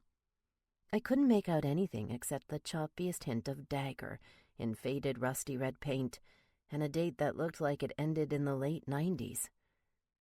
"This is where my old man met his maker," he said, looking up and locking on my eyes. Dagger got himself killed for the club. He left behind my poor ma and a really pissed-off 14-year-old kid. Me. He thumped his chest. Lightning caused his face to twitch. Like years of rotten memories rushed through him at once. "I'm sorry," I said, and I meant it. It was also all I could manage with the heavy emotions charging the air. I'd never seen him like this. The dark, lonely look in his beautiful hazel eyes, his huge shoulders slightly slumped. I saw a man who'd been beaten by one of the few things he'd never control. The past. I had to know. I swallowed, gathering my words, then clutched Caleb tight with the other arm as I laid a soft hand on his shoulder. "How did it happen? I mean, if you don't mind." Bad deal went down here. The Nevada Scorps came over to pick up some nasty shit the club played mule to deliver. The Scorps were hot shit back before Reno and Vegas turned into neutral zones no MC could claim. They also like to flip you the fucking bird and sting your ass raw as soon as you expected cash in hand. The fuckers tried to lowball the club for coke we were selling in the old days at a loss, right as we were getting our hands on other shit. Pausing, his face tightened, anger threatening to ripple through his features. They ambushed the MC, told them to take their shitty offer or else, and they had the manpower to back it up. My old man was a total hothead. Like father, like son, I guess. He was having trouble at home with Ma and hitting the bottle too hard. She loved that man, and was proud to be his old lady. But he stepped in the typical midlife crisis shit and went crazy. Started fighting with her, drinking like a bastard, probably fucking a few club sluts on the side. Something pushed him over the edge. He fucked up bad, and he lost his life. Right here. Roman stepped over the red paint, tapped the edge of the memorial with his boot. I stared at him with wide eyes, and then looked back to the ground. I couldn't believe he was showing me the spot where his father died. It happened quick. You don't get second chances in this biz. He punched a Scorp, and they pulled their guns. Knocked his damned teeth out, 3 blows to the head. Blackjack was there with the old crew, and he found himself up against the wall too, a shotgun pressed against his chest. All the guys watched with rage boiling them alive while the fuckers took the coke, took the money, and kicked the shit out of my old man on the ground till he stopped breathing. Holy shit. Hot tears ravaged my eyes just thinking about it. And he wasn't even done yet. They shredded his cut. That's the torn-up leather you see framed behind the clubhouse's bar. The same one next to all the pictures of the old guys who weren't complete bastards when they were in their prime. The Scorp's Veep pulled out his hunting knife and flayed a strip of skin off Dad's back, too, while he was dying. Up and stole the bear he had on his skin. His blood ran all over the fucking place, swirled around the boots of every brother standing there. That's what Blackjack told me when I was old enough to handle it. Sick. Roman, I'm sorry. I get it. Please, I don't need to hear any more. Caleb squirmed, and I loosened my grip. Sorry for practically squeezing him to death while I imagined the nightmarish scene. We got back at him, of course. A little before my time prospecting, unfortunately. I'd have loved to crack the skull of the motherfucker who skinned him myself. Blackjack took care of that before I could, and the Scorps are just ancient history now. Why? Why are you telling me all this? I stared at his cold, dead face, trying to understand. My way of telling you I'm ready to rip my chest open and hand you my fucking heart, babe. He stepped forward, laying a cool, thick hand on my cheek. I also know how bad my dad fucked up. He snapped and got himself killed because he didn't respect his family enough to keep a lid on his shit. Sorted out some other way. I know you got your doubts about me. I bit my lip, shaking off the last of the tears, unable to resist the urge to press my face into his palm. I can change my mind, you know. Things are pretty fucked up. I was ready to walk away, ready to leave you behind for good. And that's the point, babe. If it wasn't for the cartel, I got a bad feeling I would have missed a whole lot more of my son's life because you couldn't trust me. His hand circled to my back, wrapping around my waist, pulling me and the baby to his chest. I want to fucking explode when I think about it. The only reason I don't is because there's no goddamned way I'll ever let it happen again. Roman, people make mistakes. Yeah, they did. My head kept spinning, ready to fly off and take the rest of me with it. I couldn't even comprehend right or wrong in this situation. Not anymore. We'd both screwed up bad, but he was trying to make amends. Shouldn't I let him? Shock and awe didn't begin to describe my reaction. I tucked Caleb carefully between us and craned my head, ready for a kiss. He pulled away right before my lips touched his, brushing his stubble on my cheek. Hold the fuck up. You have no idea how bad I want those lips on mine, he growled. But I'm not gonna do it till it's fucking real. I meant what I said this morning. I want to hear you beg, babe. I took you on a roller coaster to show you the real me. Let it sink in. You can't change your mind in less than a day. You pushed me away this morning, and I'm not gonna fuck you over again by taking something that's only gonna screw this up for the long haul. Come on. It's one kiss. I'm not saying I'm ready to fuck you or anything. Shit, was I serious? I couldn't stop feeling his hard cock against my thigh, tense and wanting, making my body shake with need. Real, genuine, dyed-in-lipstick and honey need. How the hell had we flip-flopped since morning? Suddenly he was the cautious conservative one, and it drove me fucking crazy. Yeah, you are, he growled, reaching to fist my hair and pulling my lips to his. We kissed long, hard, and hot. It was almost cathartic, some kind of exorcism written in love, able to banish a little of the evil hanging over this old abandoned lot. I moaned into his mouth, truly tasting him. My tongue whirled against his, led in a steaming, inescapable dance, plucking every nerve in my body to perfection. Damn, don't make me beg. He can't be serious about that. His tongue moved against mine so hard my nipples throbbed. Hot blood rushed through my ears, drowning out everything, making me hear the thumping need in my own heartbeat. I want to fuck. No, we couldn't, though. It wasn't that easy, and it surely couldn't happen here. I had to stop it there before we went further, especially with the sweet baby still in my arms. I pulled back, struggling to stabilize my knees, following him to the truck. I helped Caleb into his kiddie seat, then climbed in. Tasting you makes my dick jerk like a kid who's about to have his first fuck. You know that? He looked at me in the passenger seat. My cheeks heated. Still, you keep a lid on that shit till you're ready. You give me that tongue again, you'd better expect to get naked, girl. His hand slid down to my thigh, and his fingers pressed tight, pinching the autumn skirt on my cool skin. Instant fire. Roman started the engine, but didn't put the truck into drive, looking into my eyes as he leaned over. Let me make this crystal fucking clear.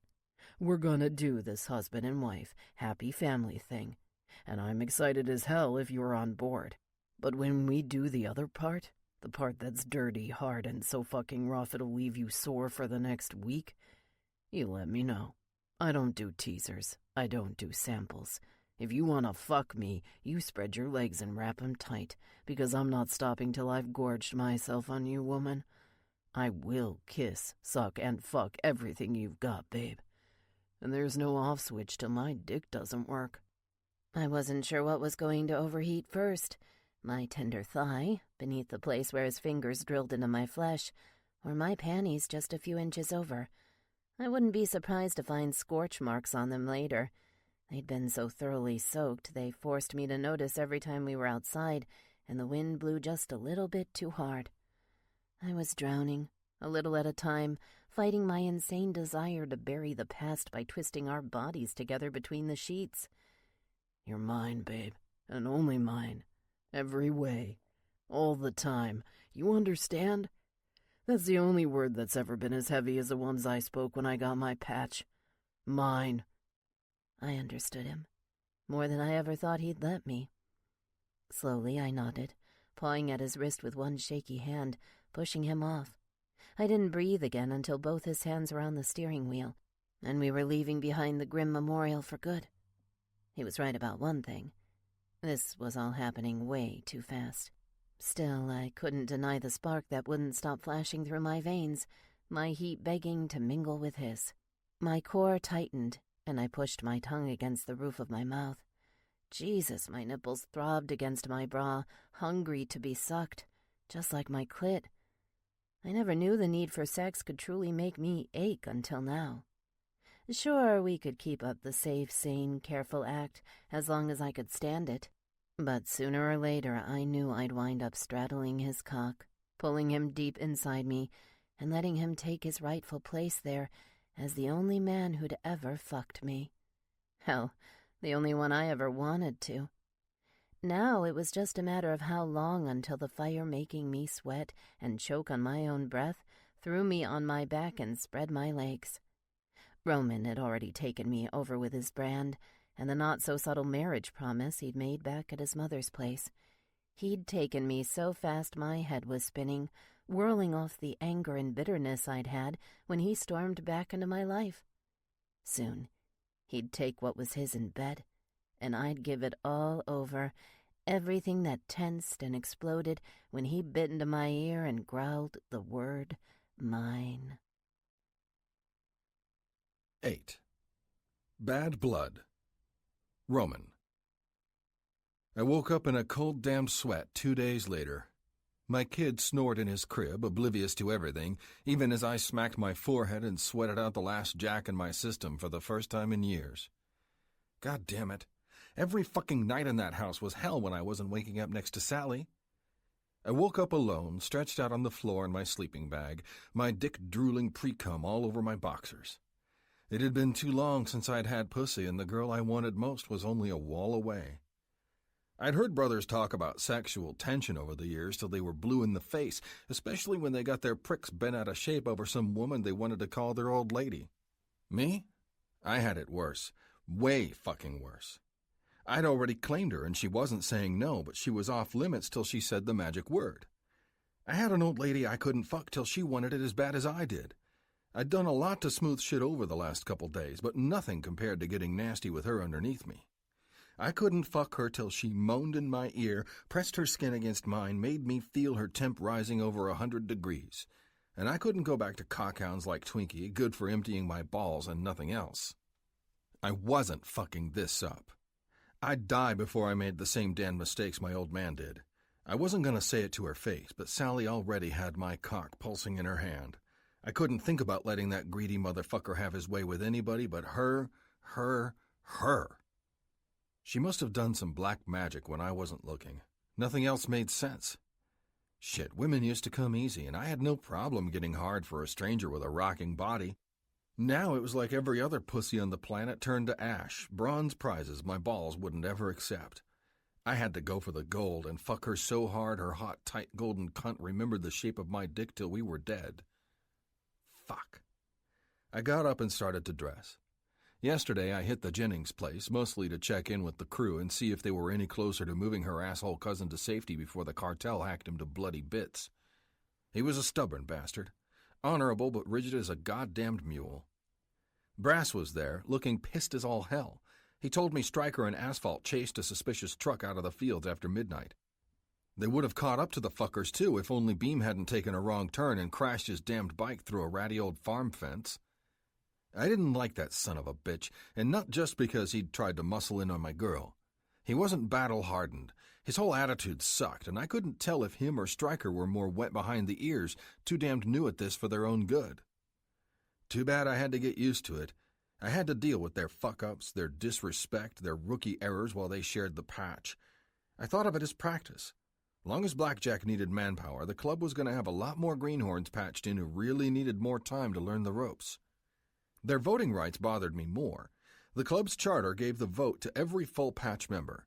That might be a problem when these kids had to take the grenade between their teeth and make a damned decision that would affect the whole club.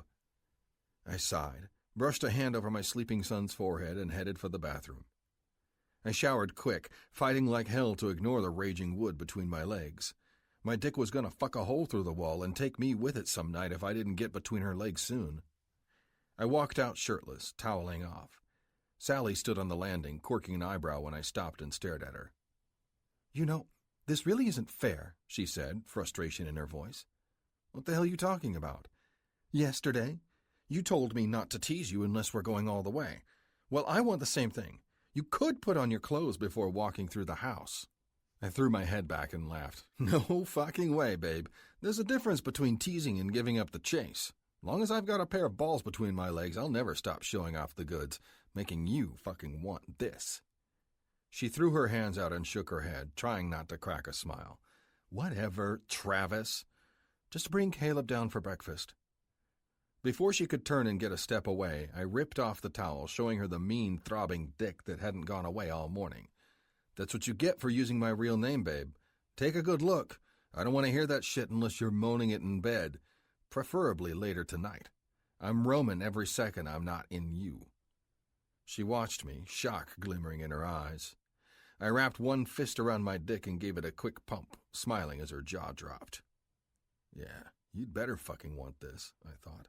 "I'm turning into a maniac every second I'm not blowing my load inside you, woman. Let those worries go. Let's fuck tonight. Fuck me like my old lady. Ride my dick like you missed it for 2 goddamn years. Fuck me and don't look back. I'll bite your little lip till you come on my cock. We'll fuck it all out till you can't remember how to breathe." Her hand trembled a little as she hit the staircase and started down, desperate to get away. "I'll have the kid downstairs as soon as I'm dressed," I growled after her, reluctantly throwing the towel back around my waist. Fuck, this sexual tension shit was killing me, minute by minute. Probably for the best she beat a retreat.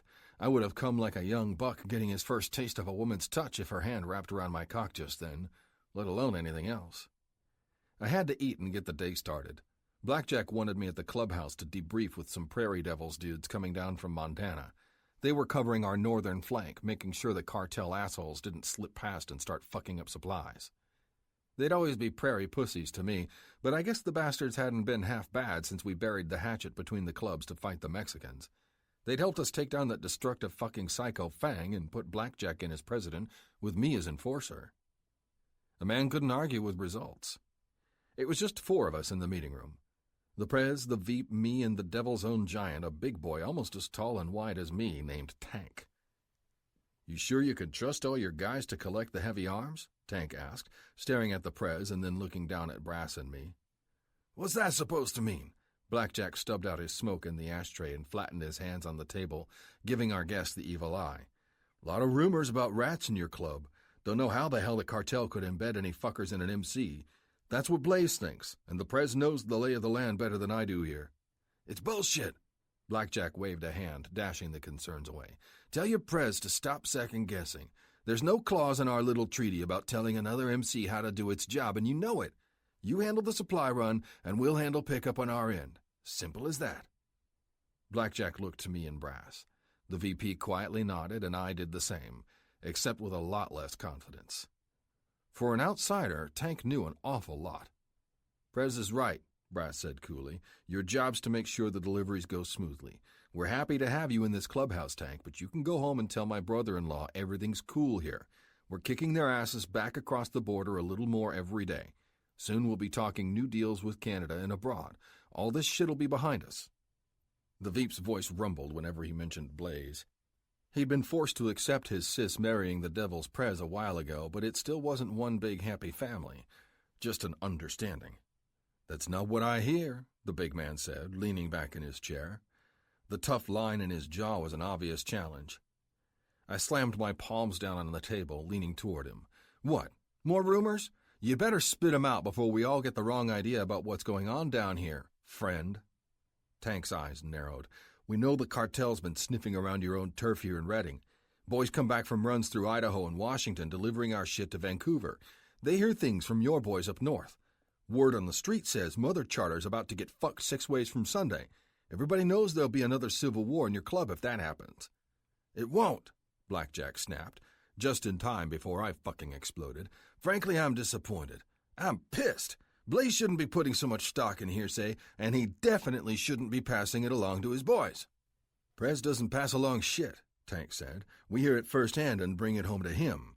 You've done a good job locking things down here in NorCal, guys, but your brothers up north in Washington are waiting to pounce if this charter gets its skull split by some Mexican's machete. Brass looked like he was about to flip the table over.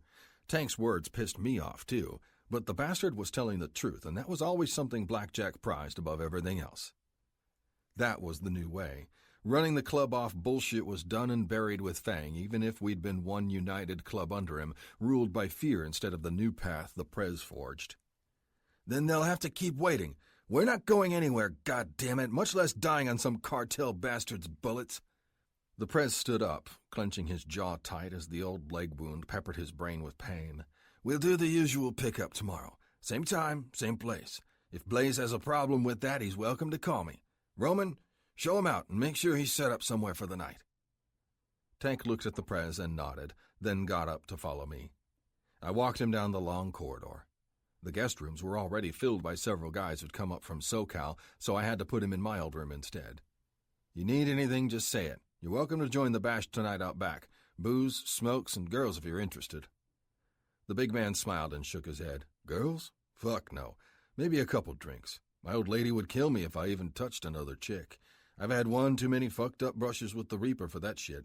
Besides, we're working on our first kid soon, right after we're officially hitched. Here. I watched him fish out his phone and tap a few keys. He shoved the screen toward me, showing off a pretty blonde girl in scrubs who had her hands on their clubhouse bar top, grinning at the camera. She's hot, I said. I got a thing for blondes, too. Yeah, thing. More like a fucking stick of dynamite in my balls that's gonna blow my guts out my head if I don't fuck my girl's blonde pussy soon. Tank nodded thoughtfully. I'm gonna crash for a couple hours. I'll be out for some whiskey later. Shit, I barely get fucked up anymore since she walked into my life. Can't wait to get home from this run. Just between you and me, I'll keep the shit I hear to myself unless Blaze really needs to know. Good. There's no goddamn threat. We've got this shit under control, Tank. You guys can worry about your own biz up in Missoula. We'll finish off the cartel by Christmas. Hope you're right. Watching your war's about all we do when we're not taking care of our own biz. It's been too quiet the last few months. He frowned and then shrugged his huge shoulders. Can't say I miss the bullshit. Long as my old lady's happy and my brothers are safe, life's good. I gave him one more nod and then stepped away, closing the door behind me. Most of my shit was cleared out now that I'd officially moved in with Sally. The Devils were always a softer club than the Grizzlies, but something in his tone told me he wasn't bullshitting when he talked about peace. I didn't know what the fuck that was since the time I was patched in. I'd fought, killed, and served time behind bars for this club. I was ready at a moment's notice to shred any asshole who fucked with us. Shit, my fists lived to beat, lived to shoot, lived to kill. But ever since she walked back into my life with our kid, all that was changing. The same crazy fucking tingle wasn't there anymore. Not even when the whole damned world was collapsing on my head. Maybe peace didn't sound so fucking bland. Hell, once I started fucking her, I'd need it just to make up for all the lost time. I wouldn't be able to focus on shit once I started owning her pussy good and proper. And if a day finally came when the club didn't have to fight the wolves so hard, then so be it. I'd welcome it with wide-open fucking arms. Sally looked hot. My dick almost burst through my pants and shot to the moon. She came waltzing down the stairs in this tight country girl top, a short skirt hugging her thighs, and cowgirl boots to complete the fuckable trio. More important, she was wearing her old lady jacket for the first time. I caught a flash of the back. Property of Roman. Everything, and I mean fucking everything, about seeing that shit made my balls dump fire in my blood. I grabbed her as soon as she was in reach, whipped her into my chest, and smashed my lips down tight on hers. She moaned with surprise, savored me for a second, and then pushed me off. It didn't take much to heat her sweet cheeks. Thank fuck, because that meant my odds were damned good ending up in her bed tonight. Holy shit, she muttered, wiping at the lipstick I'd just smeared. Calm down, big boy. We've got a long night ahead of us. Fuck, did I love the sound of that. Lightning hummed in my cock. Is the kiddo okay or what? I asked. He's fine. Jackie's got him tucked in for a nap. She'll wake him up in a little bit if he's hungry. I nodded. Missy dropped by a few minutes ago to drop the teenager off on her way to the party with Brass herself. Her kid sis had suddenly become everybody's favorite babysitter, and it was getting harder to pencil her in now that school was in full swing. Good. That's our cue to bounce. Without another word, I grabbed her by the wrist and led her out to my bike, relishing the heat in her hand. Christ, what the fuck was she doing to me? Just touching her fingers sent pure lightning ripping through my skin, energy invading my brain till I couldn't think about anything besides her soft hand wrapped around every inch of me later. No, damn it, not now. I had to focus on the road. Hold on tight, babe, I told her, passing her the spare helmet. I fixed mine and waited till hers was on, then we took off. My cock pounded in my jeans the entire time her hands were on me. When we were just a few miles from the clubhouse, she pushed her hands against my abs like they were some special stones. Damn if it didn't set me off. All I wanted to do was pull over, throw her down in the grass, and fuck her brains out. I'd jerk those hands over my neck and slam my hips into hers, fucking and rutting and coming till we were both spent. Shit, the way this night was going, I wasn't sure if I'd survive without a straitjacket. The clubhouse was booming by the time we got in. A couple new prospects nodded respectfully and opened the door for us.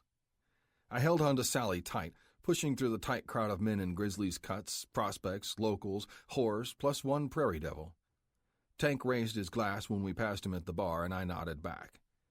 We squeezed in next to Rabbit and Krista, waiting our turn as the poor bartender worked frantically to keep the booze flowing to all the rowdy brothers and their women. Rabbit's hand landed on my back just as I caught the bartender's eye, pointing to the huge bottles of Jack behind him. "God damn, it's good to blow off some steam, isn't it?" he said with a grin. I nodded and even cracked a small smile. Being strong and silent all the damned time was the best way to keep this club in line as enforcer, and I'd never loosen up too much, even among my own brothers. Still, I beamed on the inside, especially when I heard Sally laugh. "Jesus Christ, girl, now we match. Yours is so nice and shiny." Krista beamed at my old lady, the scars on her face fading in her happiness. She'd been tortured by our old fuck of a president, Fang, before we managed to kill the dead weight. Then she'd been through the ringer again a couple months ago, caught in the middle of our clashes with the Klamath Charter up north. It was a fucking mess, till Rabbit and the rest of the crew cleaned shit up. I grabbed a beer and mixed it with several big splashes of Jack, passing one to Sally as she yammered away with Krista. "So is this the norm when you're a taken man? Just sitting here all night drinking?" Rabbit laughed and shook his head. "Nah, bro. You gotta get some grub, too, and take your girl out back to dance after everybody else starts to pass out or fuck around here." "Dance? Yeah, Crystal loves it." His smile faded a little, and he leaned in close. "Only thing is, I think I've created a fucking monster. She's so into it, she wants to set up dance nights once we get the new bar running in town. She wants us to take tango lessons and shit come winter so we can be the ringleaders." I laughed and took a long pull of my drink. "You're fucked." "Nah, I'm man enough to deal, Roman. I'd do anything for that chick, even if she is a little fucking crazy sometimes." His hand slapped my shoulder again. "Believe me, that's the way I like it. You'll find out soon enough." Yeah. For once, my hyperactive brother wasn't just bullshitting and looking on the sunny side. I had a feeling he was right. Sally pulled on my cut till I turned toward her. Fuck that top. It got me every time. Her cleavage peeked out perfectly, just like the damn thing had been designed to get my cock going turbo. "Where's the food? I'm starving." She jokingly grabbed her belly. Fuck, something about the motion made me wonder how hot she looked knocked up. I'd missed that. Well, no fucking way would I be missing it again. My dick jerked thinking about pumping another load inside her, giving her another kid I'd get to see from the very start this time around. Someday, I thought with a growl, helping her up and leading her into the small kitchen behind the bar. Missy was back there with Brass, busting some cook's balls over the hot wings. The Veep looked at us with a shit-eating grin on his face, thoroughly amused. Hell, he had good reason to be. Putting on the brand does something to a woman, gives her spice and spunk. Not much different than the way a man changes as soon as he earns his bottom rocker. It's all open on the carousel over there. Meat galore. Don't be shy about stuffing yourself, babe. There's plenty more where that came from. They keep grilling all night at these bashes. The crazy shit that starts up after the families drop off always leaves the boys hungry. She cocked her head, and then a knowing smile spread across her face. I followed her to the buffet line, mercifully empty, and started loading up my plate. "So much for eating healthy today. It's a miracle some of your older guys haven't had coronaries." I laughed. "You fucking with me? Red meat and hot sauce is practically rocket fuel in this club. Shit, same goes for any MC headquarters worth its salt that I've ever been in. Stop worrying about those hips. They'll still get me hard as fuck even if they get a few inches thicker." Her jaw dropped. At first I thought she'd taken it the wrong way. Then the little minx stopped in front of me, giving her ass a solid push into my dick. Fucking shit, I almost dropped my plate. I'd stuff myself with snacks and lay off the booze. The night was going better than expected, and I didn't want to drink too much so we could get home sooner. Hell, I'd pay Jackie her full dues for a couple hours babysitting if I had to. A small price to pay for hauling her into the new bed and getting my dick wet. "Let's go," I said, leading her back into the big bar area. We found an empty table and devoured our dinner. Wasn't sure what Brass's old lady was digging her claws in about because it was pretty damned perfect to me. Still, no matter how much it pleased my tongue, nothing would taste better than having her lips on mine tonight, this time as a prelude to making every perfect curve on her ripple. I couldn't wait to eat her. I'd tongue-fuck her cunt so long, so deep I'd be tasting her for days. A couple sluts walked by, both hanging on Asphalt's shoulders. One of them was Twinkie. She saw me and gave me a wink. I gave that bitch the coldest, deadliest stare ever, the same one I used during the interrogations. There was no easing away from the sluts once a brother decided to stop fucking them. It had to be a clean, harsh break, and it took me a few seconds to meet Sally's gaze, knowing she'd probably seen the fucking sideshow that just went down. She had her arms folded, giving me a cautious look. "Are you still into her?" "Get the fuck out of here," I growled. "Babe, you got two pretty blue eyes in your head, so I know you're not blind." I shoved my plate aside and pushed my chair over to her, slapping one hand on her thigh. I squeezed her till her skin rippled, leaning into her ear, pouring my hot breath out in a whisper. "Ask me again. Does this look like I'm into that skank?" I swallowed, trying to hold the lust in, keep it from throttling my whole damned system just a little while longer. "Does this feel like I'm fucking into her?" She shuddered as my hand slid up her thigh, brushing the skirt aside. I touched her panties near the center. Soaked. My dick pounded, pulsed like it was surrounded by a bed of needles. God fucking damn it. I needed to fuck this chick, and if she really couldn't see it, then I was going to show her in the worst ways. "Better answer me quick, babe," I whispered in her ear. "We've got a lot of people here and not a lot of space. Some of them are bound to see my fingers going in your cunt. I'll flick your clit till you come right here in front of everybody if you don't tell me the fucking truth. You think I'm into that slut or you? Tell me." I meant it, too. Hell, I meant more than I'd threatened. I'd shove the table aside and bury my face between her legs if she didn't spit it out. She needed to tell me I'd broken through her icy wall now, or else I'd smother her sweet cunt with my tongue till she creamed all over me. "Me?" Her voice hitched, trying to hold back the pleasure as my fingers toyed with ripping her panties down. "I'm sorry, Roman. I shouldn't have doubted you. It's me you want, isn't it?" "Damned straight. This is the last warning, babe. You give me those jealous puppy eyes again, and I will throw you on my lap and smack your ass. Then I'll bring you off so fucking hard you'll forget there's even another pussy on this planet to get upset about. My dick, my mouth, my hands only want to go in you from now on, and I'm going to get real fucking rough if they don't get there soon." Panting, she threw her hand on mine just as I slid my fingers through her folds, finding her clit. I pulled my hand off hers all at once, feeling my blood churn like magma pooling in the steel pipe between my legs. My hand was gone, and she jerked up, straightening her skirt. The jealousy vanished by the time she looked at me again, and I gave her a satisfied nod. Yeah, that's what I fucking thought. I noticed our near-empty plates and grabbed them, stacking hers on mine. "You want some more or what? Another drink? We might as well enjoy this shit while we're here. Unless you want to get home earlier? Unless you want to get home and feel 1,000 times better than I just made you feel with 2 fingers on your bud," I thought with a grin. "Unless you want to find out how good this dick feels balls deep in your cunt." She pursed her lips and ran a hand over her face, wiping away the sweat beading on her brow. "No, we'll hang out a little longer. Not that I'd mind turning in early. Let's go find your friends and their old ladies. But first I need to run to the ladies' room." I pointed her toward the big open one down the hall. My eyes followed her round ass as she disappeared into the crowd. Shit. My cock wouldn't stop hammering, especially when I realized this chick was built to breed. She had the kind of wide swagger that makes a man drool like a goddamned maniac. Hell, I practically had to wipe my mouth, remembering how I gripped her ass while she rode my cock 2 summers ago. How had I survived without that perfect ass for this long? She'd filled out a little more since our last romps. She'd gone from fuckable to damned near perfect. Needless to say, I wanted a piece of that the same way a starving wolf wants fresh meat.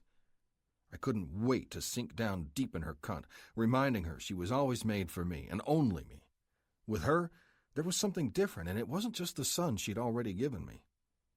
I knew I'd never need to fuck another hole again as soon as I got her under me, owning her the way I should, taking over all I'd ever need for my greedy fucking dick. I sat so long in La-La Land thinking about all the nasty ways I'd fuck her tonight that I lost track of time. All the minutes we'd lost didn't hit me in the face till an ear-splitting scream rang out. The first screech was so shrill and sudden I thought it was some slut, or maybe just a high note in the half-muffled rock pouring through the speakers. Then it happened again, an octave up, high and loud and unmistakably hers. I threw the plates on the ground and took off, shoving fuckers aside like they were cardboard cutouts. When I saw what had her upset, I nearly went through the goddamned roof. A couple brothers and their old ladies gawked at the scene, their fists trembling, unsure what the fuck they should do.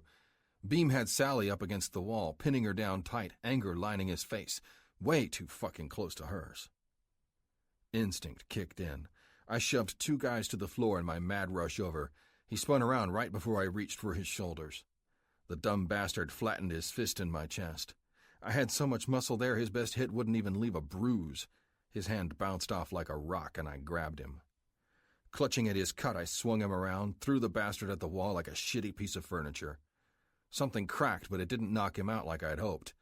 He yelled, tried to charge me, right as the rest of the clubhouse realized hell was coming down. Everything exploded around us. Asshole Beam crashed into my chest. He was a lean motherfucker, but he'd gotten enough leverage to knock me down flat. We both hit the floor, fists swinging, snarling like feral animals, a death match surrounded in screams. I grabbed his face and shoved it hard enough to rip him off me, assuming I didn't crack his fucking skull first. Then his fingers connected with my jaw. Blood flooded my teeth. I instantly knew the asshole smashed me in the face with brass knuckles. There was no fucking way any other bastard would bust my jaw this hard with his naked fist. My arms wrapped around his back and felt for his spine. He wasn't just out to fight. He was going to fucking kill me if I slipped up. I had to fight, had to kill him first. Asshole threw another punch, and I rolled my head just in time. His brass knuckles slapped the floor with a deafening bang, like a grenade exploding next to my ear, and I dug my fist into his goddamn vertebrae, pounding the same weak bone like a jackhammer. Die! Die, you cheating, worthless son of a bitch! I fucking wanted him to, but of course I wanted to make him suffer first. Suffer good, hard, and long for putting his filthy paws all over my woman. Too bad the brothers had other ideas. Before I could crack his spine, the asshole pulled away from me like he was lifted up into the air by strings. Then it was like 900 pounds of bricks collapsed on top of me, knocking the air out of my lungs. The bastards intervened right when I had him where I wanted him. "Let me the fuck up!" I growled, screaming with all my might. The pressure piled on top of me caused it to slip out like a whisper. "No, goddammit, hold him tighter! Pin him the fuck down! He's gonna kill somebody!" I couldn't even make out who the hell was shouting. The voices all blurred together. Rabid, brass, asphalt, and southpaw, all aligned against me to prevent me from snapping Beam in half. They scrambled, directionless, forced to control the enforcer who was supposed to be keeping their asses in line. It took 4 mean bastards at full strength to keep my hands behind my back. Slowly the pressure eased and I got on my feet. "Jesus, let him go!" Sally yelped as soon as she saw me. "He's bleeding!" It was true. I'd been goddamn lucky not to lose a few teeth from Beam's punch. The blood kept coming, mixing with my spit, so fast and heavy I couldn't swallow it without getting sick. I craned my head and spat on the ground. When I looked up, I saw Beam across from me, being held by several burly prospects. Hate blazed in the asshole's wounded eyes. I sent 2 blistering fireballs back at him out of mine. "Piece of shit, you lost. Keep your goddamn dirty hands off my old lady, or I'll kill you next time for sure." "There isn't a ring on her finger yet, asshole," Beam growled back. The other guy stared at him like he'd flipped his shit. A couple seconds later, all eyes were on something else. Blackjack marched up the hall with his tough old fists at his sides. "What the hell's going on here, boys? I've never heard a bash so quiet you could hear a glass shatter, and I've been to hundreds." "Caught these 2 brothers fighting over Sally, Prez," Brass said, jerking my arm. "We stopped them just in time. They were going to kill each other." "And I would have snapped his goddamn neck like a twig," I shouted, spitting another bloody mess on the floor. "He tried to fuck with my old lady, Prez. Caught the bastard throwing her against the wall, and she was fighting him, too." Blackjack swiveled to face Beam, a volcanic storm building in his features. "Is this true?" Beam clenched his jaw, refused to say shit, even as the Prez got in his face. After a minute, he cracked his lips and whispered, "The bitch wanted me before this asshole took her prisoner. I was only trying to make things right, Prez, find out how she really felt. I didn't ask for any of it, you bastard, Sally screamed. I told you to keep your hands to yourself. You wouldn't listen. I didn't get 2 words out before you pinned me down, tried to cover my mouth. You tried to pull me into your room, alone. Blackjack's teeth flashed. He shook his head for about a second, and then his fist darted out, crashing against Beam's mouth so hard I heard bone crunch. You're a goddamn idiot, son, he growled. Are you seriously so new to this patch you don't realize another man's old lady is untouchable? Let's be clear. Sally's off fucking limits. Beam shook his head, drooling more blood than I did. It's not like that. We had something. I fucking swear it. He looked at Sally. Anger and sadness filled her eyes, and her head rolled from side to side to say, not a chance. Get him out of my sight, and make sure you keep the brass away from him. Blackjack's face twisted with disgust, and then he turned to face me. You're right to be upset, son, but we'll resolve this like the club charter says we will. Go home. Take your girl with you. We'll settle this in the morning. As for the rest of you, get the drinks flowing again, damn it! Crank the music up. This is our night, and the entire club won't have its fun ruined by 2 brothers locking horns. Blackjack turned and passed through the cheering crowd. An instant later, the boys released me, and I stumbled out of their grip. Took all my strength not to follow Beam, being led away by the other guys, out to the lockers where he couldn't do more damage. I fisted Sally by the wrist and started heading for the garages. A little ways later, she ran ahead of me, flattening her palms on my chest. I stopped. Jesus, Roman, I'm so sorry. You know I fought him all the way, don't you? I wiped stray blood off the corner of my mouth and smiled. Yeah, babe, I do. You proved something to me tonight. This loyalty thing goes both ways. She nodded. Her touch softened, became more delicate, slower as her hand glided down my abs, dangerously close to my cock. Before I could take another step, she let one hand fall below the belt line. That raging heart on the fight killed sprang back to life with a vengeance. Save that shit for later. You tease me for another second, I'll blow the roof off this goddamn place. Slowly, she drew her hand away, mumbling an apology. I shut her up with a rough kiss, pulling at her bottom lip with my teeth before I broke away. You got nothing to be sorry for. Now let's get the fuck home. We tore down the road. Sally never held on to me so tight. She kept asking me if I was really all right every time we hit a stoplight. I told her I'd never been better, and I fucking meant it, too. I'd have hellfire shooting through my jaw tomorrow, and it didn't matter one damned bit. Long as I got her alone, naked and moaning underneath me, I'd suffer 100 blows from bitter cocksuckers like Beam. Christ, my dick sapped badly needed blood from my damaged face. Lust pounded in my veins, so harsh and tight and explosive I couldn't even think. Never knew how the hell I managed to pull the bike into the garage and drag my ass inside. Jackie came walking down the stairs. The teenager's eyes lit up when she saw my screwed-up face. Holy shit, is he okay? Sally looked up and her face held a sexy prediction only I could read. He'll be fine. Here, $100, just like we agreed, plus a little extra for cab fare. She stuffed the bills into her purse and beamed. Whatever concerns she had about me getting fucked up were smoothed over instantly by money. I'll be upstairs, babe.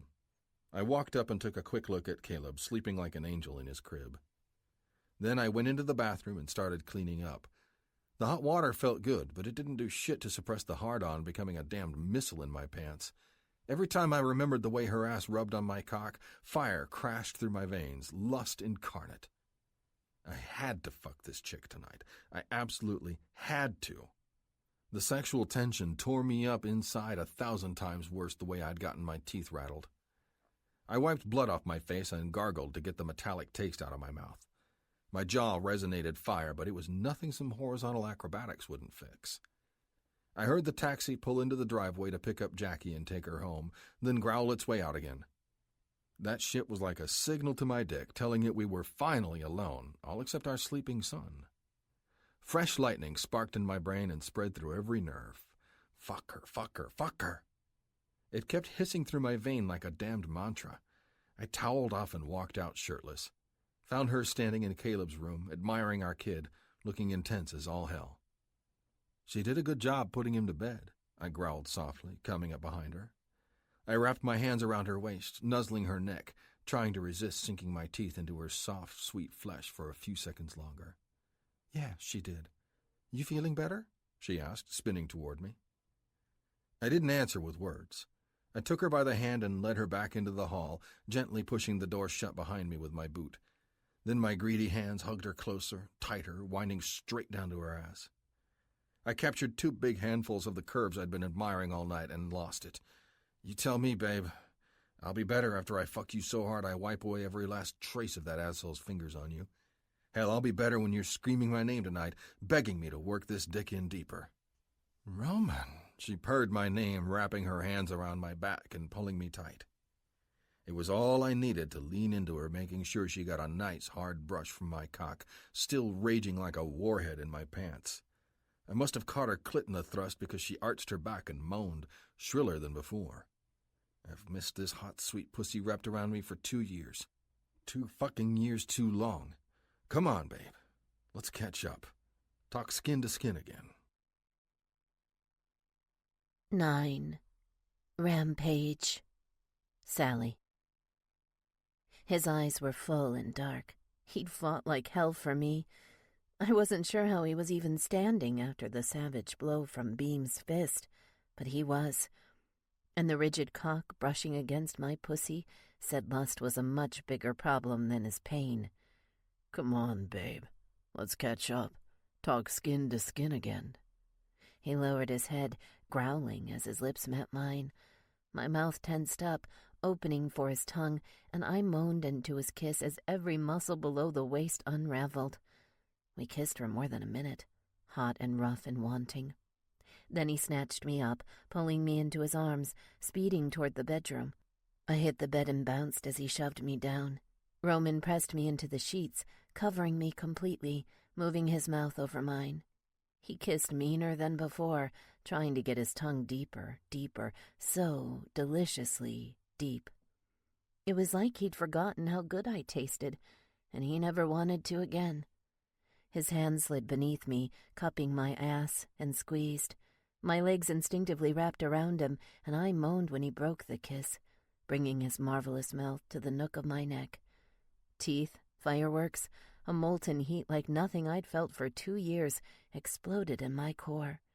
His huge cock rubbed me through his jeans.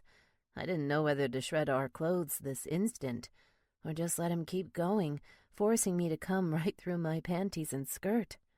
Fuck, babe, he growled, breaking the love bite near my throat. You know how bad I've been starving for this. I'm dying, ever since I got my brand on you. Not half as bad as me, I whimpered, fixing my eyes on his. Then the bad girl took over. Fuck me, Roman. I want you inside me so fast and hard it wipes away the last 2 years. I want you to fuck the bitterness right out of my heart. Fuck away the pain. Fuck me blind until I can't see anything except the future. His lips peeled back and he growled. He leaned up, throwing his cut off, before peeling off the Grizzlies MC shirt underneath. The roaring bear emblazoned on his chest showed itself, and so did half a dozen other rough MC symbols, swords and skulls and thorns inked on his beautiful skin. God, I've missed this. You've added to the canvas, I see. I ran my fingers over the new additions near his abs, a 1% sign and a diamond patch, dripping like black blood. I'd noticed them before, of course, all the other times he'd been walking around shirtless, but for the first time since he'd moved in, since we'd reconciled, they were all mine. I could study his incredible body in all the detail I wanted, at least until I couldn't do anything except beg for his cock. Bring those hands lower, babe. There's another surprise. He grabbed my hand and guided it down to the ridge, tenting his jeans. His fingers squeezed over mine, making me feel his cock. I shuddered, and then jerked up when I felt something small and unnatural near the tip of his cock. What the hell? I swallowed and grinned. Jesus, is that what I think it is? His hands ripped at his belt, and he shoved his jeans down, then worked off his boxers, the smile on his face growing. You tell me, woman. Put your hot little tongue on my dick. Think about how the new improvement's gonna feel inside you. Orders, orders. And I couldn't help but comply. He leaned on the bed, helping me up with his hands, then running one hand through my hair, balling several thick blonde strands in his fist. I rubbed my thumb over his swollen, angry head, finding that little stud. Jesus, it was real after all. A small, cool, very metallic bead planted dead in the center of his tip. Just imagining all the ways it would feel inside me made my clit burn. I looked up at him as I loosened my lips, stroking his massive length, opening wide to draw him into my mouth. Roman groaned and lifted his hips when I swallowed him. Pure, rich, masculine heat bathed my tongue. I started to work him slow and steady, circling underneath his head, taking as much as I could. I hadn't sucked cock for years, and all I knew about sucking it was exactly what he'd taught me. But my brain tingled as the memories came back. I remembered the 2 tender spots around his crown that always drove him crazy, and I aimed for them with my tongue, swirling and moving my head rhythmically. Oh, fuck. Keep going, baby girl. I tried to forget how good you sucked all those nights in prison. He pushed my head into him, increasing his pressure. My cock never did. Putting a piercing through this mean motherfucker doesn't change shit. It remembers, babe, and it wants every goddamned inch of you.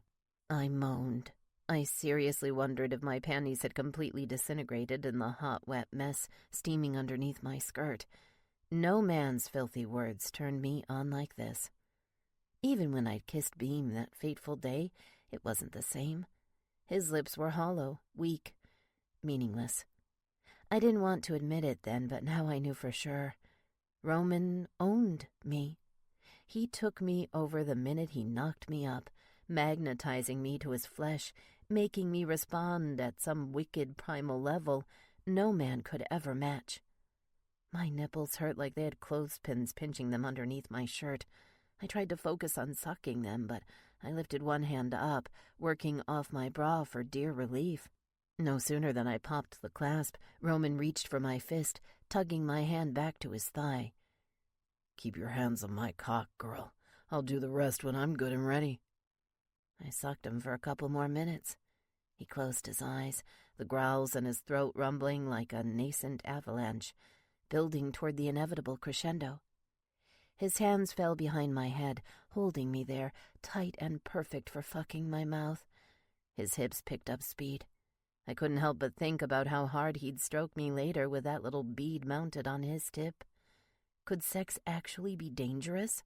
I worried how my body would react, how good he'd feel deep inside me. But it couldn't be worse than delaying the sweet release any longer, right? I wasn't sure, but I was going to find out. If he killed me with pleasure tonight, then at least I'd die happy. Fuck, babe, the way you move your lips. His fist jerked on my hair and his hips slammed to a stop, deep in my mouth. I thought he was going to come, but he pulled my lips off him instead, inhaling so hard his huge chest ballooned. Good? I asked, wiping my mouth. Just half as good as your pussy's gonna feel wrapped around it. Get that shit off now. His hands fell all over me, ripping at my shirt, throwing my bra behind him. One rough hand tugged at my skirt, and I rolled on the bed to help him. When it was halfway down, his opposite hand felt the soaked lace between my legs, and his satisfied thunder rolled into my ear. You're wet as fuck, aren't you? Isn't that a given? I bit my lip, all I could do to stop myself from coming, as his hand cupped my mound, feeling my heat, my wetness. He laughed, low and throaty, sending a fresh, sensual chill up my spine. Careful playing smartass, babe. My cock's so riled up, I'll fuck that sass right out of you if it keeps up. The only lip I want to wear right now is how loud you scream when I fuck you right through the floor. God. I quaked when his fingers wrapped around my waistband. In one fluid jerk, they tore down my thighs. So quick I felt air rush over my pussy. I was totally exposed, but not for long. A new heat smothered the firestorm building in my pussy. His fingers rubbed my folds and pushed deep inside me, all in one stroke, just as his thumb found my clit. He had his finger on the trigger now, and I was thoroughly fucked in all the best ways. Well, maybe all of them except one. You're not getting this dick till I'm good and ready, babe. I'm gonna savor you. It's been 2 years, 2 fucked up years straight from the pit of hell. You know how often I jacked off to this in the slammer? How many times I thought about pinching these tits? How hard I'd make your sweet cunt gush when I got the fuck out? I want to taste you everywhere. Fingers, lips, teeth, tongue. Give it the fuck up. Holy shit. My hips began grinding into his hand as he fucked me with his fingers. Oh, fuck. I didn't have a clue, but judging by the insane edge in his voice, it must have been hundreds. His other hand reached around and covered one breast. He tightened his hold, pinching one nipple between his fingers, never letting up on my pussy for a second. Heat rushed into my head like lava. I wasn't going to last long at all like this, especially if he didn't... Stop. What the hell? My thighs were shaking as they gripped his hand. Too low now to tease my pussy. A minute must have passed. His free hand moved to my other breast, plumping the lonely nipple there soft again, making me tingle in all the right ways, and teasing me in the worst. "Come back, baby. Come back, Travis," I murmured, knowing I was playing with fire using his real name. Hey, he'd said it was fair game in the bedroom, right? Please, you're killing me. That begging's hot, babe, but I've had my fill. Roll over and spread your legs. I'll decide how and when to fuck you. Right now I'm thinking my hands aren't going anywhere near your clit again till you come on my mouth. Oh, God. Before I could even think about protesting, he flipped me over, shifted between my legs, and ran his rough stubble up my right thigh. The wild sensation should have prepared me for his tongue sliding through my slit a second later, but of course it didn't. 2 years untouched by a man, especially this man, left me a near-virgin mess, trembling from the shock. His lips consumed me, hot and overwhelming, hell-bent on making me lose control. And it didn't take much. He shook his head between my legs like a wild animal. The earthquake spread to my thighs. Too intense, too fucking good. It was everything I'd missed, and so much more. My legs tried to quiver shut from the insane shock, and his hands caught my thighs, shoving them apart. Nothing was stopping him from owning me the way he wanted, forcing me to come all over his mouth. Not that I needed much encouragement. Several more rough licks focused around my clit did me in. In one wet flash, my muscles tensed, winding up like a spring deep inside me, ready to give it up. "Travis, Roman, God." My fingers grabbed for the sheets and balled them as tight as I could. I couldn't think, couldn't resist, couldn't even remember to breathe. The white-hot ball inside me exploded, pulsing through my nerves in one go, making me convulse from head to toe. Yes, especially the toes, which curled over his shoulders. Roman's fingers dug into my legs and pulled me tighter, pushing his tongue deep, all the better to fuck me while I gushed into his mouth. I came with lightning crisscrossing every inch of my body, shearing me with the pleasure I'd been deprived of for 2 whole fucking years. Maybe I came harder because I thought it was going to be denied forever. He'd taken me back, and this time he wasn't letting go. I twitched and writhed and came for him, twisting my head from side to side, tearing at the sheets. Slowly, his licks softened, and I started to come down from the stormy heavens. My lungs sucked in badly needed air. My muscles squirmed with sorely needed relief, but there was still a strange tingle behind everything, a background static in my body that wouldn't be switched off until I had his cock, his cum, his everything buried inside me again. I blinked and looked down at him, reaching one hand toward his face. He raised himself up when I grazed his cheek, admiring the masculine sandpaper on his hard face. You come just as hard as I remember. It's fucking beautiful. I could watch you lose it for 1,000 years and I'd still want more. No bullshit. I smiled, slid my legs along his muscular sides, opening wide for him. Better watch me again. I want you inside me, baby. A savage flicker lit his handsome dark eyes. He lifted my legs high, grabbed my ankles in his massive hands, tilting me back, open and achingly ready. I'm not gonna stop after one round, he growled. Fair warning. You got any idea what 2 years of blue balls for the best pussy in the world does to a man? The look on his face was almost scary. I shook my head. It didn't stop me from reaching for the huge hard-on jutting out between his legs, wrapping my fingers around it and squeezing my desire. No, I didn't have a clue, but I absolutely wanted to find out. Fuck me, I whispered. Let it all out. Claim me like your old lady, Roman. I want it all, inside and out. He looked at me for another breathless second.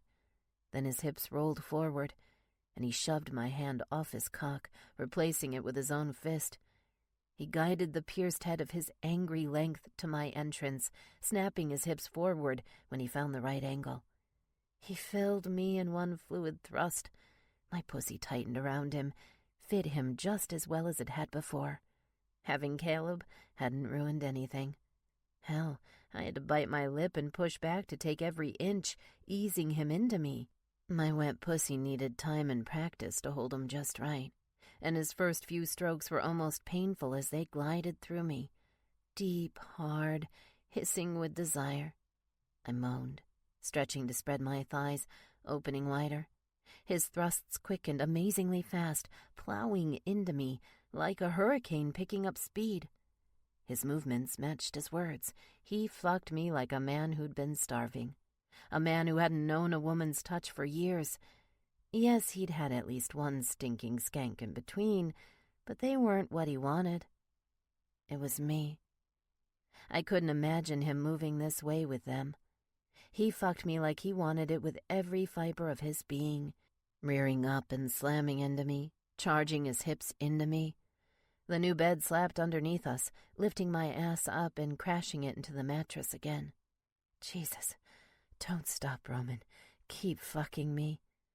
It felt too good to say the words. I couldn't do anything but moan, clenching him tight, wondering how many seconds I'd last before I screamed. About 20. Roughly the same number of thrusts he leveled into me, each one harder than the last, growling a little more every time he drove to my depths. His pierced tip scratched an itch I didn't know I had. It glided through me, seamless as the rest of him, teasing my walls like nothing ever had. No vibrator, no dildo, nothing matched this freak of a dick inside me, and I freaking loved it. His balls slapped my ass harder as he hit full force. I was coming apart each time he drove it home. And then in one last fiery collision, I lost it. My moans became howls. My legs pinched around him like a vice, digging into his granite muscle, desperate to hold on for the grand finale.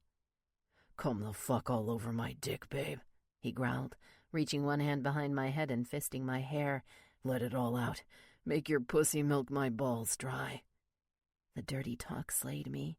I thought I'd come myself blind when his tongue was lapping at my clit, but now his cock taught me different each time he drove deep, stroking my little bud with his pubic bone. One more stroke sent me straight to ecstasy. I couldn't dream of holding out. I tightened up, locked onto him as hard as I could, and screamed bloody murder.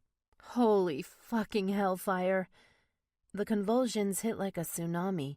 My pussy gushed, pinched, and sucked at his cock. He fucked me faster through the climax, fucked me until the entire world rocked and turned around me. I threw my head back as he jerked my hair in my hands, loving the burn, feeling the fire roasting me from all directions. This orgasm ripped into shrapnel, searing every distant nerve, kissing my blood with hot lava. And just when I thought it peaked, his manic thrusts stopped. But he wasn't done. He roared, holding me against the bed with all the power in his hips, burying himself to the hilt. His massive cock swelled impossibly bigger. Then he pulsed, jerked inside me, and I felt the first molten pump.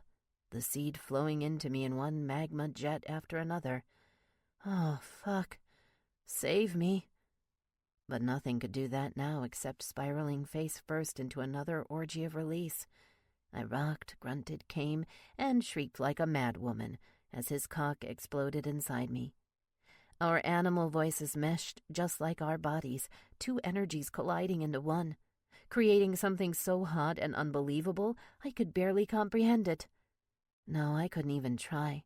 Not while he was still pumping his seed in my womb, flooding me, spilling his essence into my raw pleasure. I knew the risk. He'd fucked his way through my protection before. I prayed it would work this time. But I didn't pray for the pills to do their job this time until it was all over. For just 1 second, locked in our flaming release, I wanted him to knock me up again. My body knew damned well what it wanted, and this insane thrill tore me apart. I needed his cum inside me, and my greedy pussy milked him just like he commanded me to. He stayed hard inside me long after the spasms stopped. Roman leaned down, buried my lips in his, plunging his tongue in and out of my mouth. Coming hadn't slowed him down one bit. He led my tongue in a mouth-to-mouth fuck with the same hot vigor his cock used inside me just minutes ago. I fucking love your body, babe. It's goddamned crack. And I fucking love you. I almost said it. Something made me bite my tongue. It wasn't time for that, and Jesus, was he really still hard? The man was a fuck machine, and it wasn't an exaggeration. His hips shifted into me in small, shallow strokes, beginning to thrust all over again. He kissed me again. This time I bit his lip, the roughest tease I could manage. Up on your hands and knees, Sally, he growled. You really don't need a break? I had my break behind bars. I already told you, we're fucking all night, every night, as long as you're wearing my brand. We both know I've missed too many nights already. We're fucking double to make up for all the lost time. Smiling, I rolled as he reluctantly pulled out, and his strong hands helped me into line. I hoped he'd at least let me have a few solid hours of sleep in between this long night of frenzied sex and feeding Caleb at the crack of dawn. No luck. Unless you call lucky being fucked by a badass half a dozen times before he even let up. And maybe I did. Roman fucked me with every molecule of the full dizzying force his massive body had to offer. My breasts swung wild beneath me as he thrust, slamming into me, slapping my clit with his heavy balls each time he went deep. I'd heard plenty about the G-spot, but I never knew where mine was until that little silver bead in his cock stroked me at just the right angle. Everything between my legs billowed up in a hot, tense mess. He ripped my head up by the hair in his fist just in time to scream. Holy fucking Christ! A new sensation tore through my pussy. Hot lightning shattered me whole, made me lose control. Roman fucked faster, hurling me off the cliff into the pleasure zone. My clit sang, and I felt myself losing something hot and wet all over him and the sheets. It kept coming as he power fucked me too. Just when I thought I was about to black out, he pounded deep, held his swelling cock there, joining me in the greatest climax ever. Roman's opposite hand pinched my ass, pulling me tight. We sank down and hit the bed together. His cock pumped more searing cum into me, filling me to overflowing.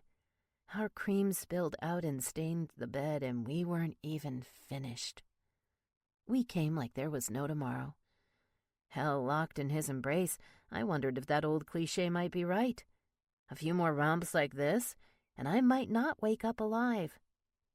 He brought me back to life with a gentle slap on the ass. Fuck, babe. I always knew you could squirt.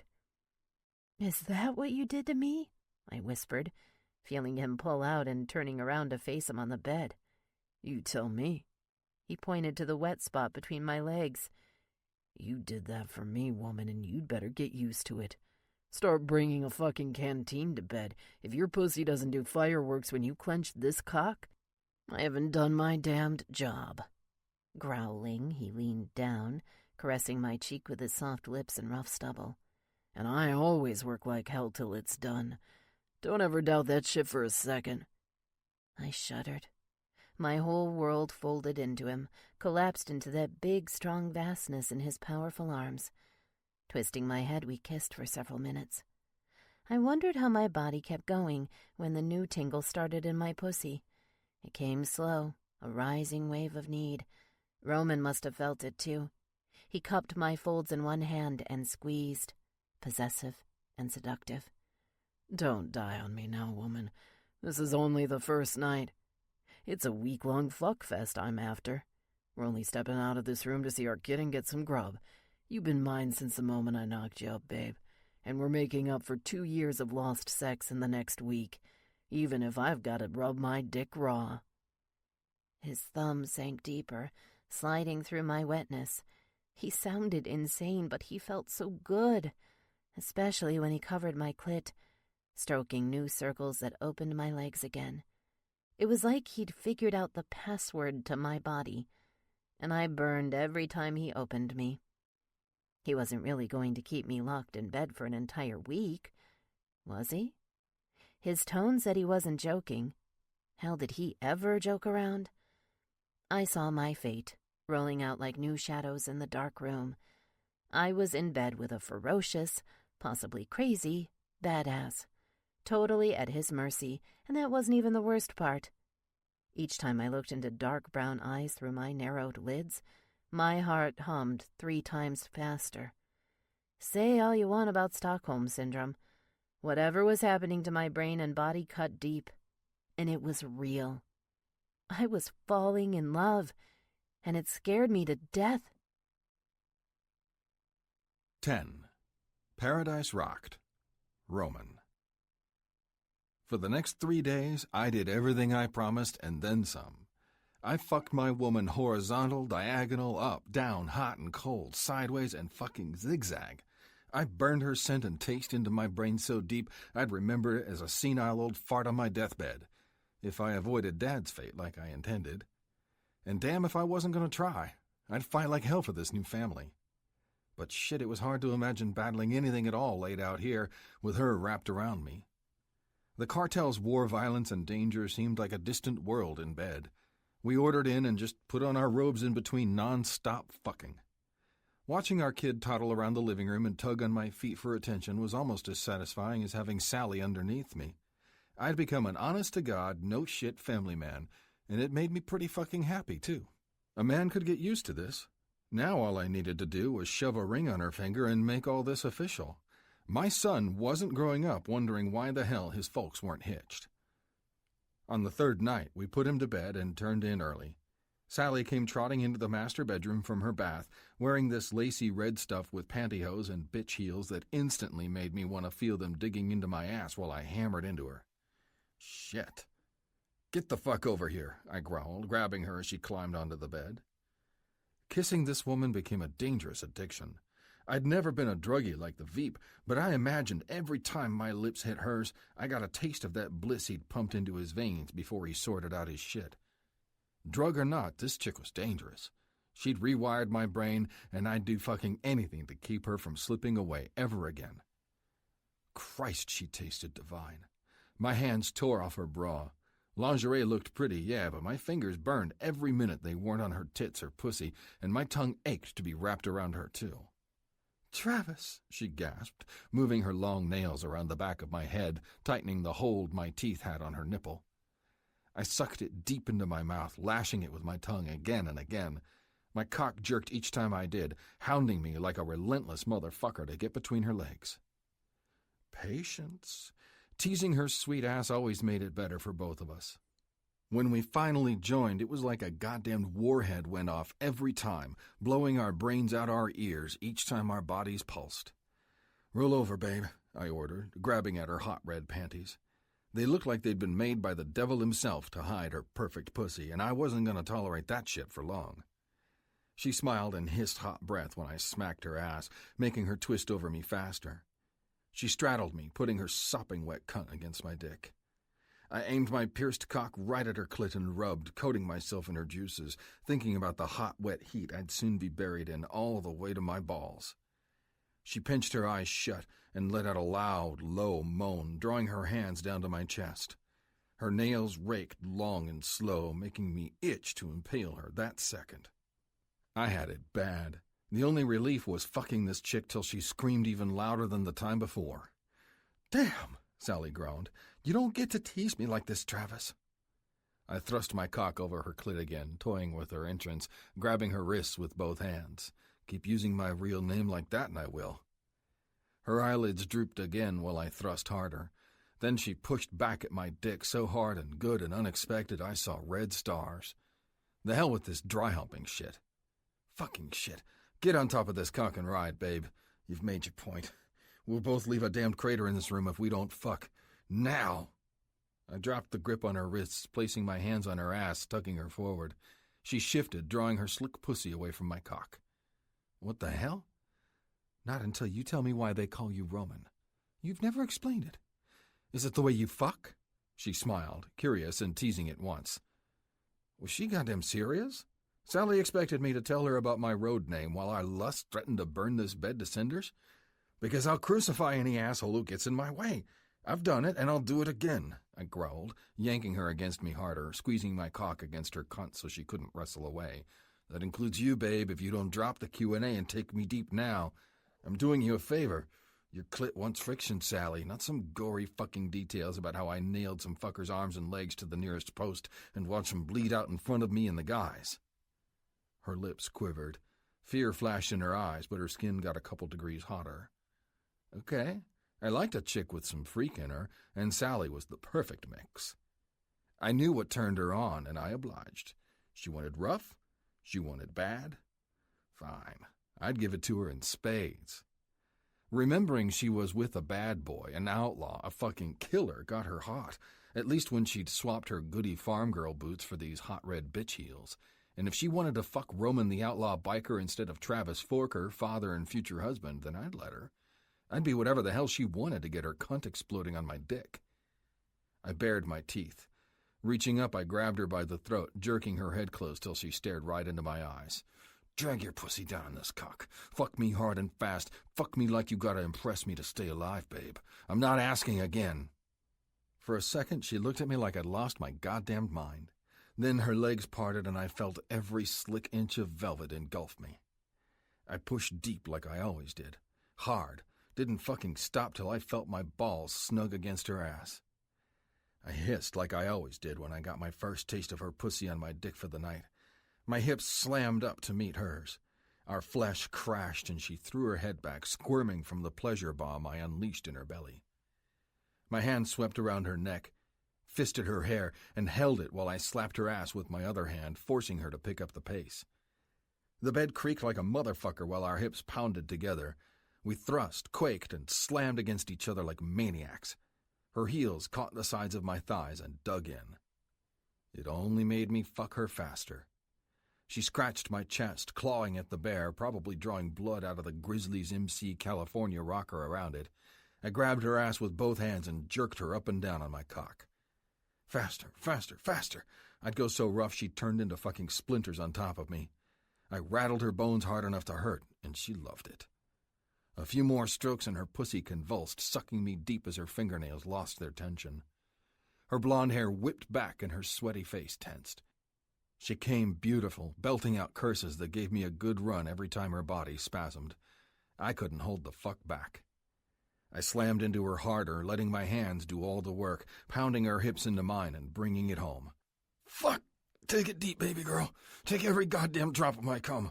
I want you full of me. She whimpered, begging for it, just like I'd trained her. Sally's greedy cunt sucked me hard when my cock swelled and burst, drawing at every thick rope I shot from my tip. We lost ourselves in the hot, wet heat.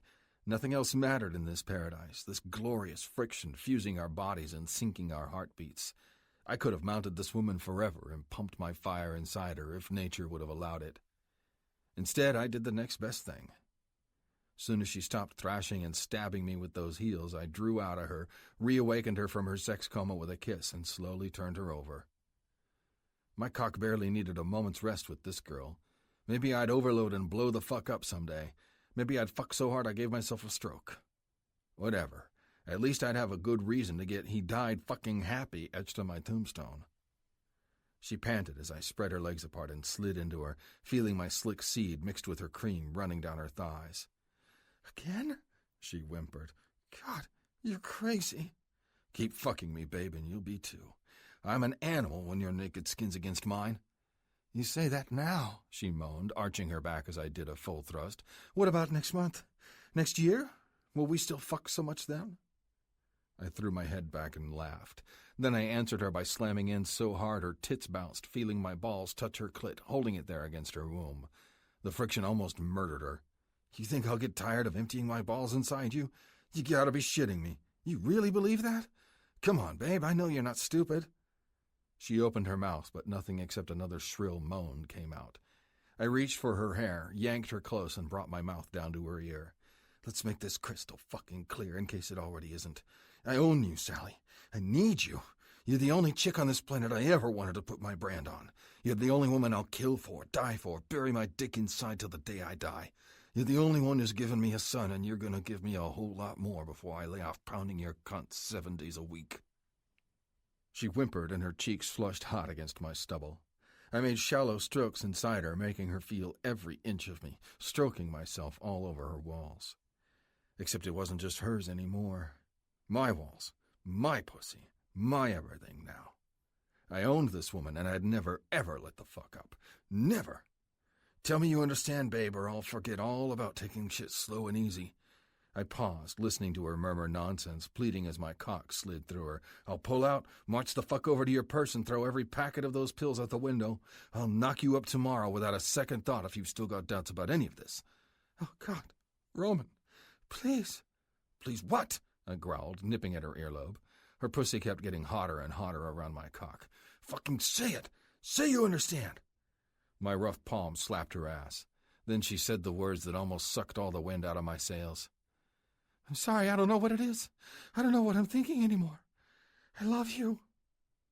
The L word left me too stunned to speak. I did the only thing I could.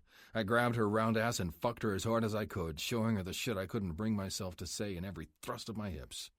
I'd never been much for words, especially when all this raw emotion swept me up like a damned wave, pouring its energy into my hips. She came lightning on my dick, and I emptied myself in her for the second time of many that night. Much later, after we'd fucked ourselves sore, I watched her drifting off to sleep. I pulled her closer, settling her soft cheek on my chest, brushing the golden locks out of her face. "You think some crazy shit, girl. All these fucked up misunderstandings between us. They're over. We're starting over." I paused, filling her ear with hot, eager breath. "I love you too, babe. Don't you ever doubt it again." Day 4 of my attempt to jam 2 lost years of fucking into 1 week started like gold. I sucked her sweet cunt till she came, then took her again in the shower, watching her ass bounce as the cool water washed away last night's sweat. We cleaned up and went down to get breakfast with Caleb. She started cooking eggs and bacon on the stove while I fed the kid, making those rocket sounds that made him laugh every time I spooned food into his hungry little lips. Then my phone lit up next to me, buzzing on the table. I swore, picked it up, and cursed a second time when I saw Brass's number. "What's going on, brother? Get your ass down to the Jennings place now. There's been an incident." "Fuck!" I stood up, shoved the chair away, hoping Sally hadn't heard her family name dropped. "What the hell happened? Cartel?" "2 guys down, 1 of ours. They got that stubborn bastard Norm, too. He's fucked up real bad. The ambulance just picked him up, and the Prez will be by shortly to deal with our contacts in the Reading PD to keep this shit quiet." "Son of a bitch. I'm on my way." I was about to hang up when I thought about my girl. She deserved to know about her cousin. "Wait, is it safe to bring my old lady?" Brass paused. "It's daytime. They won't have the balls to show their faces here for a repeat, especially while the cops are swarming in. Come on, brother, move your ass." The line went dead. Sally stopped cooking, and she was at my side, her face creased up with fear. "We gotta go, babe. I'll talk to Krista or Missy to see about somebody watching Caleb. Your cousin's hurt." "What? Norman?" Hot tears exploded in her eyes. "Idiot! I told him to get out while the going was good. I tried." The anger melted, and she clutched at my arm. "Is it bad?" "Dunno. Come on, we gotta fucking move." Stryker sat next to Asphalt on the farmhouse porch, a torn shirt wrapped around his bicep. The blood seeped through it like dark crimson paint, and I saw equal fucking red every time I looked around the small war zone around us. Glass blown out all through the kitchen, spilling into the garden out back.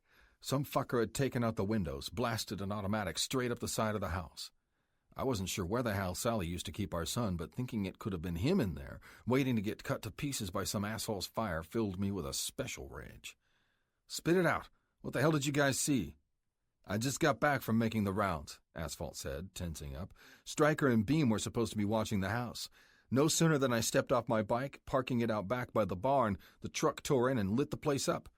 I hit the ground and drew, started firing at the windshield. I put a couple holes through their glass, but I don't think I hit any of the motherfuckers. They whipped the truck around and screamed out of there before anybody could blow their tires." "And that's how you ended up with a bullet in your arm?" I looked at Stryker. He nodded. His eyes were wide, as if he was still processing the shock. The boy looked too damn nervous for my liking, but sometimes new brothers were like this when they saw their own blood hit the floor for the first time. "They got inside. Don't know how, maybe some sneaky fucks on foot, maybe another vehicle. I heard Norm screaming downstairs, went running to back him up. Next thing I know, the windows exploded. Some cartel SOB kicked the back door open and sent hell my way. If I hadn't moved fast enough, I would have caught this shit in the chest." He pounded himself on the heart with his fist. Lucky man. Too fucking lucky for my liking. I folded my arms, staring them both down. Asphalt would never screw us over. As for our new additions, and where the fuck was Beam anyway? I wasn't so sure. "Rest up, brother. I'm going in to survey the scene." I walked in and found Sally already inside. She stood in the kitchen, staring at the mess, 2 bloody streaks on the floor left behind by Stryker catching lead on his way to the basement.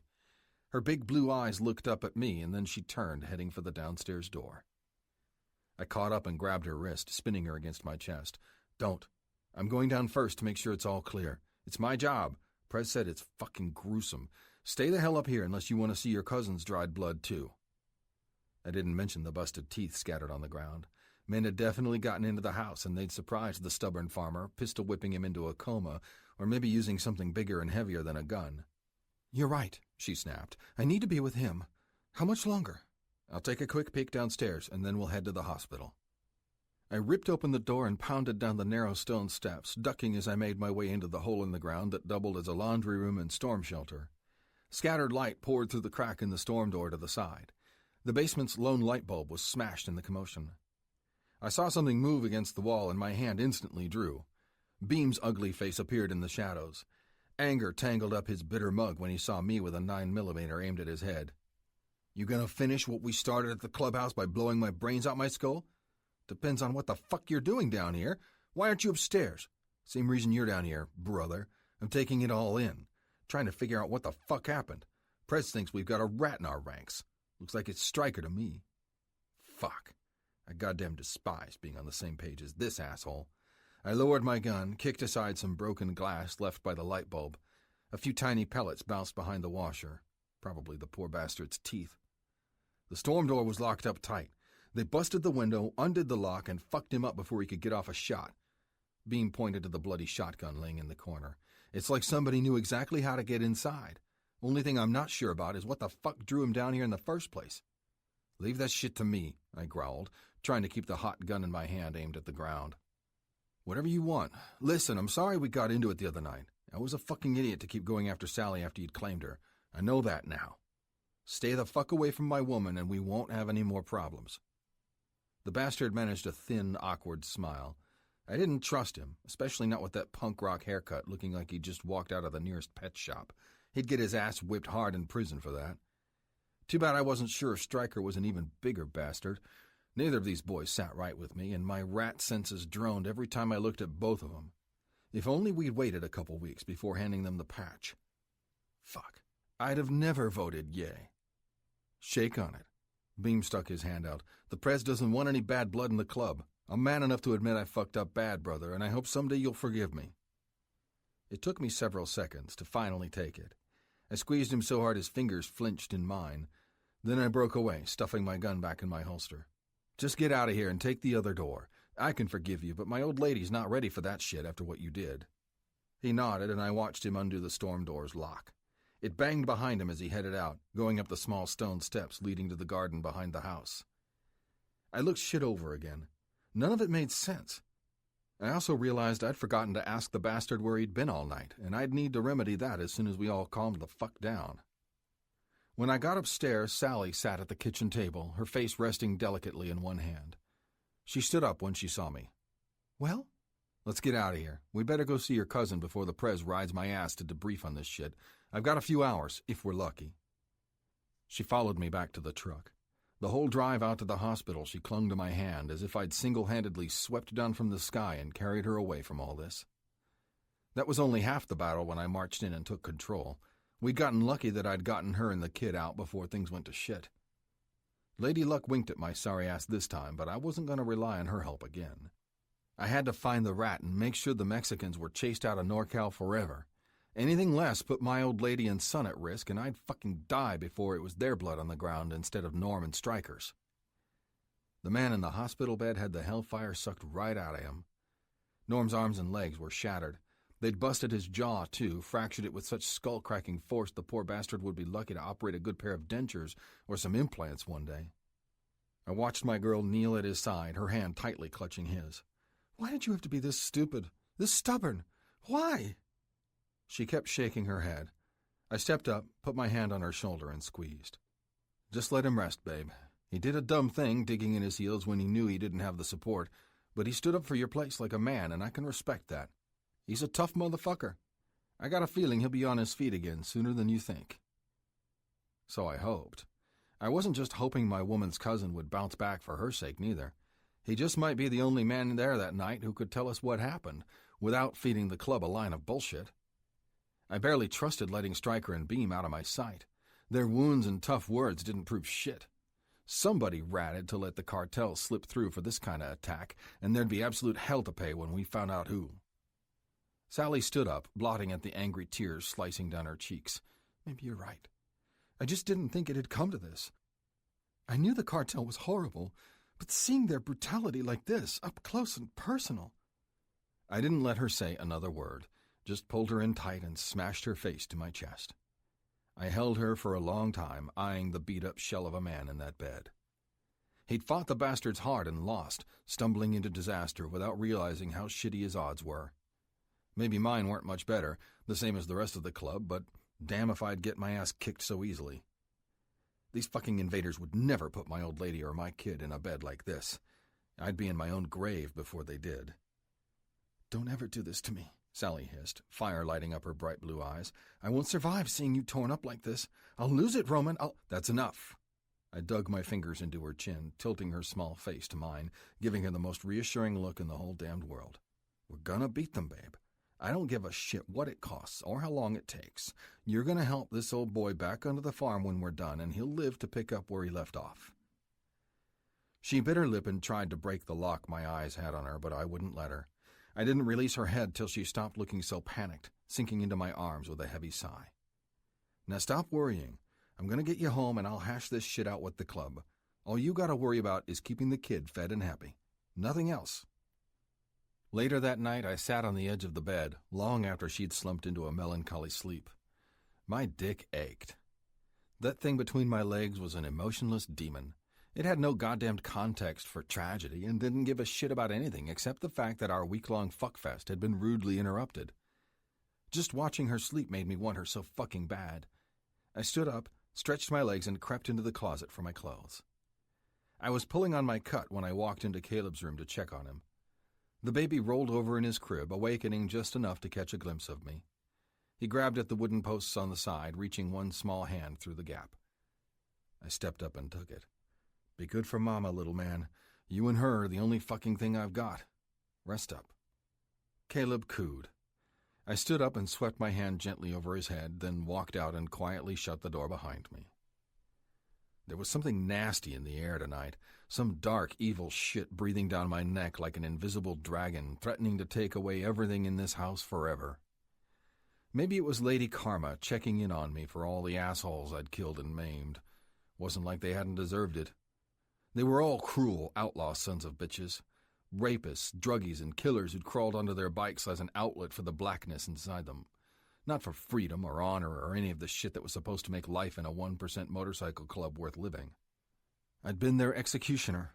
I'd blown their brains out with quick, fiery shots, or nailed them to wooden posts and slowly smashed their bones with the nearest blunt object, listening to them beg and plead, scream by scream, never letting up till Blackjack told me. Usually I didn't let up till they were dead men. That shit had to catch up with a man sooner or later, didn't it? Before Sally and Caleb, I knew the answer was yes.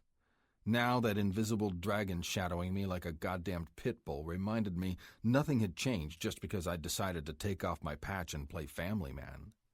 I was due for an ass-kicking of one sort or another sooner or later. Someday I was due for death.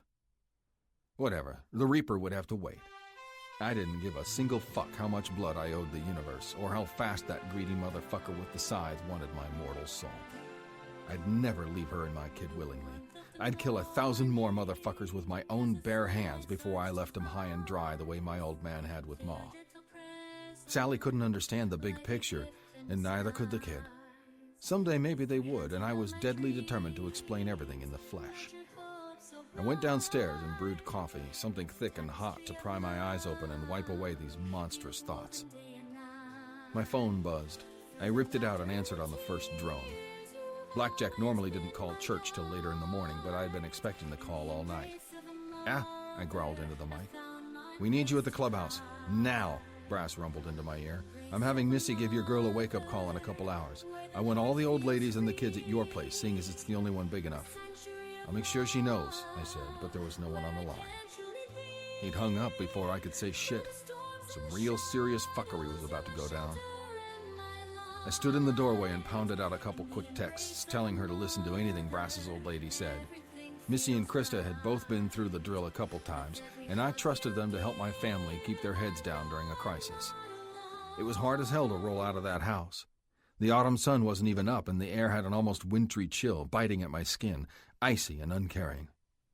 The wind didn't care about the shit I had rolling around in my head, and neither did the club.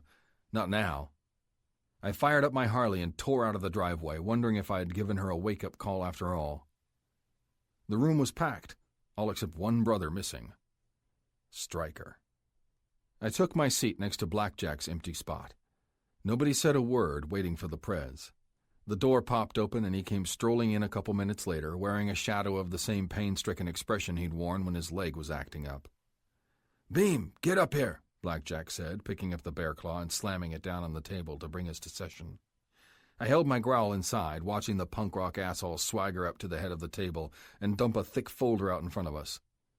Blackjack yanked it open and began pulling out pages, photos, and what looked like a couple maps torn from an old atlas, shoving the evidence over to us and the rest of the brothers.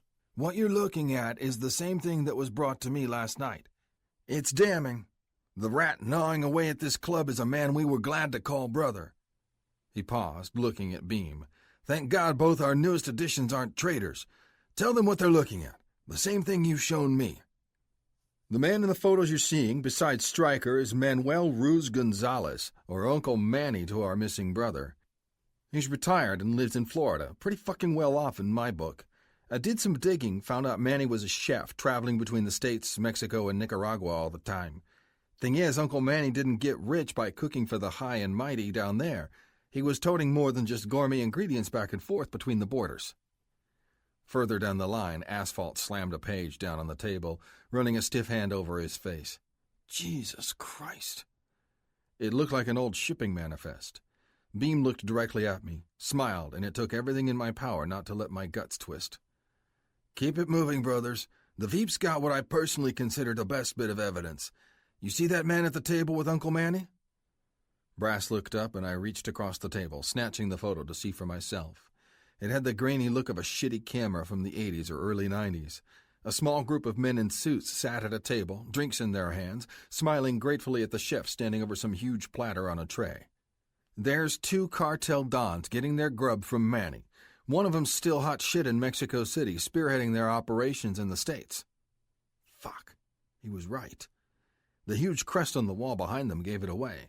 I'd recognized that eagle swooping down on the serpent in the desert anywhere. Some of the assholes we'd interrogated and killed wore it, and Blackjack kept a couple similar patches locked up in a drawer in his office. They were gray, not nearly as vibrant as the colorful icon in this picture, stained with the blood of the underlings we'd slaughtered. "He's right," I said, shaking my damned head. "There's no denying it. Where the fuck is Stryker? Prez put him on leave to heal up a couple days, Brass said. We were going to send him around on patrol with some prospects before this shit broke, probably to watch the old ladies and the kids. Fucking shit. My heart sank. If this motherfucker really was the rat, and it looked goddamn likely, then we'd practically given him the keys to the kingdom.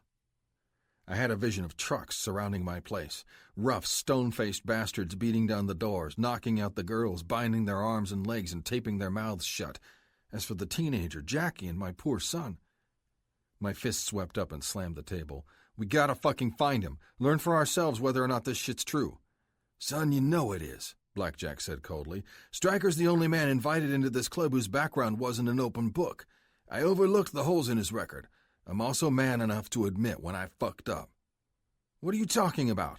Rage tore through my veins, hot and angry, confusing everything in my head. I'm apologizing to you, brother, and everyone else in this room. You've warned us about all this fresh, impure blood flowing into the club. We let our desperation turn a blind eye to common sense. Hell, I did it too. My drive to wreck the cartel, to save this club, to make sure no good brother ever has to suffer again in this hellish contest. I shook my head. Seeing the sadness and anger flashing at the same time in the Prez's eyes gutted me. Don't deny it, son. I want everyone at this table to take as much time as they need to digest what Beam has brought us. Then we'll vote on introducing our poisoned brother to the bear's jaws. He paused. And after that, if you'd like, we'll vote on whether or not I'm still fit to lead this club. The room erupted. Men began screaming, begging him to stay. Half the paper being passed around the table flew off and hit the floor as men swung their fists, hit the wood, roared. Blackjack grabbed the makeshift gavel, slamming the bear's paw on the wood like a mallet over and over again. I flexed my fists, sadly, ready to back him up as enforcer if everything went to shit. We had to keep order, even if it might eat the whole fucking club alive this time. I shoved my chair back so hard it slammed the wall, getting on my feet. The clatter caused the room to go quiet. You're staying, Prez. Everybody in here's screaming for it. As far as I'm concerned, we've already voted. Men nodded. Everybody except Beam, who stared down at the almost empty folder in his hands, clenching his jaw. The bastard was a weirdo, but he'd just saved our asses. As for Stryker, once we hauled him in, he faced the harshest fate anybody in this club had since the bad old days under Fang. He'd fucked us over royal. Nobody knew what the hell the cartel had, and he tried to cover his tracks with that fake-ass shot to the arm. The fuck probably fired the bullet himself. We'd make him fucking scream before we tore the skin off his back, stripping our symbols off his flesh, everything the bastard wasn't fit to wear to hell before we shoved him into his grave. Let's do this thing, brothers. We need to find our man, haul him in, and find out what he knows. The Prez wants us to vote on it, and that's what we're gonna do. Blackjack nodded, darkness filling his eyes.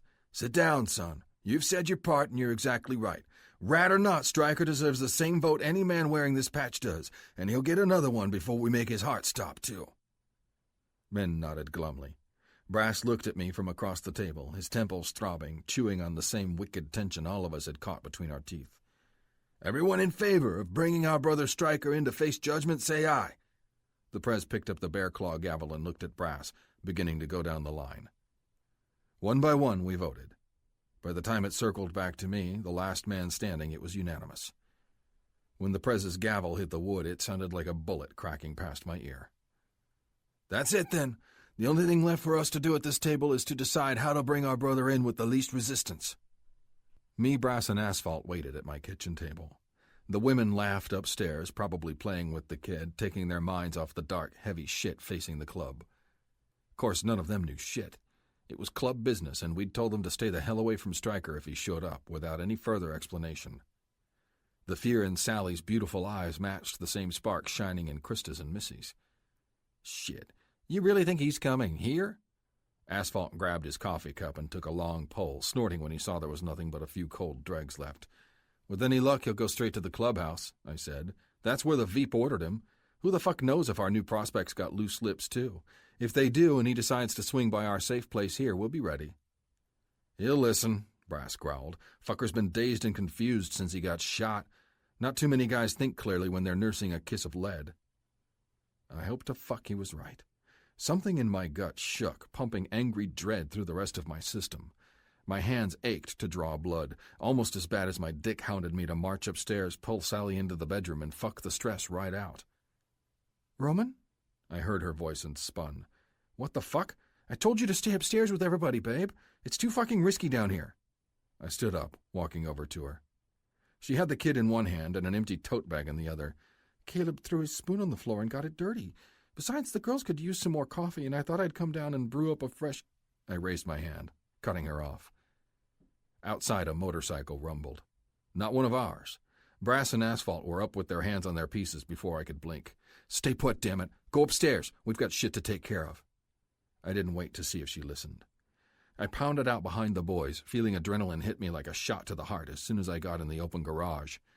Stryker killed his bike and ripped off his helmet, wincing as he flexed his fucked-up bicep, still wrapped in a dirty-looking tourniquet. What's going on, brothers? I told you we're supposed to meet at the clubhouse, Brass said coldly, stopping at the edge of my garage. Asphalt and I were right behind him. Yeah, I already talked to Wisp. He said you were all gathering here and the crew was light, keeping an eye on the girls. Just came by to see if you could use a hand trading shifts or whatever.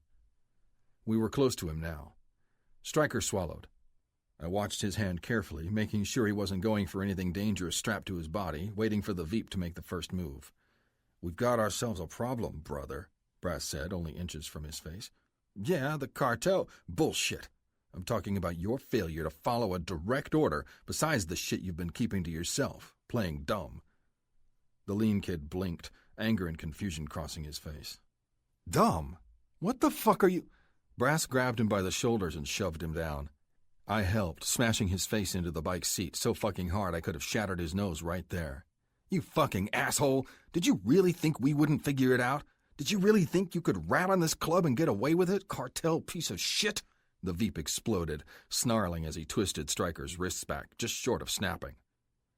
Behind me, I heard Caleb wail in Sally's arms, and a new kind of anger flared in my gut. 11. Blinders off. Sally.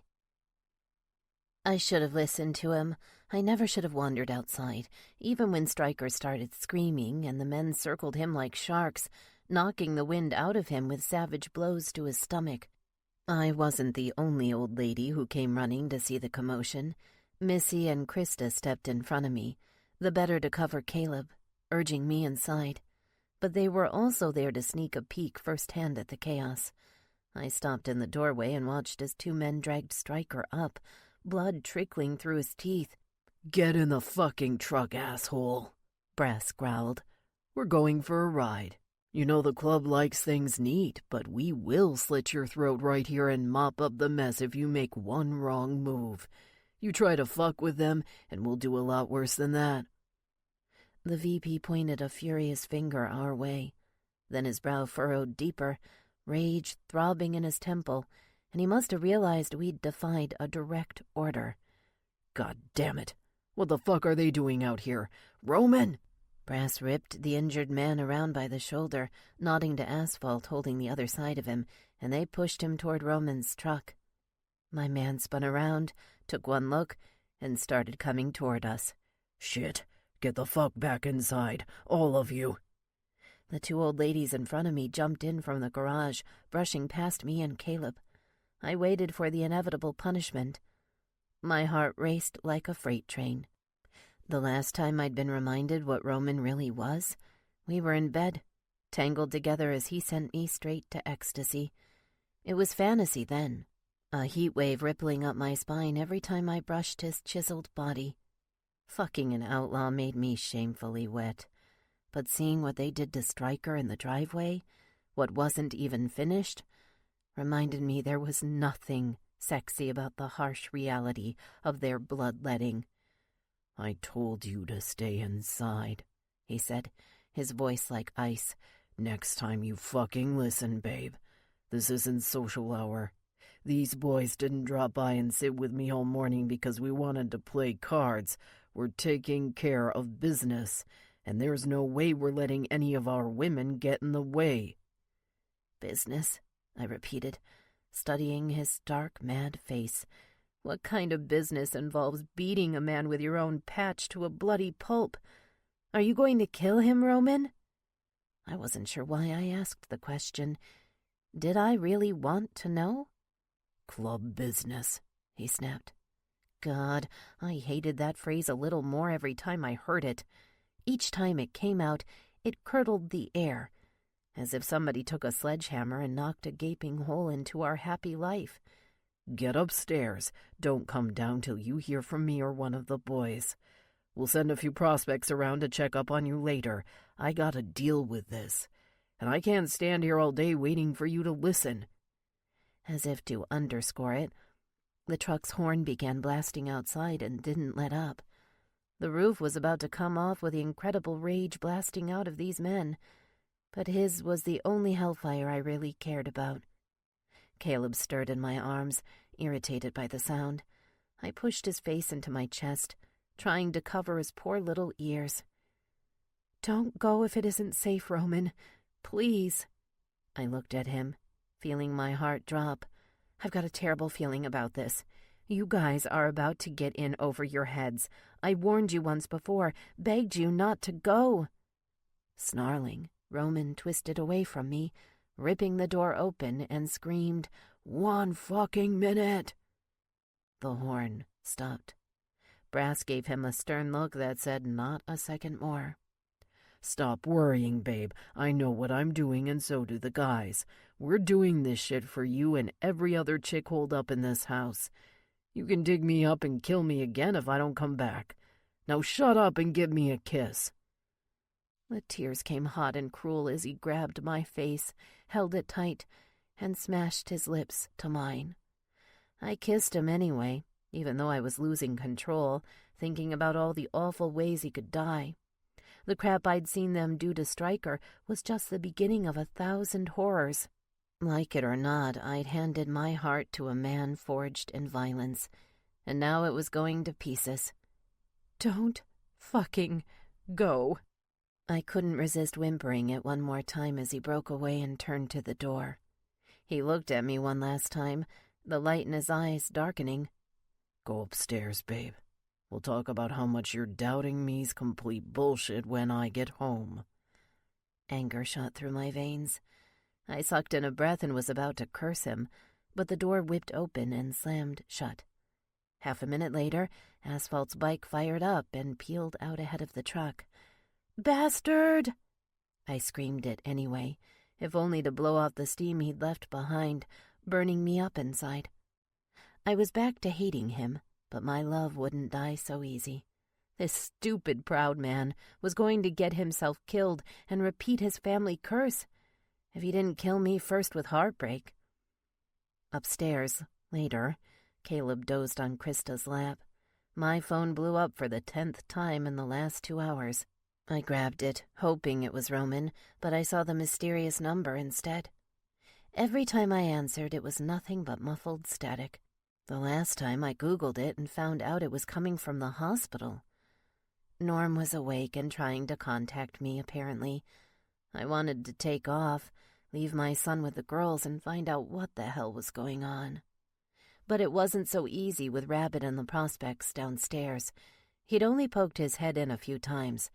The kind, reasonable biker I'd talked to before had hardened into the same emotionless Superman as the rest of them, and he only had one thing to tell us. "You're staying put. Club's orders. Don't even fucking think about going anywhere without our permission."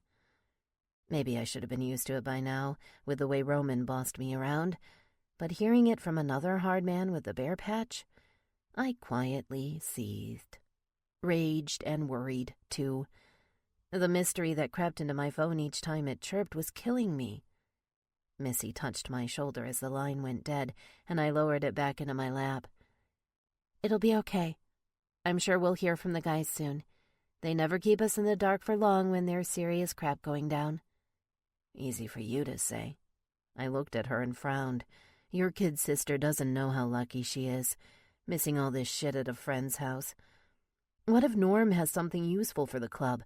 Roman intended to grill him, ask him what happened that night he got torn up on the farm." "It's not my call," she said softly. Krista looked up, shifting Caleb in her arms. "I'll talk to him. He's my old man.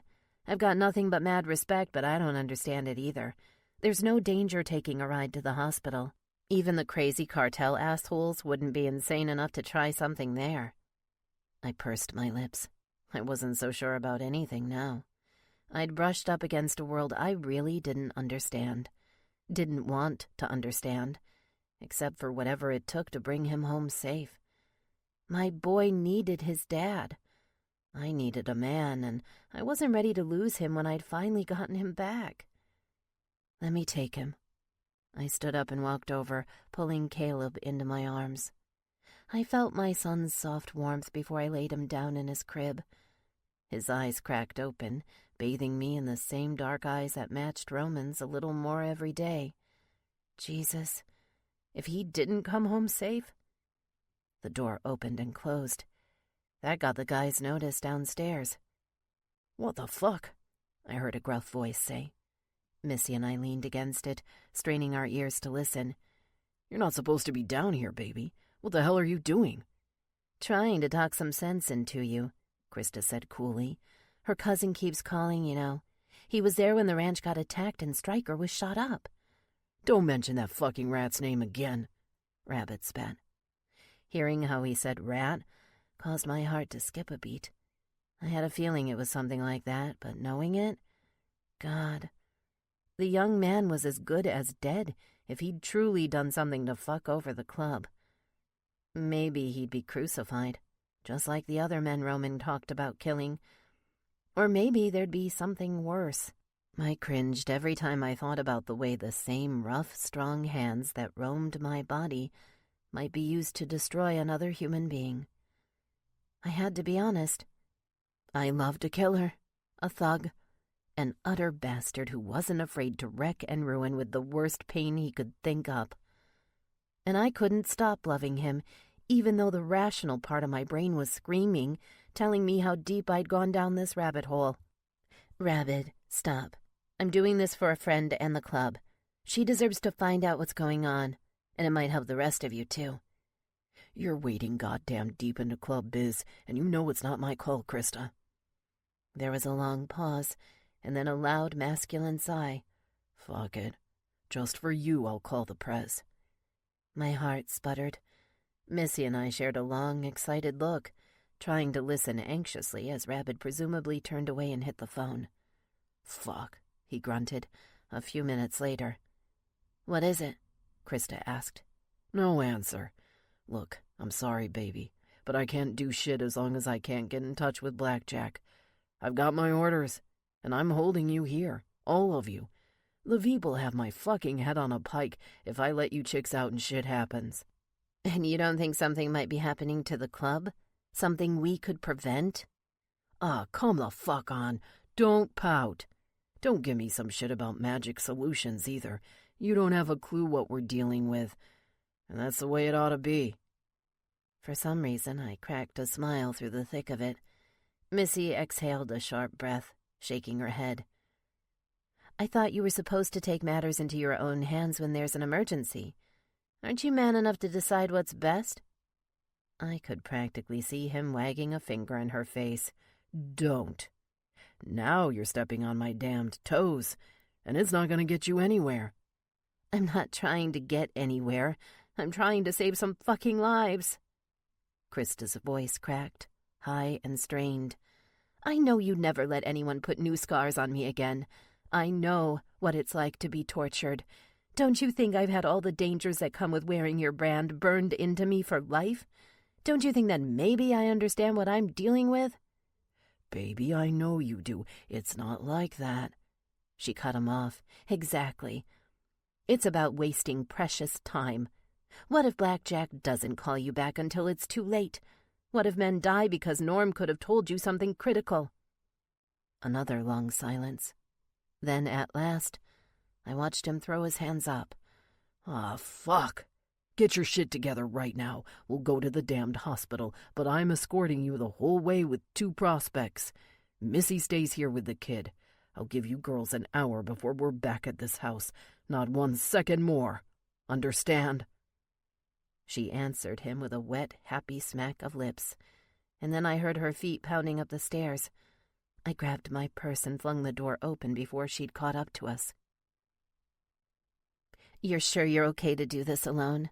Krista asked in the waiting room outside the ICU, bathing me in soft, concerned eyes. "I have to. We've got, what, 40 minutes? I need to make the most of this. I swallowed, letting her wrap her arms around my neck one more time before I followed the nurse waiting for me outside the huge steel doors. Walking in there felt like going into a tomb. The ward was freakishly quiet, so dark and silent and severe, I imagined a person could hear death's footsteps if they listened closely enough. Norm sat up in his bed, his jaws wired shut with some massive apparatus around his head. His arms and legs were both in slings. When he saw me, his eyes lit up. Surprising, especially when his system must have been pumped full of pain meds. "Oh my God, how did you even pick up the phone?" He made a sound, halfway between a grunt and a sigh. My heart sank. It must have been a nurse who'd made the calls, tried to get me over here. Whatever he wanted, I didn't have a clue how the hell he was going to tell me anything. Not like this. "Norman." I reached for his hand, wondering if he could even feel mine. "You're going to beat this, I fucking promise. The guys are working to make our place safe again right as we speak." Our eyes locked, and then he blinked. One time, slow and deliberate. "Is that a no?" I asked softly. He blinked 2 more times. "Yes." A bitter lump formed in my throat. Uncle Ralph did the same thing after his first stroke, before the second fatal one took him away forever. It was hell reliving it, except Norm found his strength, forcing out his words in a way I'd actually recognize. I paused for a moment, looking at the bland gray clock on the wall. A little under 40 minutes. Shit. Whatever he wanted to tell me, I'd be lucky to get it out of him in time if we had to patiently play question and answer. I decided to start with an easy one. "How did you call me? Did you use a nurse?" 2 blinks. Faster than before. "Yes, of course." I swallowed, forcing back fresh tears. There'd been a lot of those earlier, and this was definitely no time to cry. "What happened that night? Who did this to you? You got ambushed." He stared blankly. "Slow down, girl. He's not telling you a damned thing unless it's got a yes or no." "All right. Think.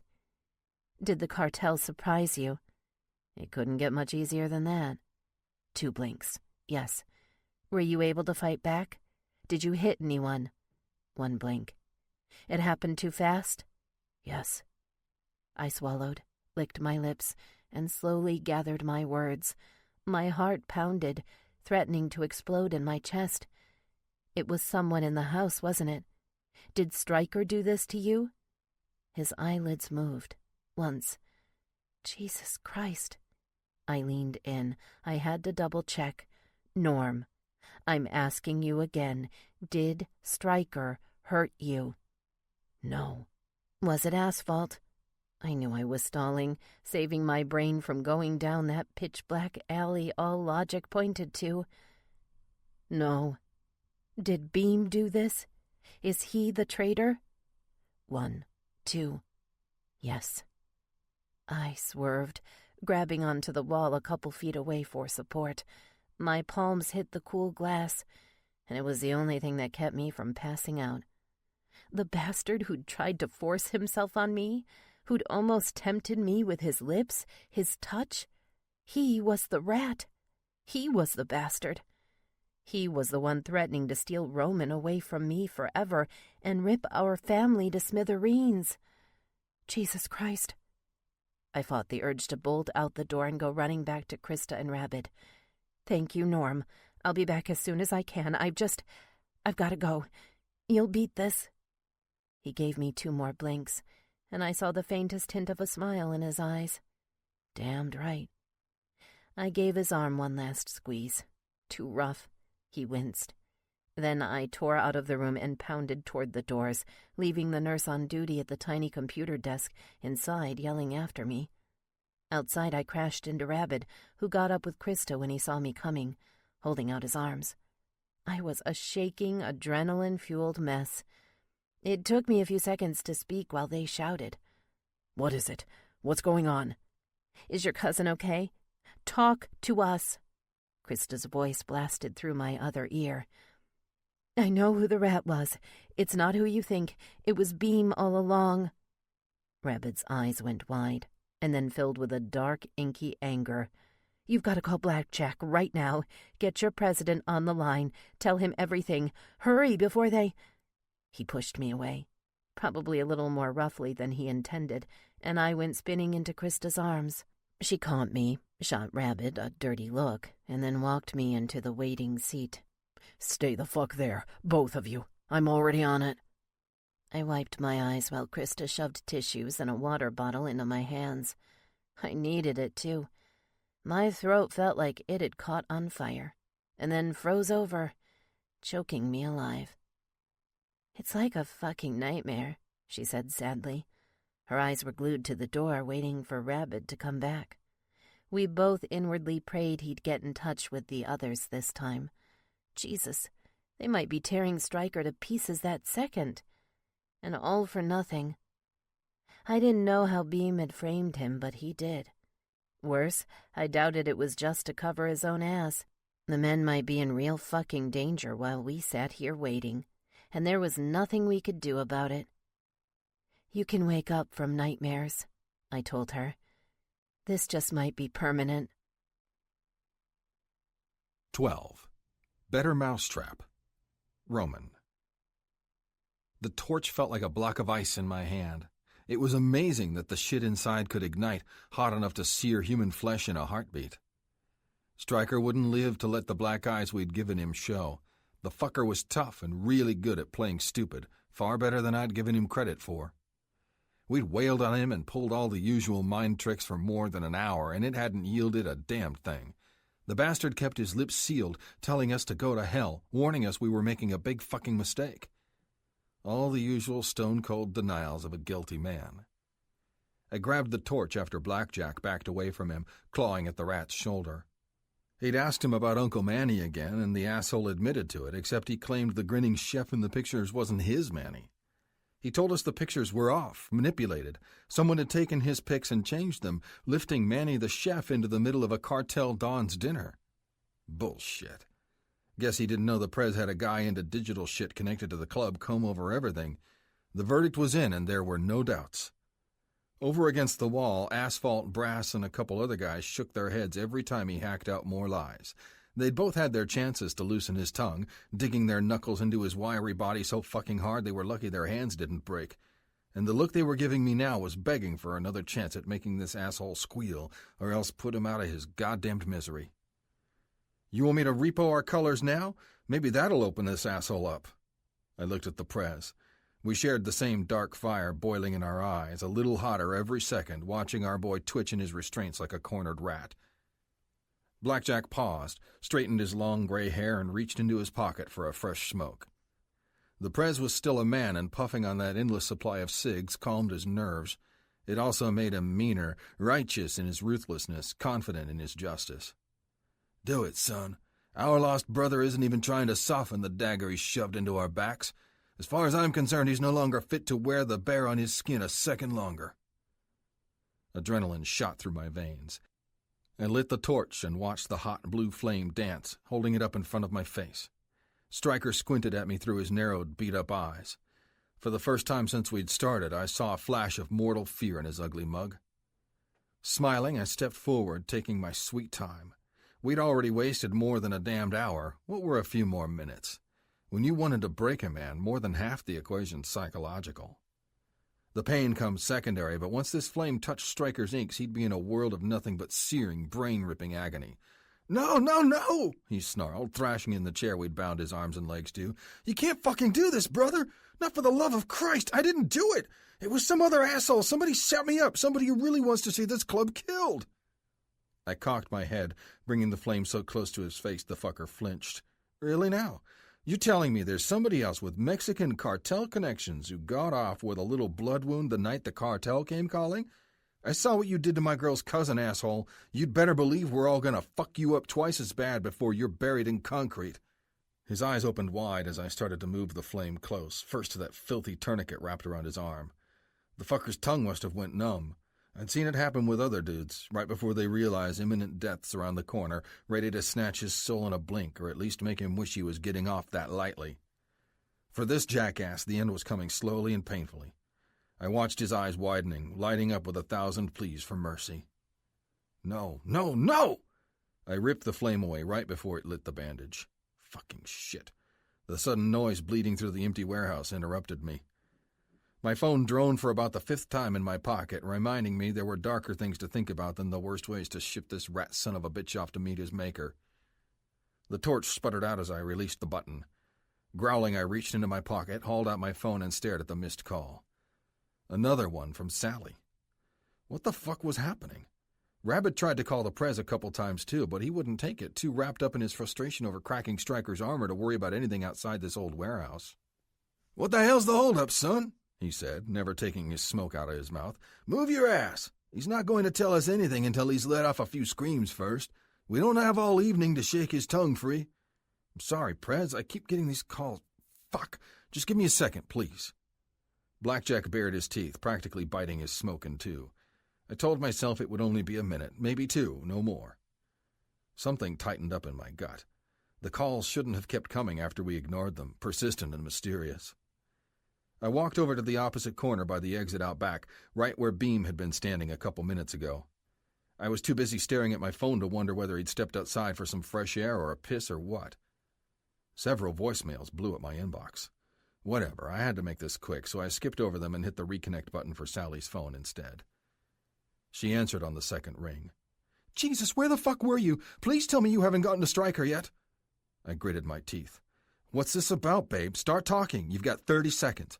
I went to see Norm." "Norm? Fuck me, where's Rabbit at? He was under direct orders not to let anybody step foot outside that house. Roman, just calm down. Listen, give me 1 fucking second." I'd never heard her so wound up, screaming till my goddamned ear was left ringing. "It was Beam all along. You've got the wrong man. Norm told me face to face he's the rat, the one who ambushed him, broke his bones."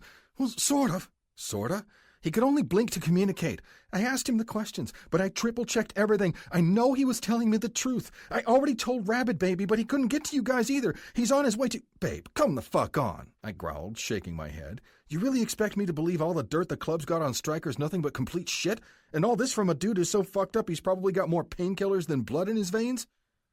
I really regretted answering this fucking call now. The shame of the Prez and the boys overhearing everything was all that kept me from exploding, hurling the phone against the wall, smashing it into a million pieces. Yeah, she was my woman, but right now she was fucking disrespecting me, feeding me this crazy bullshit, sticking her damned nose where it didn't belong. Where the fuck was Rabbit? I wondered again, and why the fuck was the boy so gullible? There was a long pause. Just as well, because we were about done. I had to get back to work. Now my hands really ached to do some damage to that fuck in the chair. They'd have to hold me back before I went deeper than his ink, burning him to a goddamned crisp, roasting his bones. "What?" Fear chilled Sally's voice, and so did disbelief. "Oh, no. No, you've got to believe me, Roman. I'm not making this up, I swear." "Didn't say you were. Seems to me we've got the facts screwed up. Fact is, your cousin's fucked up, and I'm going to need a lot more than a damaged dude's word when he's not even in his right mind. Too bad we're out of time to wait for this to go to trial." "Roman, no! Don't do this! You can come to the hospital with me. Talk to him yourself. You'll see. If you'd seen the look in his eyes, how coherent he was, there's no fucking way—" "Goodbye, babe." I thumbed the phone and ended the call, once again resisting the urge to rush over and destroy that motherfucker. This time I completely shut it down before I made my way back. Stryker was halfway out of it by the time I got back underneath the beam of sunlight filtering through the busted window. My girl had bought his evil ass a few more seconds to accept his fate. Fucking wonderful. I'd have to make him suffer twice as hard, invest a little more energy to make this place echo with his screams. I picked up the torch. My eyes flicked to the Prez, and he nodded his approval, an anxious spark in his eyes telling me to finish what I'd started. There was a deafening rumble as the flames sparked to life. Way too deep to be a fiery hiss, and too damned close to be thunder. It was clear overhead. Engines, lots of them. Vehicles that sounded much bigger and more numerous than bikes. All the guys in the room perked up, even Stryker, lifting his miserable head and giving me a surprised look. My heart got such a heavy shot of adrenaline I nearly forgot to kill the torch and slam it back down on the old crate holding our implements. "Who the fuck's out there?" Blackjack growled, clenching his fists and marching toward the narrow slit of dirty glass next to the back exit. "Sally said something about Rabbit showing up." I sounded like a fucking ghost. There's no way Rabbit and a couple prospects would have made that much noise with their bikes. One by one, the boys went to the glass and stopped dead in their tracks. I knew it wasn't good. Whatever the fuck was waiting for us out there was a disaster. Didn't stop me from snatching my gun off my hip and walking up to join my crew. "Grizzly's Motorcycle Club. We know you're in there. Come on out, or we shoot our way in." A tanned man in an ivory-white suit leaned out of a sunroof on an SUV, his gold teeth gleaming in the evening light every time he moved his mouth. "You have exactly 1 minute." Other men stepped out of the 6 or so huge trucks lined up around the broken-down courtyard, the place we'd always used as a graveyard for traitors and enemies. They were all Mexicans, packing automatics and shotguns, and they looked pissed. I looked at the 3 guys next to me one by one. Brass had no fear. Asphalt looked pissed. Blackjack wore the same freakish calm he always showed in situations like this.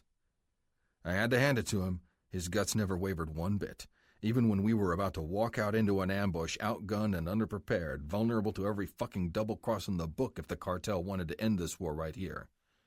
As for me, I had faith. The bear owned our fates now, and we were already dead men, or else the biggest goddamned underdogs who'd ever worn this patch.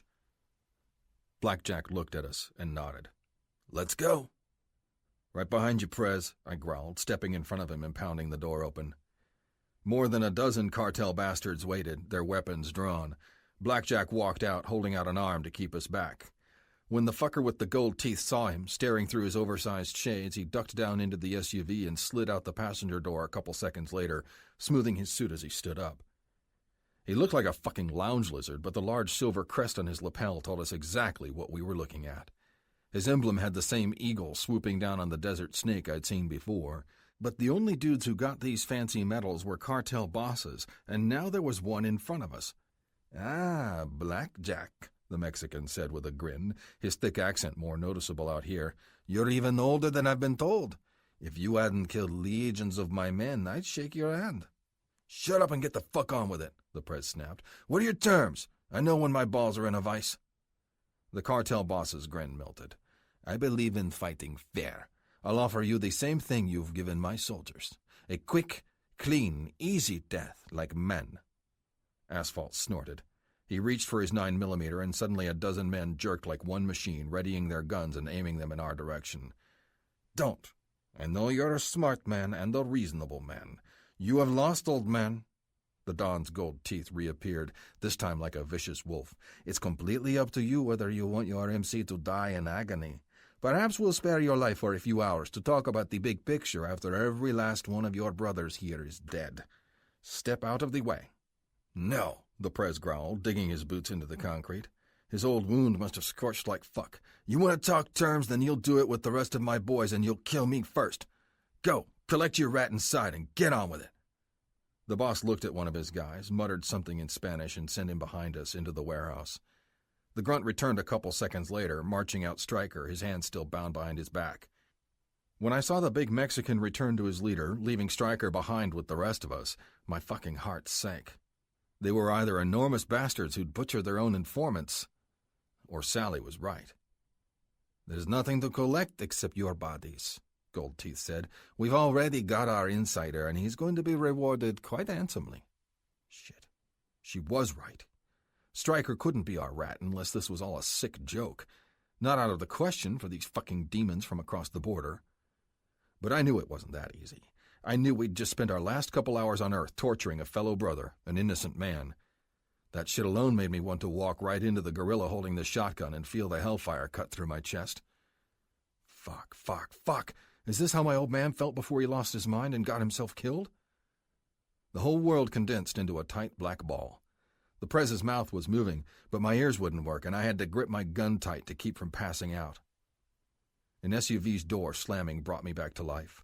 I saw the devil himself walking toward us through the cartel ranks. Beam, complete with his fucked-up hair.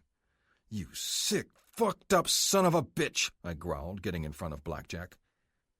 All the guns were trained on me. The asshole kept coming, slithering past the evil bastard who'd offered him his pieces of silver. "Easy, big boy. Your old lady wouldn't like you going out in a hail of rage and bullets. Not that she's got much choice at this point. I'd love a shot at giving you the same treatment I gave Norm.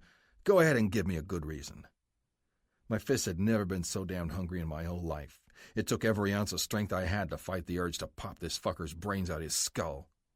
As long as I controlled my rage, I wouldn't end up like my old man, at least not by one careless, explosive instant.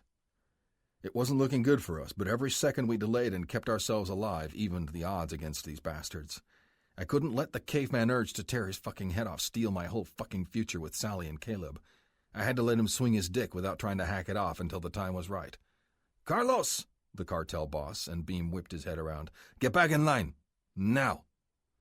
Goldteeth stepped forward, shoved his way past me, and got in the Prez's face.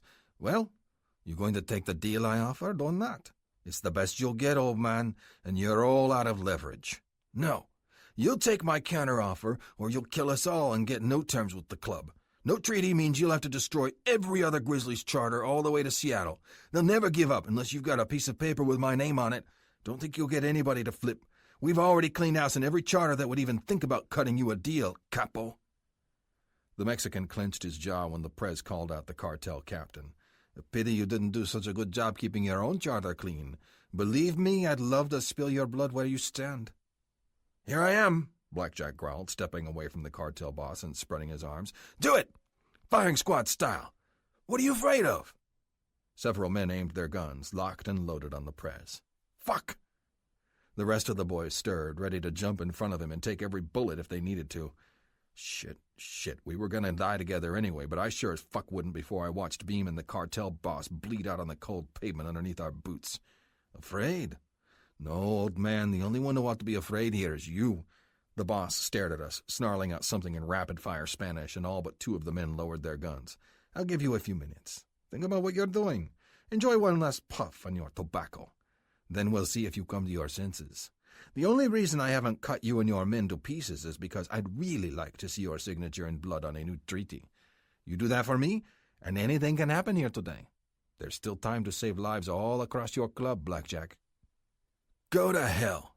Blackjack reached into his pocket, plucked out a smoke, and lit it up. For the first time since I quit that shit 10 years ago, I wished I hadn't. It would have been fucking sweet to enjoy one last smoke. But not half as sweet as tasting my woman's lips one more time or hearing my kid laugh at my feet. The fucking assholes a couple feet away were taking it away 1 second at a time. Thinking about our shit odds was like watching grains of sand running through a goddamned hourglass. Can a man feel like a ghost before he's even dead? I tried to think, straining my eyes, looking for any weakness. Asphalt, Brass, and even Stryker did the same. I didn't look too much at the last name. Every time I did, it made me fucking sick. I'd almost torched his skin off, for fuck's sake. Maybe I deserved the dark, bloody end that was coming. Maybe today was the day karma would bitch-slap me, force me to pay the brutal debts I'd stacked up over the years. Maybe my family could manage without me. I hoped to God they would. Sally was strong. Caleb was bound to grow up a badass. This family had it in the blood. No, I wasn't gonna see it. I wasn't gonna fucking see it. My heart froze over, and so did the hellfire in my blood every time I took a good look at those rifles trained on us. The last thing I'd ever do in front of my killers was weep like a little bitch, but it was raining black sleet in my soul. I watched the Prez puff in between sneaking looks at the smug, almost bored looks on the Mexicans' faces. When Blackjack's cig was down to a stump and Goldteeth's back was turned, quietly talking to one of his men by the SUV in the center, Beam made his move. He came toward me again, wearing the smirk that made me want to knock his fucking teeth out. "You're a dead man, you know."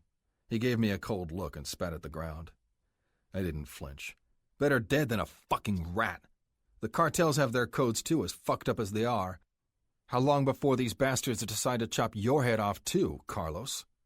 I used the name Goldteeth yelled. He gave me a nasty look, and then his face twisted.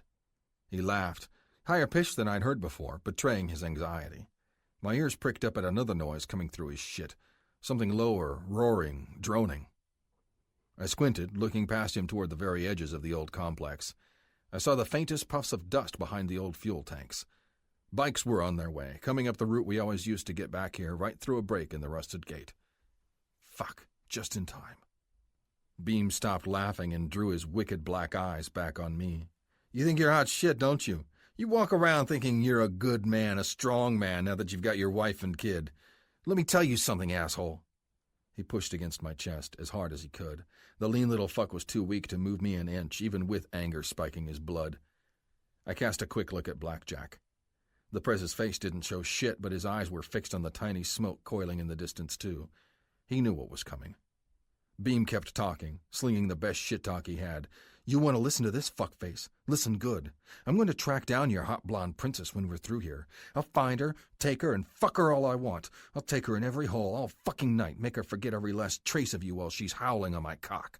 Then, when I've had my fill, I'll drive her well-stretched ass to Mexico to be sold. She'll survive a year, maybe 2 in the game, but I'll give her a fighting chance, just for you, by fucking her till she hurts. I'll turn her into my whore, Roman. It's good practice once some of the cartel's friends get a hold of her. I snorted. You done yet, Carlos? He shook his head. His jaw tightened, stretching his skin tight across his fucked-up face. For a second, that shitty punk rock broomstick on his head looked like it was sitting on a skull. I'll do it all, you bastard. I swear I will. Every fucking word. His head snapped back and he flew forward, hurling spit in my face. Slowly, I raised one hand, wiping my eye. You're gonna have a hard time with my girl, I said, sliding my other hand to my hip. Why's that, asshole? She doesn't like dudes with ruptured balls and broken dicks. 2 seconds. That was all I needed to make my move. My knee shot up and smashed Beam's junk so hard I wasn't sure if he ever felt his nuts split like rotten eggs. My gun's barrel hit his temple too fast and I pulled the trigger. The Mexican started screaming before he even hit the ground.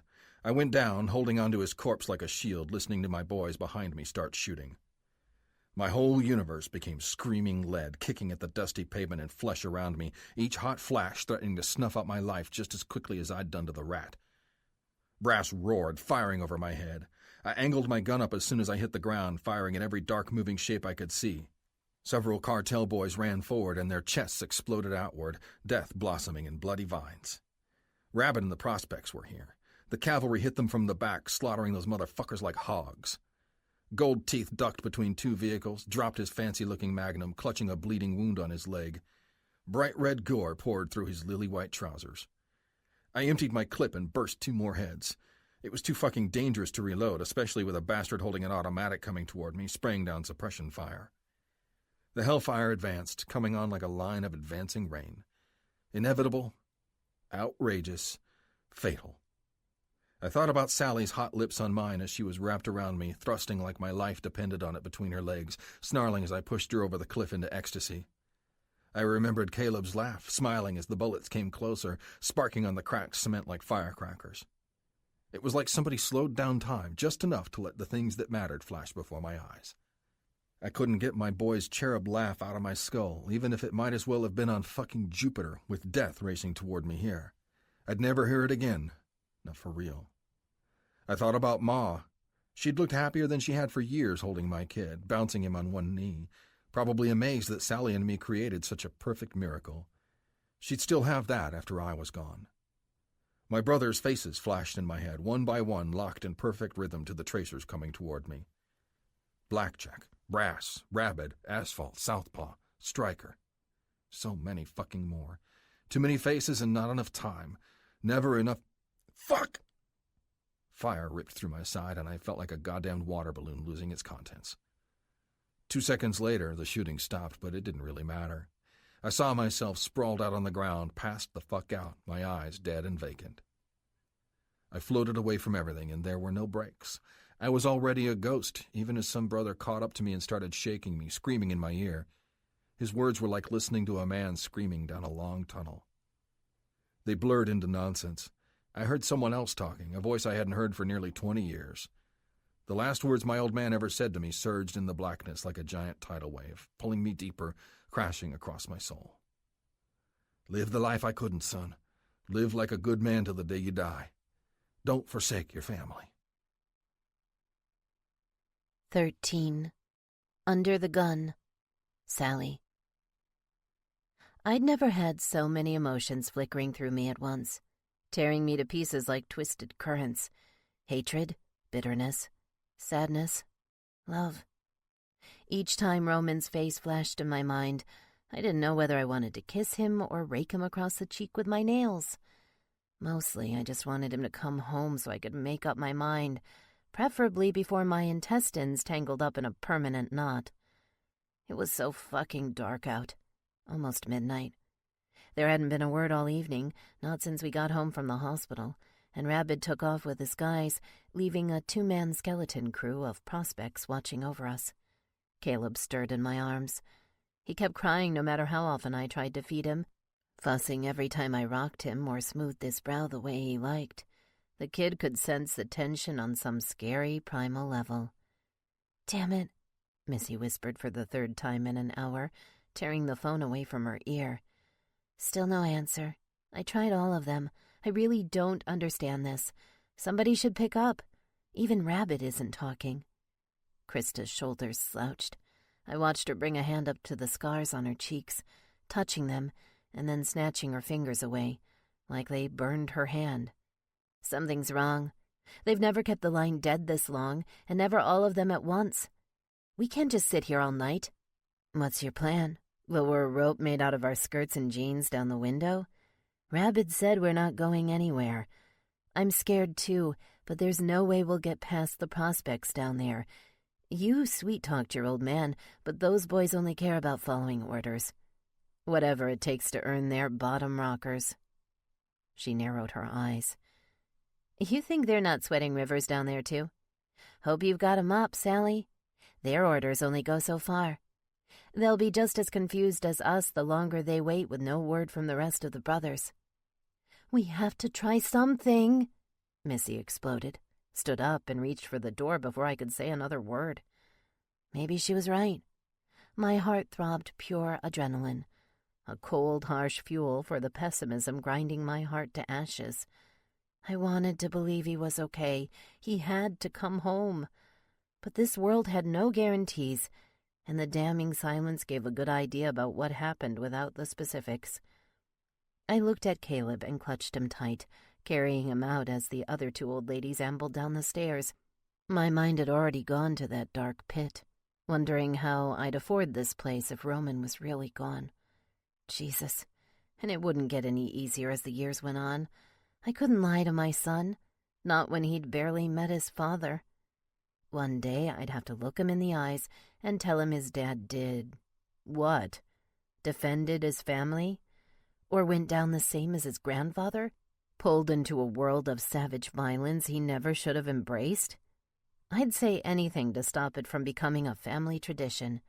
Caleb would never end up like Dagger and Roman. My heart turned to cold, dead rock, just considering the possibility he was gone. I shook my head, following the girls downstairs. Missy and Krista did most of the talking.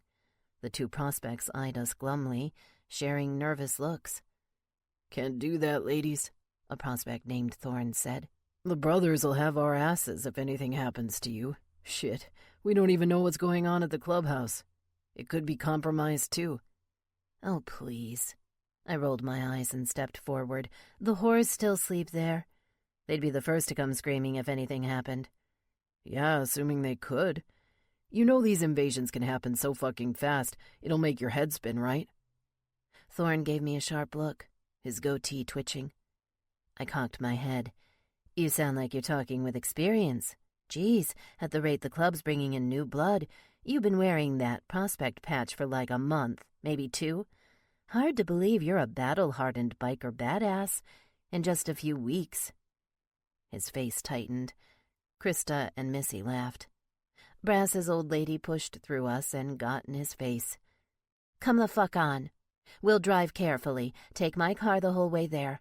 We'll pull over a couple miles away. You boys can go on and make sure the coast is clear. I'm sure the Pres and VP will appreciate somebody looking over home base." "She's right. What, you're not scared, are you, boys? I hear the ones who show some initiative get their bottom rockers a whole lot faster." Krista smiled, and we all suppressed a laugh, watching them eyeball each other like nervous owls. "Whatever, you bitches are crazy, you know that?" Thorne growled at last. "We'll ride in front and rear till the very end, and then we'll go on ahead to scope it out. Soon as we're in, you're getting guns and going in the back. I'm not letting anybody out in the bar till I hear something from higher up." "Sounds like a plan," Missy said. "Very thoughtful, very original. Totally not mine." She reached up and slapped Thorne on the shoulder, then turned around and let us out. The prospects scrambled to get their bikes going before we pulled out of the driveway. I sat in the back, holding Caleb, trying to let the light humor wash over me. The girls made me laugh, even with the uncertain hell waiting up ahead, but I couldn't hold on to the comic relief. Not until I knew what happened to Roman. Please, God, let him be okay. I'd closed my eyes the whole way there. Not far from the clubhouse, Missy pulled over and waited. It took the prospects about 10 minutes to ride in, comb through the place, and then give us a call to come through the gate. We parked and made our way to the back. They shoved several guns into everybody's hands. I'd learned to shoot with Norm and Uncle Ralph. I wasn't afraid of guns, but there was something strange about having one in my purse on the floor while Caleb sat on my lap. I prayed I wouldn't have to use it, but I would in a heartbeat to defend my baby, or any of these girls here. We headed for the storage room in the back. It was the only place with a thick metal door. Missy and Krista both suffered here, back when the club was run by Fang. He'd used it as a torture chamber, and I could feel the black pain dripping off the walls, cold and unsettling. I cuddled Caleb close, if only to guard him from the same dark energy. We huddled together, waiting for what felt like half the night, though it was only another hour. Caleb finally dozed off. I was afraid Krista would wake him when she jumped up, pressing her ear to the wall. "You hear that? Motorcycles." Missy and I stood, following her to the thick wall. It wasn't easy to hear through it, but the longer I strained my ears, the more I could make out the distinct guttural roar of Harleys, lots of them swarming like bees. A couple minutes later, Thorne pounded on the door. "Coast is clear, girls." "We're ready. Let us out," I yelled, covering my son's ears. The door creaked open. The same two prospects blocked our paths, and Thorne muttered something about guns. We all reached into our purses. I was relieved to get rid of mine, and hopeful because it meant maybe things were going to be okay after all. But at the last second, something stopped me. No, I didn't want the gun around, especially with Caleb. But what if I needed it someday to keep him safe? I looked at the empty hand Thorne held out for mine. "Let me keep this for a little while." He squinted. "Can't let you do that. Club property." I rolled my eyes. "Oh, come on. I know you guys have tons of these things. The serial numbers are all filed off, too, aren't they? I know how to shoot. My uncle took me out to blow up bottles in my teens. He sent me to a safety class. I know how to handle these things." "Christ. You gonna give me anything but trouble today?" "Maybe. But I guess that depends whether or not you want me to explain to Roman how you yanked away the only thing making me feel safe." He let out a long sigh. "Fuck it. You win. Keep the gun. But if something happens, you didn't get that thing from me. Promise?" I nodded, smiling to myself. I didn't want to carry it around anymore as soon as we got home, but something made me feel better about having a spare at home. Even if this all blew over, Roman couldn't always be there. One day I might have to depend on myself. The men were filing in through the garage door when we got into the bar. Blackjack stepped through first, motioning to Asphalt and a prospect. They were carrying a strange, sweaty man in a dirty white suit. When I saw the deep, dark blood stain all the way up his leg, I covered my mouth. "Keep moving, boys," Blackjack growled, following his men. "Get this piece of shit in the back. We'll get something on the bastard's bum leg after everybody's done playing doctor. Then he's ours." They disappeared down the hall we'd just left. My heart pounded like a war drum, and I counted all the familiar faces filing in. Brass and Rabbit appeared together, their faces solemn. Krista and Missy bolted out of their seats. They hit their guys hard, locking their hands over their huge necks, smothering them in kisses and questions. More prospects came. Southpaw was next. Then a gigantic man wearing Prairie Devils MC colors, the Grizzlies' old rival turned ally. He was almost as big as Roman, and he carried a black bag, marching straight toward the back where the others had gone. No sign of Roman. Missy and Krista were still chattering away when I walked up. Rabbit saw me, and his gaze darkened. Where's Roman? They're working on him now, Sally. Oh, God. If it wasn't for holding on to Caleb, my knees certainly would have dropped out. Working on him? He's gonna be okay. He took a hit in the shoulder, lost a lot of blood. We've got the crew patching him up, disinfecting his shit. Tank's here from the Devils, too, and he's got his girl on the line. She's a nurse. He's learned a thing or two about dealing with this kind of shit. Or so he says. Girl, wait! Missy called after me, tried to stop me from spinning around, but I wasn't having it. I stroked Caleb's head and moved forward, heading for the back, looking for the spare room the club used as a makeshift infirmary before these bloody battles. My heart threatened to give out, drop me to the floor with every step I took. The door was cracked. Men yelled inside, and so was a woman cutting through the static. I shoved it open with my foot. My jaw practically hit the floor. Roman was slumped in the bed, looking ghost-white. A tube running into his arm from a blood bag suspended overhead. A shallow metal bowl sat next to him, a rusty-looking bullet in the center. The big man in the Devil's Cut had his phone propped up on the small nightstand next to him. He looked down at Roman's bloody shoulder, a needle balanced in one hand, thread dangling all over the place. "Say it again, babe," he growled toward the phone. "You've got to pull the skin tight, Tank, stitch by stitch.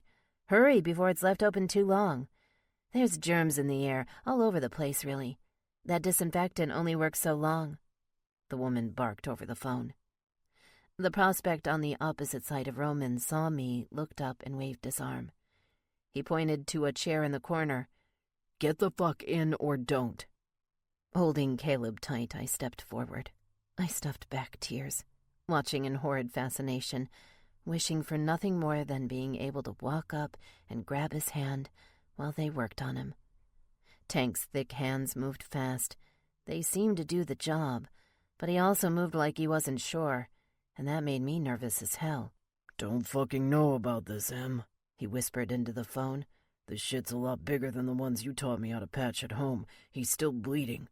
Slower and darker." "It's clotting, Tank. Keep going. Seal him up quick. He's plenty disinfected by now." Tank sighed, working his hands, swearing when he stubbed his finger on the needle. Roman's eyes twitched, and he kicked his legs slowly. "Hold him the fuck down," Tank told the prospect. "This is gonna be 10 times harder if he starts flopping like a goddamned fish. Guess we should have given him more of that ether shit after all." The prospect made a face and walked to the end of the bed, flattening Roman's feet. I stood up, saw my in, and took it. "Let me. He knows my touch. Here, hold the baby for a second." I didn't wait, pushing Caleb into the bewildered prospect's arms. Tank gave me a sharp look, but he didn't order me away. Roman's movements beneath my hands were so weak, so fevered. His chest rose erratically, somewhere in between sleep and pain and rage. "Rest up, baby," I whispered to him. "He's trying to help you. Just let him patch you up. Caleb's here. So am I. You're going to be fine." Up here, I had a scary view of the wound. Whatever tore through his shoulder, it wasn't small. It looked almost like a dog bite. If dogs had teeth, more like sharks.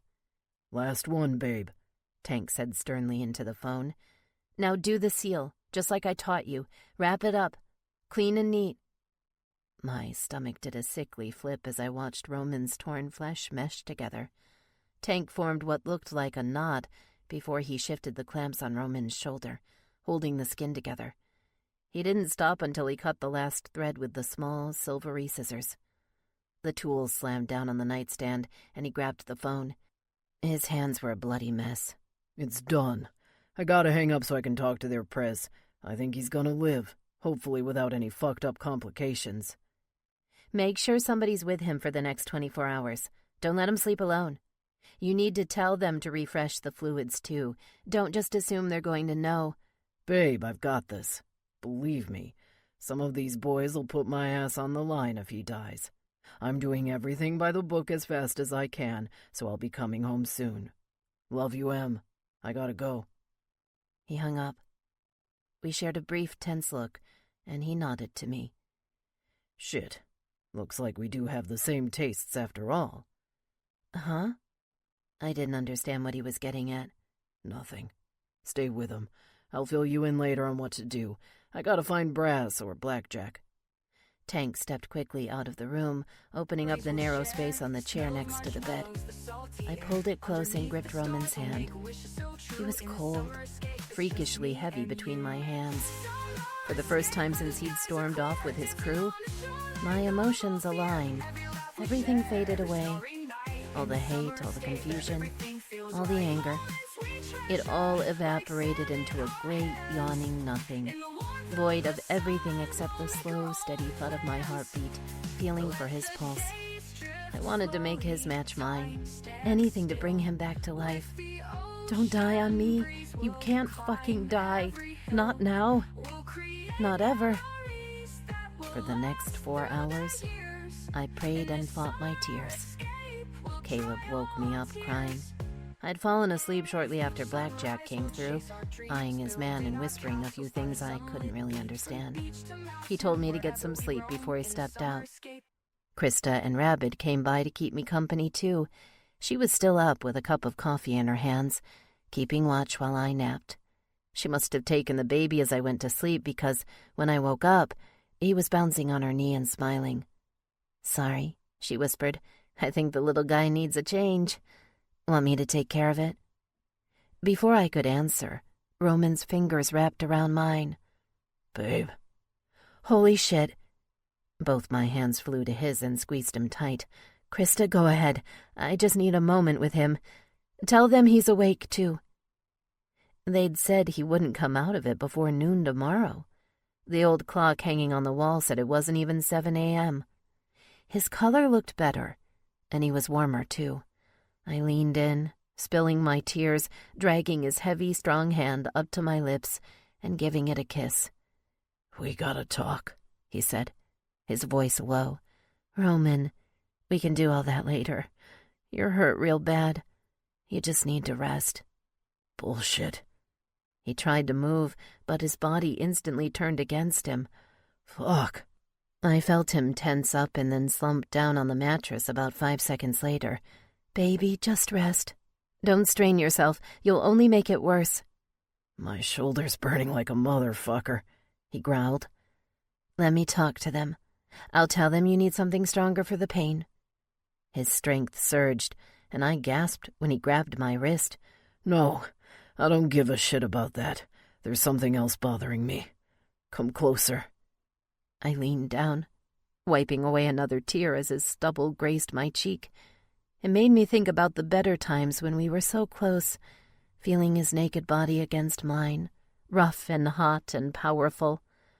"I'm sorry I doubted you, babe. You were right about everything, and it's fucking gutting me. We walked into an ambush, and I nearly got my ass killed, just like my old man." Talk about Slade. I felt my heart ripping in half when I looked him in the eyes, saw the sorrow, the regret, the shame. Jesus. Yeah, I'd been mad at him before I found out he'd be lucky to ever say another word to me, but I never asked for this. And he wasn't done yet. Oh, no. "Roman?" I shook my head. "Quiet, babe. I'm telling you the honest truth, and I gotta lay everything out there, in case I can't later. I'm supporting you and staying in Caleb's life no matter fucking what. Still, this shit's taught me I can't make you a prisoner to this if you don't want to be. I can't leave my brothers, just like I can't leave you. But I'll be an even bigger bastard if I don't offer you an out." What? His words were barely making sense. I couldn't even comprehend leaving this incredible bastard, even if he'd torn his way across my life like a storm. "I'm not gonna force you to do a damned thing except keep your pretty head safe. You see the shit I get into. There's no guarantees it won't happen again, and maybe next time I won't be so lucky. If you want to scrub the brand and walk the fuck out of my life, I won't blame you. I won't chase you. I want you to be happy, babe. And something tells me you might be, if you're not my old lady." I looked at him for about 10 long seconds. 2 futures flashed in my head like lightning. There'd always be drama, passion, and sometimes a little taste of hell as long as he was around. But the alternative was 1,000 times worse. Dark and dead and gray. Empty, void, meaningless. "Think about it," he growled. "You don't have to tell me a damned thing, right?" I had to be careful touching him, but just then I wasn't even thinking. I stood up, leaned over, and pressed my lips to his so hard I almost bruised myself. We kissed long and hard, and I didn't let up until he understood. I'd make him feel the message, through all his pain and regret, straight through whatever the hell they'd given him for meds. "Babe, what the fuck was that?" he said, his eyes wide and more alive than they'd been a minute ago. That's me telling you love doesn't back down. I don't care what the future holds, Roman. The only one I want is with you. And I'll get your name inked in 3 more places before we're married. Fuck. The kiss must have breathed more fire into him. He grabbed my hand with only a little less ferocity than when he was well. "That's happening as soon as I can walk. It has to." "What?" "The wedding. I'll get a proper ring on your finger as soon as I'm out of this place. Right now, all I can do is grab your fist and pull it tight. I'm asking you one more time. You want to make this official for more than just the club? You really want to be my old lady and my wife?" I laughed and threw my arms around his neck, shoving my lips to his again. "You know I do. Come on, Roman. Don't tell me the shot to your shoulders blinded you." Smiling, he grabbed my hand and pulled it tight. His lips steamed across my fingers, kissing me with a hunger so intense it made me imagine his face between my legs, growling and tonguing me to perfect chaos. "Babe, my eyes are wide awake. I'm gonna shove my ring right where I just kissed you before Halloween hits, and then I'm gonna fuck you till you're seeing stars." Laughing, we kissed some more. I didn't blush until I turned around and saw half the guys standing in the room, complete with Missy, Krista, and Caleb next to them. "Finally, some good news," Brass said, throwing an arm around Missy and tugging her tight. "I'll tell the press. Soon as we finish the sick fuck we've got in the back, we'll throw this club a party it'll never forget." "Shit," Rabbit growled. "Never thought you'd beat us to the punch, brother. Now this club's gonna be hearing wedding bells for a whole damned year." "You know I don't fuck around," Roman said, his eyes still locked on mine. "This thing was a given the second I hauled her back here and met my son. Long as I'm still breathing, this woman's mine." 14. Clean cut. Roman. My shoulder still ached every time I twisted my damned arm, but at least it didn't look like a bad butcher's cut anymore. I was back on my feet and riding for the first time in days. I'd finally gotten out of the infirmary the day before, and fuck it if it didn't feel good to sleep with my girl that night in my own house. Sally laid on my bare chest, careful to avoid the patch covering the stitches in my shoulder. Her fingers gliding over my chest soothed the crazy animal stamped on my skin. Too bad they didn't do shit for the beast inside. My dick jerked hard, coming back to life for the first time since I'd lost my blood on the pavement. Shoving my fingers through her hair, I pulled it tight, moving her face to mine. "What's up?" she purred. "Nothing. Just thinking about how many days I've gone without tasting these lips." And I sure as shit wasn't content to just think. Without another word, I smashed my lips on hers, driving my tongue into her mouth. Sally opened like a good girl, coupling her tongue with mine. I slid mine in and out of her mouth, unable to resist the insane momentum building through my body, the need to fuck her the same way we kissed. Growling, I ignored the hellfire in my arm and rolled on top of her. My cock hummed like dynamite on a short fuse. I didn't want to explode anywhere except inside her. After the wedding, we'd be talking family again. Coming close enough to feel the Reaper's bony hands on my head forced me to look at my mortality. There was no goddamned way I meant to leave this world without a few more kids. I'd be fucking her constantly soon, dumping her pills in the trash with a grin and spilling every drop of cum inside her till she was knocked up again. Just thinking about her swelling up with my seed, giving me the greatest gift a man could get, caused my hips to shake. I thrust my dick hard against her panties through my boxers, feeling her moan sex and sugar into my mouth. "Oh, fuck. Baby," she whispered, snatching her lips away from mine. "You need to be careful. We really shouldn't be doing this. The guys and that nurse said—" "I don't give a fuck about doctor's orders, babe. You're the only medicine I care about right now. I've lost too many nights feeling your nails on my back, hearing you whimper my name." I reared up, leaned on my knees, and pulled her up with me. "I'll feel that gunshot all over again if that's what it takes to fuck you. Or you can get on top and ride me like there's no tomorrow. Your choice." The concern in her eyes faded as I reached between her legs, found her clit, and swept my thumb over it in slow, smoldering jerks. Her lips pursed mischievously before turning into an O-ring of pleasure. She pulled my hand away and rolled. I fell down flat on my back, ripping off my boxers. My dick sprang out, hot and slick and ready, twitching between my legs every time I thought about her hot pussy clenched around every inch of me. Sally moved, but not fast enough. Soon as she straddled me and lifted up her thin nightgown, I went for her panties, tearing them down her creamy thighs. She shuddered from the motion, barely remembered to move her legs so I could push them the rest of the way off. "Get on this cock, babe. No more playing around. I've missed your heat like a fucking eagle misses the sky." I knew I wasn't the only one jonesing for flesh. Her eyes narrowed and she bit her lip while she curled her little fingers around my big dick, aiming at her entrance, dripping cream against the sheets. Fuck. The look she gave me was so goddamn hot I almost shot my load then and there. Then I thought about the other looks she'd give me when my dick throttled her. I wasn't going to come till she clawed at the pillows and screamed my fucking name through our house, snapping those long blonde locks in my hand like lightning cracking on the horizon. My hands clapped her ass and squeezed tight. I helped lower her onto my cock, giving her 10 seconds to sink down and adjust to my size.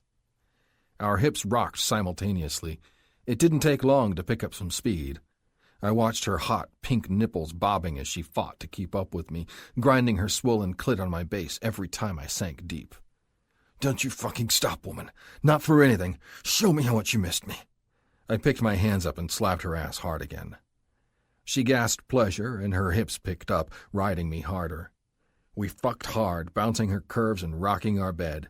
Fire bit my shoulder, reminding me to slow the fuck down, but I wouldn't listen to that shit for anything. When her face tensed up and I knew she was on the verge, I doubled my thrusts, stroking her pussy in such quick, rough thrusts I put her damn vibrator to shame.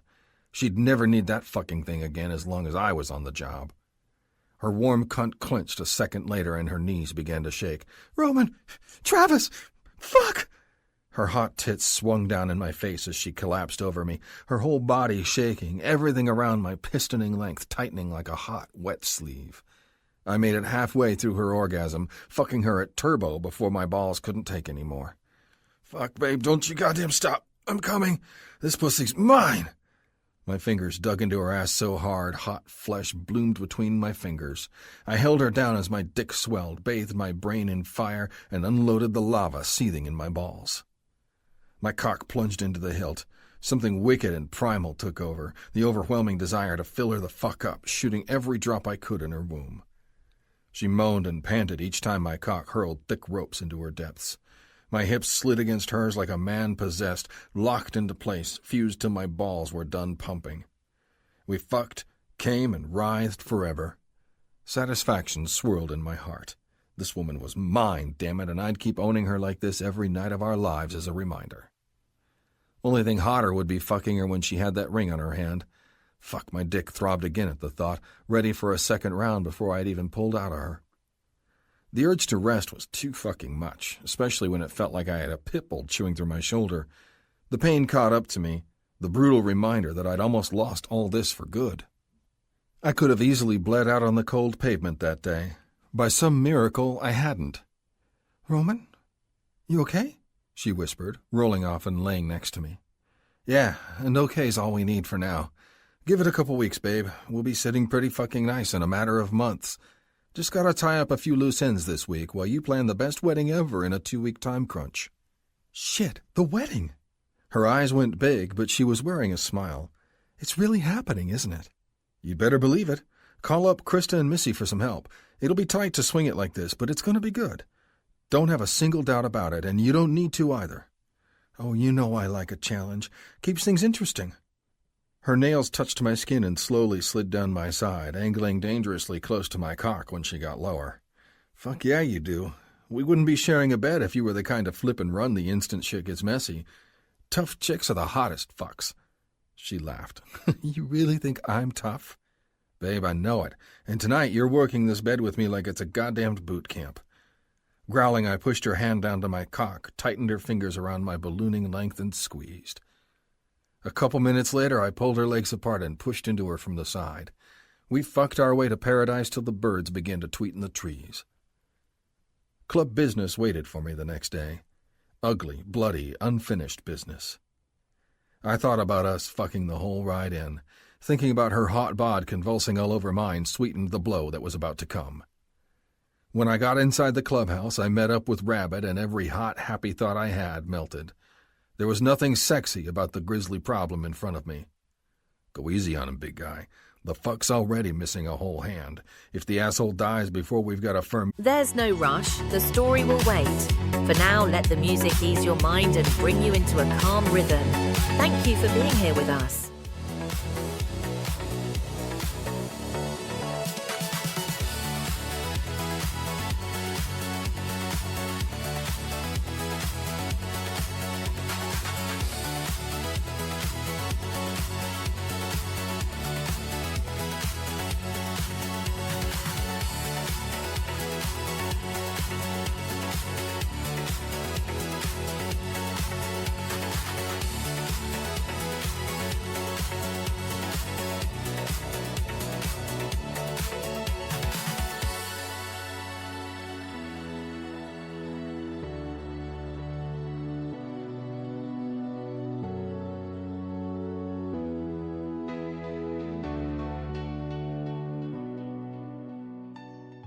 Yes, for the Prez, we're shit out of luck.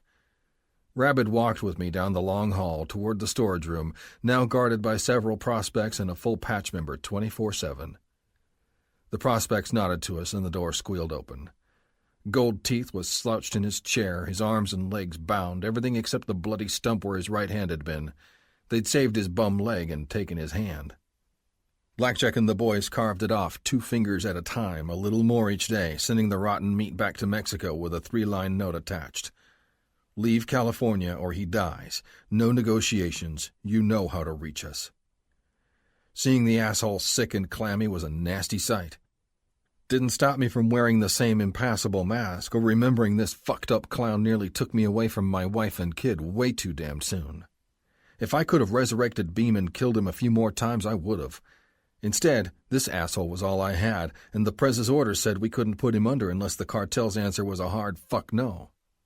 The Don saw me and cracked his eyes, slow and groggy, like he was waking up from a dream. Really? He was coming home to a nightmare. Those dark eyes got a whole lot wider when he saw me, recognized the man he thought he'd killed. He started sputtering some shit in rapid-fire Spanish. I didn't understand any of it except the word Dios, God. I leaned down, face to sweaty face, making sure he could see the bulge underneath my cut from the gauze covering my screwed-up shoulder. You ready to talk today, boss man? The boys have done a damn good job carving meat off your sorry ass. Of course, they're only part-timers. I'm this club's enforcer, and making assholes' tongues move is my full-time job. That's right, Rabbit growled in his other ear. You can start by speaking English, asshole. There's nobody here who will whisper sweet nothings in your native tongue, let alone bail you the fuck out. I gave my brother the evil eye. He got the message and backed away. This was all me. I walked to the little stand in the corner where some of the brothers had set up our usual toolbox for persuasion. Wires, clamps, batteries, and about 1,000 different knives. Sometimes I actually missed the mauler, that torture glove the evil bastards used under Fang, but I didn't miss the fact that too many good brothers ended up shredded under that fucking thing. I'd make do.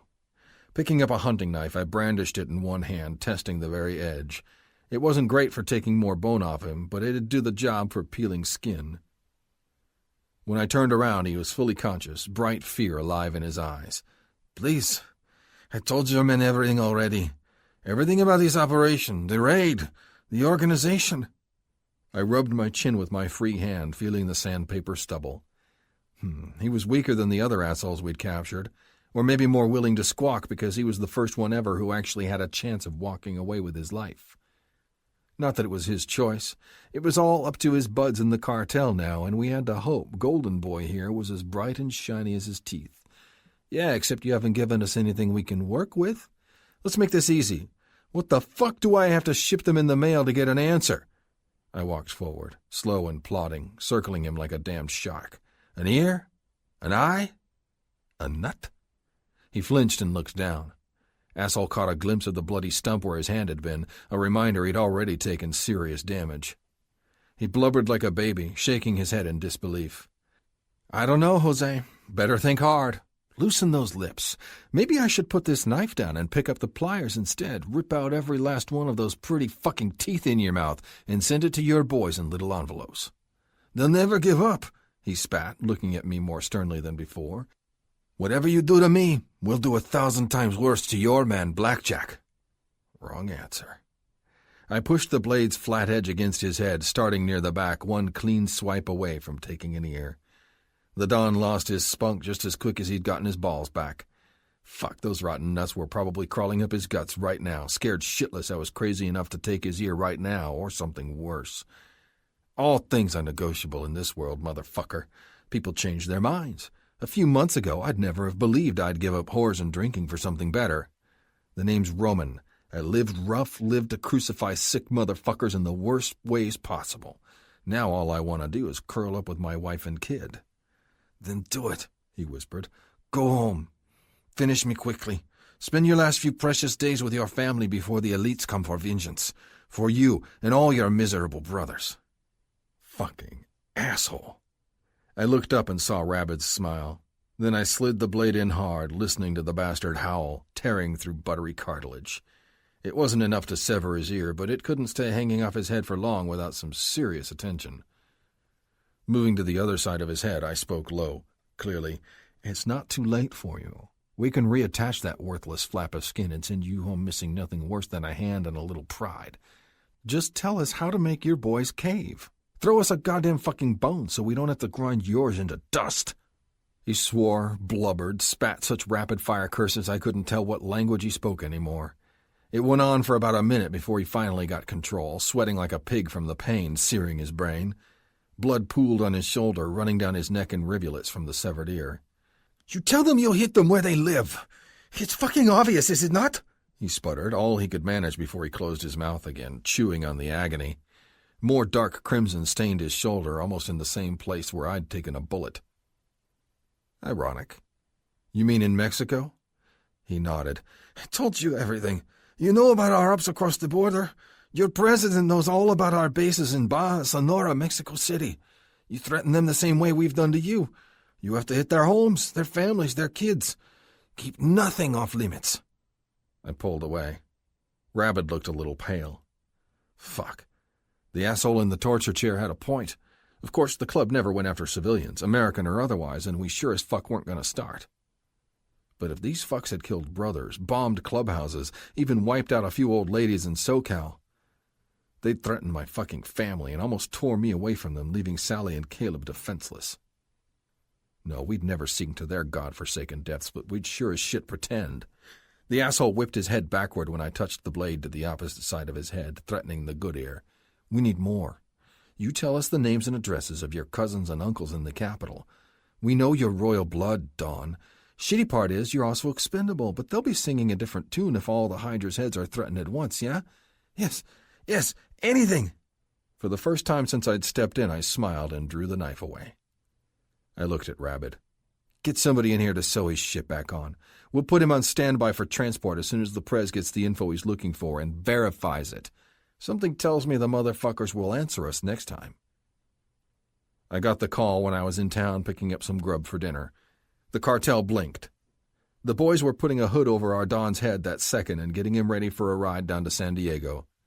The nomads working down there would handle the rest as soon as we passed him off, and we'd all oversee the cartel's withdrawal from our home state as soon as the ink was dry on the truce. Thank Christ. Even better, my girl went out to try on dresses today, and she'd left me some texts about 'em being fucking hot. I couldn't wait to get home. Neither could the hard-on hammering in my pants. My wound felt better by the hour. By the time we tied the knot in a couple weeks, I'd be good as new, ready for some serious horizontal gymnastics on our honeymoon. She thought I'd already fucked her every way I knew how, and I was ready as hell to show her she was wrong. I'd be training her to come on my cock better than any woman ever had until she pulled every last drop of seed from my balls. I loaded a couple pizzas on my bike and took off for home, loving the crisp air blowing in my face. The house was quiet when I pulled up. Sally's car was in the driveway, and I didn't hear shit when I stepped inside. Missy and Jackie wouldn't drop off the kid till later. That gave us a few hours to talk plans for the big day, feed our faces, maybe even pick up where we'd left off last night. "Babe?"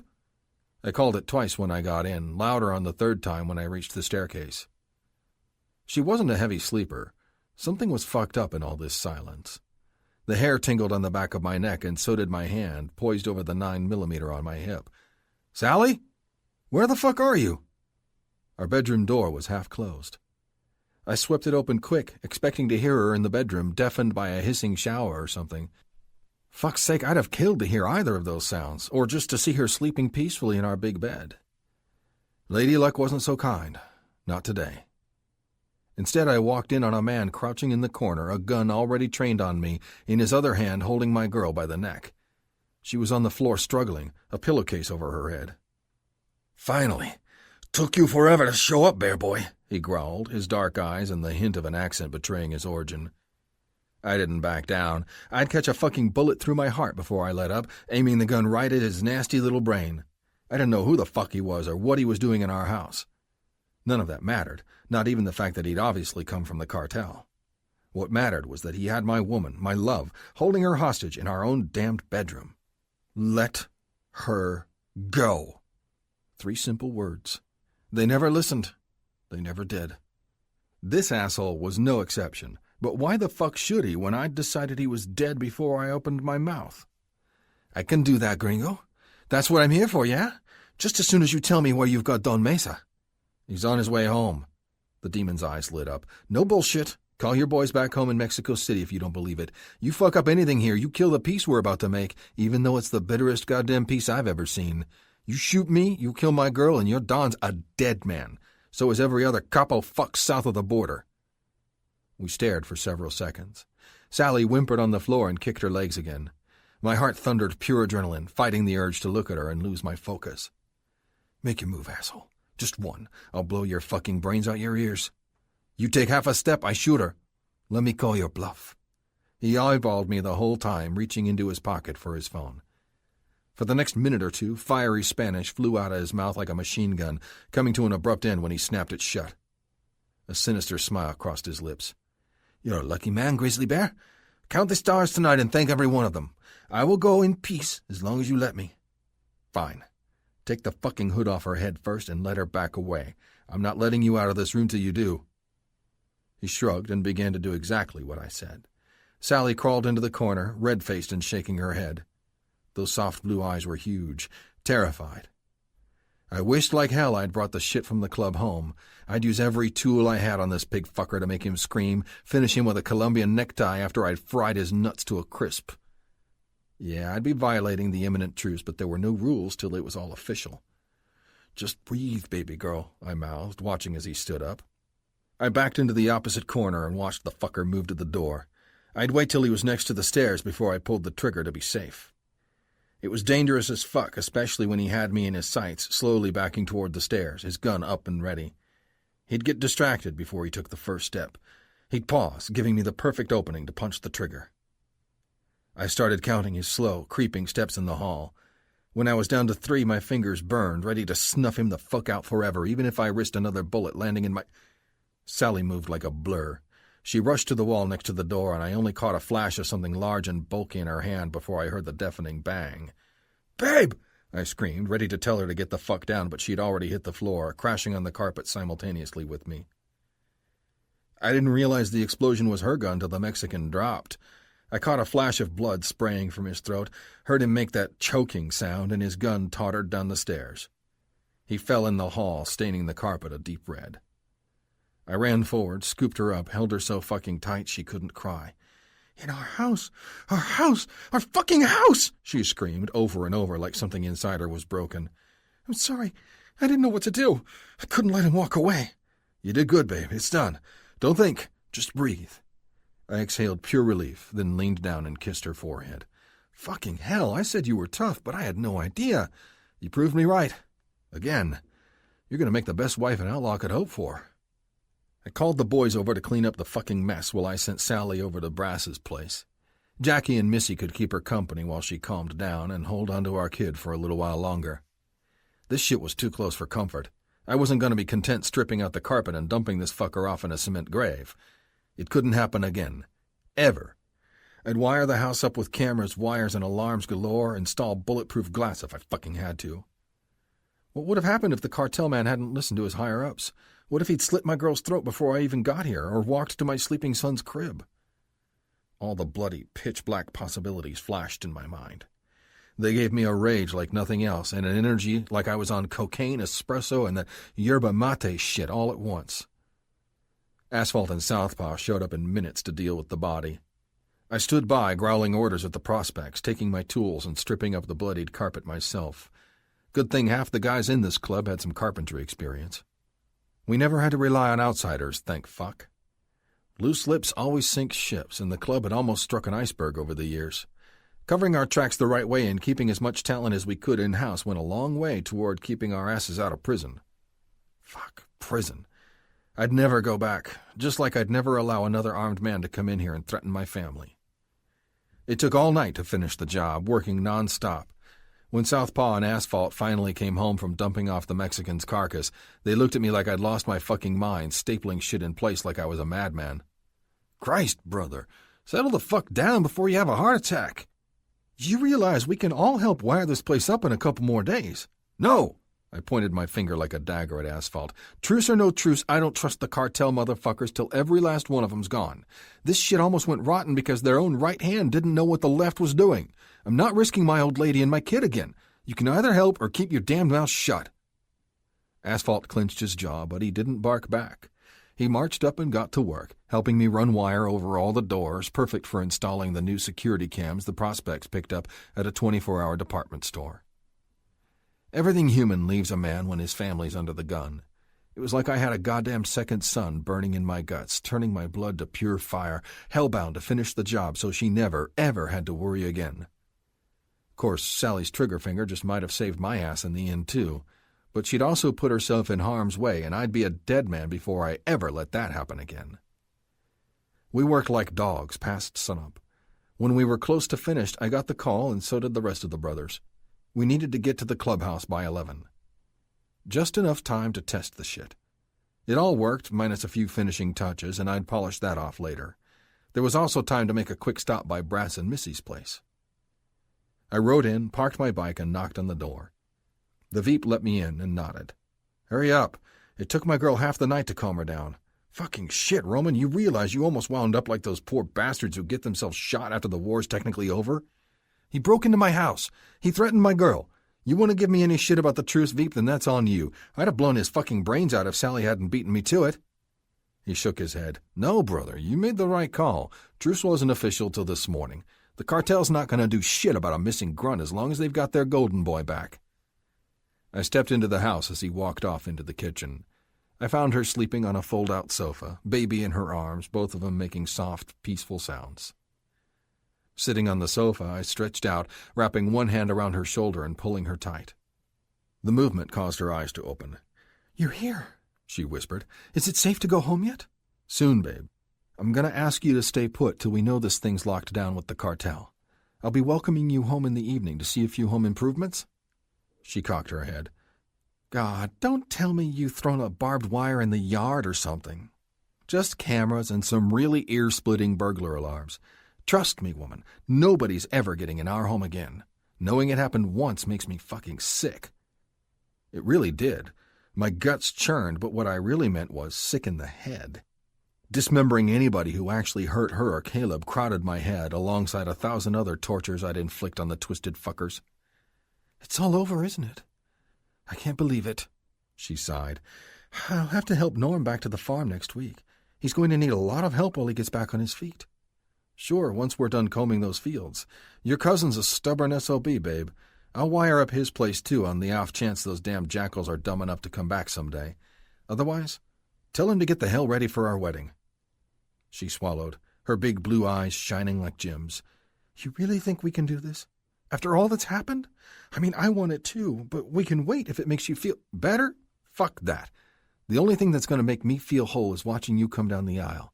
You've been through hell, babe. We all have. There's nothing either of us need to worry about now except this. I didn't give her another chance to speak. My lips found hers, and they didn't let up, not till the Veep and his old lady walked in a few minutes later. By then it was time for us to go, and Caleb was ready for his breakfast. I shook his little hand and kissed him on the forehead, then headed for my bike outside. No, I wasn't 100% whole to the wedding, just like I'd told her, but something about waking up with a bombshell next to me and a kid who shared my blood was pretty damned close. This time, church was outside. We all gathered around the fire pit in the back.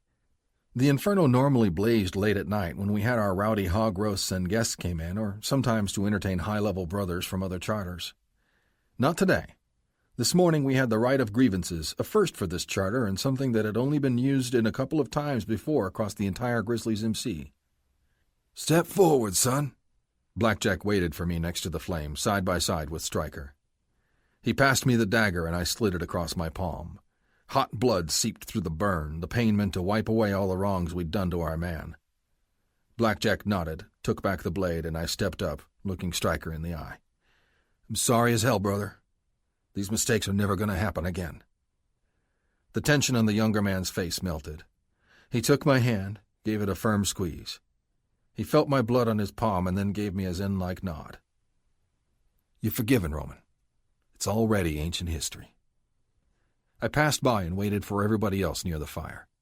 Each full-patch brother stepped up, plus a few prospects who'd been there before we killed the real rat and a whole lot of cartel assholes. Everyone made the same apology, dripping blood into Stryker's hand and then into the fire, killing the bitterness and guilt we'd summoned with our fuck-up. Blackjack was the last, and he sliced into both his hands. Deep, brutal cuts wept blood on the concrete patio beneath us. He gripped Stryker's hand tight before reaching up and grabbing him by the neck, pulling him close to the old man's chest. "I'm sorry, son. Never again. If we ever fuck up this bad, you kill me first." The kid had tears in his eyes at the end of it as the prez stormed away, reaching for the bandages Brass had waiting. Blackjack wrapped his hand like it was nothing and carried on with the rest of the meeting. "Brothers, I signed off on the treaty this morning. The cartels got their man back, and they've already begun to pull out of L.A., with our men watching them like hawks. We won't let up till they're all back across the U.S. border. It's over." Brothers jeered.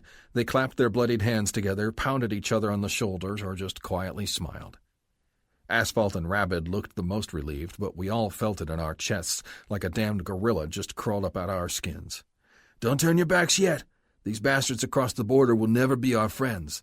They're rivals, competitors, killers." He paused. "Let that sink in, and get ready to watch them with every ounce of vigilance we have. We don't let up until every last goon with an eagle patch is out.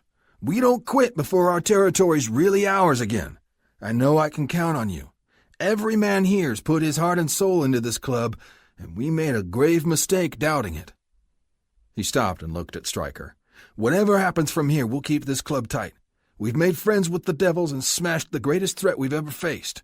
There'll always be new ones, bastards who pop up like weeds, threatening to strangle everything we fought for. But as long as we never let bad blood come between brothers, and no man sinks a dagger into his brother's patch, we're whole. We're alive. We're men." I nodded. The prez looked down and pulled one of his bandages tighter. "You can count on everybody here," I said. "I'll do my damnedest to make sure every last one of those fuckers is out of Redding city limits next week on their way to San Diego and gone." "You'll do no such thing, son," Blackjack snapped. "You're taking the next 2 weeks off to make sure your woman's the happiest old lady in the world before the big day. I won't risk that thing on your shoulder opening up again either. We've got the manpower to deal with anything, Roman, and you've already given us your brains and your courage. Now stop working like a maniac and smell the goddamn roses. That's an order. Your only job right now is making sure this club has the best damned wedding we've ever seen." God help me, I grinned. So did everybody else, even Stryker, the first time I'd seen him smile since we almost skinned him alive. "Anybody else?" Blackjack asked, slowly scanning over the ranks of brothers. Nobody said a word. The shitstorm threatening to blow the club to pieces hadn't let up for a second since I'd walked out of the pen. Now, at last, the end was in sight. Every brother here might actually get a chance to ride off into the sunset, and I'd keep the peace for the club as a married man, happier than every other day I'd ever been alive and breathing on this planet. 15. Till the end of time, Sally. Shit. I didn't dare breathe a word of panic. Only in my own head, and I really wished I'd practiced walking in these high white heels a little longer. It was going to be embarrassing as hell if I tipped over and landed on my butt in front of all the guys and the grinning old ladies, my whole extended family. Then I stopped in my tracks. Seriously, if this was the only problem today, we'd come a long way. Walking in my wedding shoes was a universe away from worrying about bullets flying. Pick yourself up, I thought. Keep walking. Smile like you mean it. The sun's shining on you today, girl, and you've already walked through hell on hot coals to get here. I smiled as I sashayed down the narrow aisle in the clubhouse, and I actually meant it, too. By the time I got to the makeshift altar where they were waiting, I was positively beaming, and my face burned a few degrees hotter when I finally looked up. Blackjack looked neater than ever. He locked eyes with me, smiled, and nodded, adding a few more wrinkles to his tough old face. When I took a good long look at the man I was about to marry for the first time, my heart stopped. Remember to breathe. Remember to beat, heart. Yeah, I really needed to remind myself. I had to remember how to live through the biggest day of my entire life without going into a coma. The clubhouse fell silent as Blackjack waited for the last of the chatter to die down. A thin, wiry brother I didn't recognize from some other charter stood behind him. Probably the man who'd observe and make it official for the state of California. I barely noticed anything else because my eyes were glued to Roman. I'd never seen him in an honest-to-God suit before. Wet didn't begin to describe how my body responded. I burned. I ached. I pressed my thighs together uncomfortably, holding back tears at the crazy lengths he'd gone to go traditional. It wasn't exact, of course.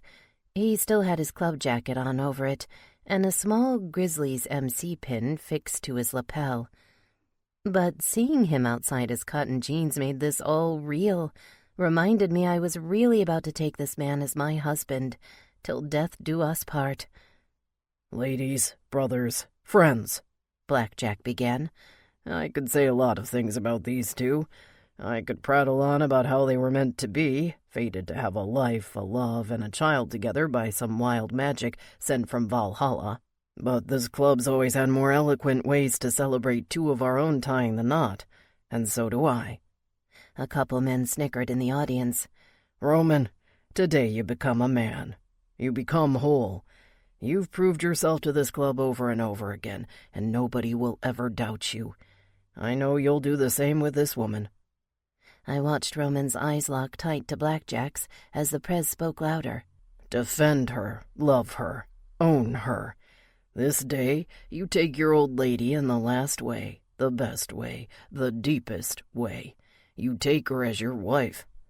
Last chance to back out, son." "No fucking way," Roman growled, grabbing my hand. "I want this forever. I do." I smiled. 1,000 degrees of heat raged through me, especially when Blackjack's dark, serious eyes turned on me. "Sally, I don't need to talk about your duties. You already know you're obliged to help our brother, love him no matter what may come. In blood, in sweat, in death, he's your husband, your old man. In life, he's the best damned friend and lover you'll ever have." I lost it there, reached up to wipe one eye. I looked between Blackjack and Roman. Each time the president spoke his stern words, Roman nodded sharply, all incredible promises flashing in his eyes. "Squeeze his hand tighter. Take a moment to feel him. Remember, lady, this thing's going to be forever. You're already bound by blood, the first child of many you'll have. Are you ready to be bound by law and brotherhood, too? Yes, I croaked, taking a second to stabilize my voice. Of course I am. He's the only one I'll ever want. I love you, Roman. I do. The old man nodded, his gray hair tied back neatly. We knew what was coming next. I watched as Roman reached into the little box Brass held out next to him, already open. He plucked out the ring. I didn't realize how crazy big and bright it was until he pushed it on my finger. The thing was almost heavy, studded in sharp-cut diamonds like stars and a halo of golden sunlight. My knees almost dropped out, but I held on, forced myself to squeeze my old man's fingers tight. "Thank you," I whispered. "It's amazing." Smiling, Blackjack turned to the stranger behind him. Angus, get up here. Finish it off for these kids. The thin man cupped his hands over his mouth, covering his long mustache. By the power vested in me by the state of California, you're man and wife. Start locking lips so we can kick off this party. Brothers cheered. Roman didn't wait for another word. In a flash, his hands locked around me tight, pulled me in, buried me in his eager, powerful heat. The storm on my lips drowned out all the manic celebrations surrounding us. I didn't think he had it in him to kiss me harder than all the times before, but he did. Oh, yes. His lips plowed mine, possessed me, took control of what was eternally his. And I kissed him, shoving my tongue against his, feeling him as he led me on a dizzying taste of everything to come. Everything below my waist tensed as his tongue pistoned in and out of my mouth, conquering me, promising me hell between the sheets for the honeymoon. I couldn't come up for air. His hands kept me hooked to his body, the same as his lips, and he kissed me so long and hard my nails raked his jacket. "Fuck, babe," he snarled, coming up for air at last. "You kiss me like that again, and we won't even stick around for the reception." I was about to do it, just to tease him, when Brass and Missy got up between us. Missy rubbed against me like an overgrown kitten. She couldn't hug me with Caleb smiling in her arms. "Congratulations, girl. I can't believe this. Thanks for taking charge, too. You know, there's probably going to be a few more weddings around here, now that somebody's finally tied the knot." She flashed Brass a wicked look. I laughed and reached out to stroke my son's little chin. Caleb giggled, grabbing at my fingers. It was strange to think my new husband and I had already created the greatest gift two people could. Jesus, my husband. I looked at him and I still couldn't believe it. But the crazy scene in front of us didn't lie, and neither did the bank-busting ring on my finger. I knew he did well for himself when he got the house, but I didn't know the club's profit share went so far. "Fucking congrats, brother." I walked up next to Roman just in time to hear Brass talking. "You sure you want to take that limo ride after all? You're going to be driving that truck a hell of a lot more once you pump out a few more kids." I laughed and rolled my eyes. "That'll take some time. Besides, he's got to keep up on riding for the MC, and I won't get in the way. We're pretty happy getting used to all this with just Caleb. It's not like we'll be a huge family overnight." Roman shot me a wild look like I'd just said the sky was pink. "Babe, it's happening a lot quicker than you think. We'll adjust. We're going to have the biggest family in this town." I laughed, even though I knew he was deadly serious. Hell, so was I. He'd find out soon about the surprise I had waiting for him. I reached for his hand and squeezed, wiggling my fingers against his. Love can be a powerful thing. Here, it was so potent I'd really try to give him as many kids as he wanted. He'd already saved our lives several times over, and it only seemed right that he got to take charge of a few more. "Unfucking-leavable." Rabbit bounced forward with Krista at his side, shoving aside the VP, grasping Roman's huge free hand in both of his, and shaking it like mad. "You're a married man. You got any idea what that means?" Roman chuckled. "I think I do after being up here at the altar.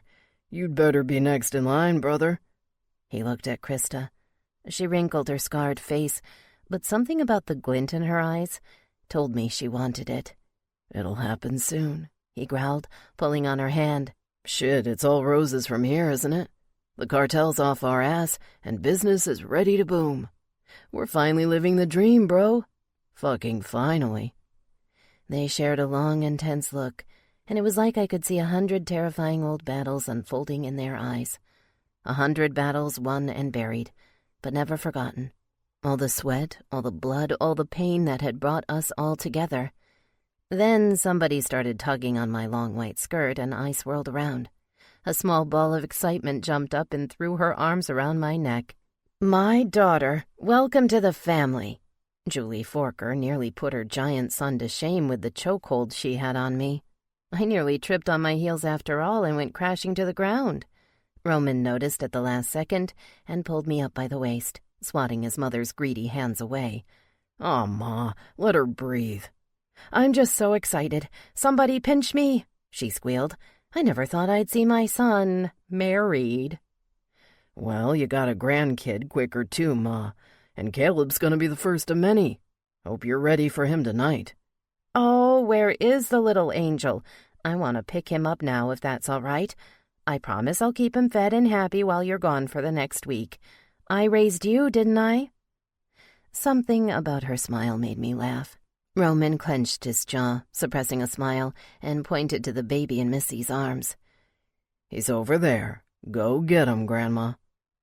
She took a few quick steps away and then stopped and looked back at us over her shoulder. "Wow. I wish your father could see all this, son." "So do I," Roman said, barely a whisper. Roman looked at me and stopped. Next thing I knew, those huge world-lifting hands were around me again, but this time they were lifting me up. I howled and kicked my heels, trying not to lose them. He carried me through the last of the crowd. I reached out and cupped hands with a few grinning cousins, tears in the women's eyes. The wire cage Norm still had around his head bobbed over everybody, and he got his hand into mine too. I smiled when I saw the genuine happiness in his eyes, the giddy and proud spark that said, "Congratulations, cuz." Hey, not so hard. You don't want to tear this thing, do you?" I whimpered in Roman's ear. "Babe, we'd better head to the car right now, or else I'm gonna tear it off and fuck you on the floor. No lie." I leaned up and we shared another long kiss.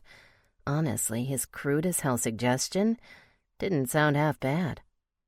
As pretty as his ivory white dress with the bitch heels could be, it was starting to feel like an over-fastened corset, and it was definitely coming off tonight, one way or another.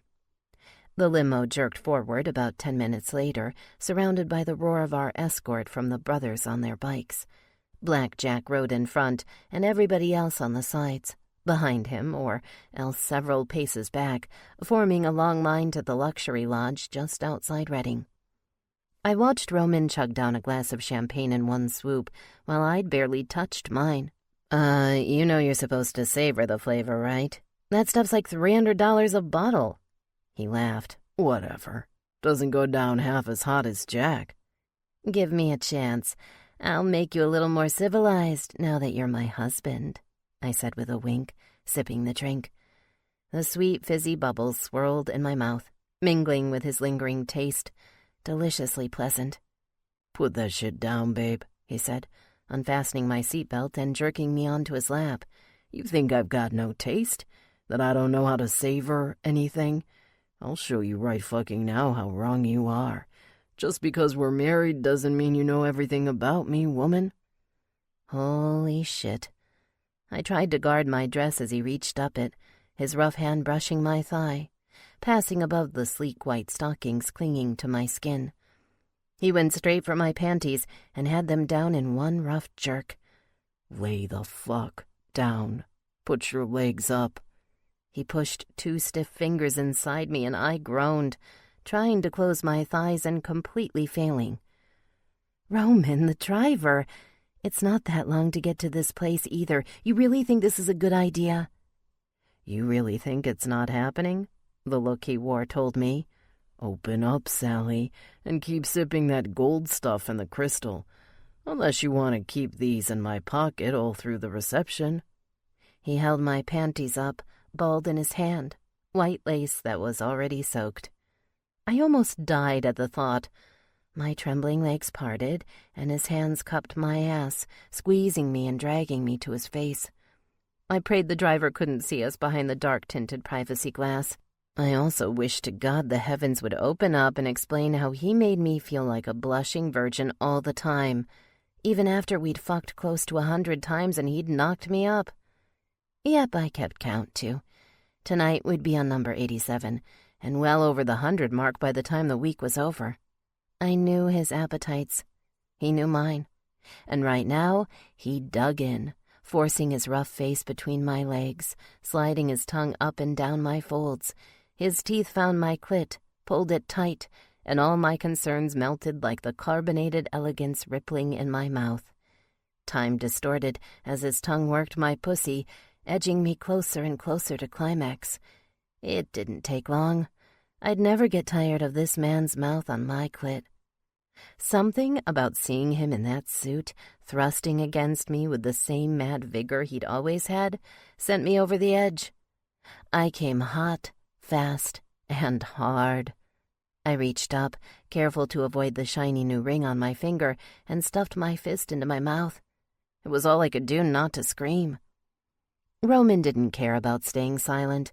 He growled his satisfaction as my muscles convulsed, sending me to ecstasy, making me squirm and rock and thrash against his face. His powerful hands held me down, held me open, kept the pleasure coming strong. It took what seemed like forever to come out of the hot white heat. When I did, an insatiable fire tore through my veins. I wanted him inside me. My mouth, my pussy, my ass, anything was game. Everything belonged to my old man now, and I wanted to give it to him in spades. I reached between my legs and felt the massive bulge beneath his trousers. I shifted my legs, fumbling with his zipper. "Babe, we're almost there." Roman looked out the window. I looked at him and winked. I know you need it. Now who's getting camera shy?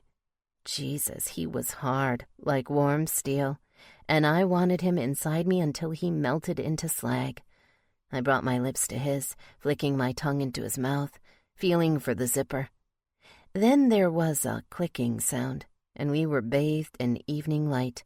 The neat-dressed man who'd been hired to play chauffeur coughed uncomfortably. "Fucking hell." Roman gently pushed me away and handed my panties to me. "Put those things back on, babe. You've earned it. We've got to go." On our way out of the car, he leaned over to me and grinned. "Better Jeeves here than the brothers. They'd have never stopped giving me shit for fucking you in the back seat on a 10-minute ride. Not that they'll do any better when they finally get hitched." Arm in arm, we smiled for the brothers and old ladies flashing cameras, and went inside. Our first dinner as a married couple went by in a blur. The men were already rowdy by the end, hitting the dance floor with their girls.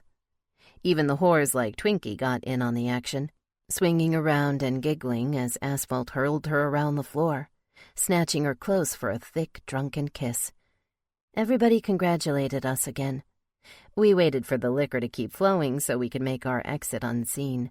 By the end, things were turning really wild. Harsh biker laughter cut through the booming music, and all the dark corners had couples together, caving to the passion and revelry building in the air. I watched Roman take one last swig of his tall beer before he grabbed my hand and leaned over. "Time to go, babe. Let everybody else have their fun and we'll have ours. No bullshit.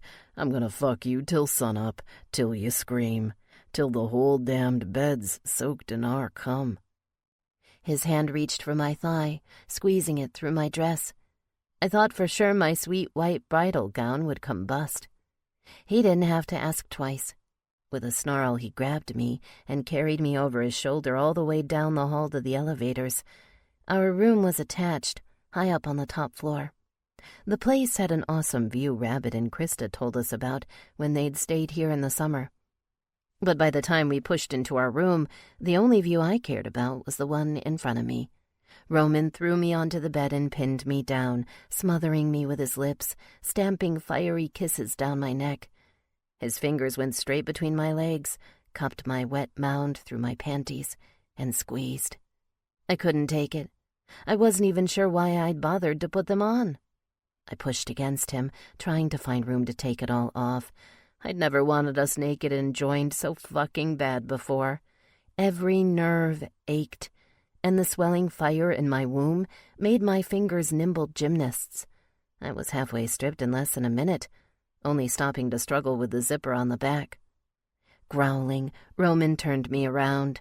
I shivered with delight when his thick fingers found the zipper and yanked it down. He grabbed my shoulders and pushed everything down, unwrapping me, bearing the gift he'd claimed.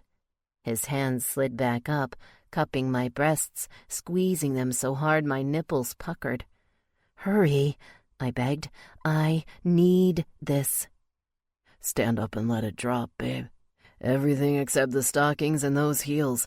It's all you get to fucking wear for the next 24 hours. He stood up with me. I barely shuffled out of the dress and unclasped my bra, freeing my breasts, before I was transfixed on him undressing. The jacket dropped, and so did the suit, piece by piece. The bad boy underneath emerged in all his glory, the furious ink all over his hard torso, rippling like a canvas in the evening light. When he shoved down his boxers, the bead in his cock shined, making it a target my lips couldn't resist for anything. He smiled, watching me sink to my knees. I wrapped my hand around his length, feeling his hardness, and squeezed. Holy hell. His fingers reached for my chin, clasped it, and closed the distance between my mouth and his cock. "Suck it like I taught you, babe. These are the only lips I ever want to feel wrapped around this dick."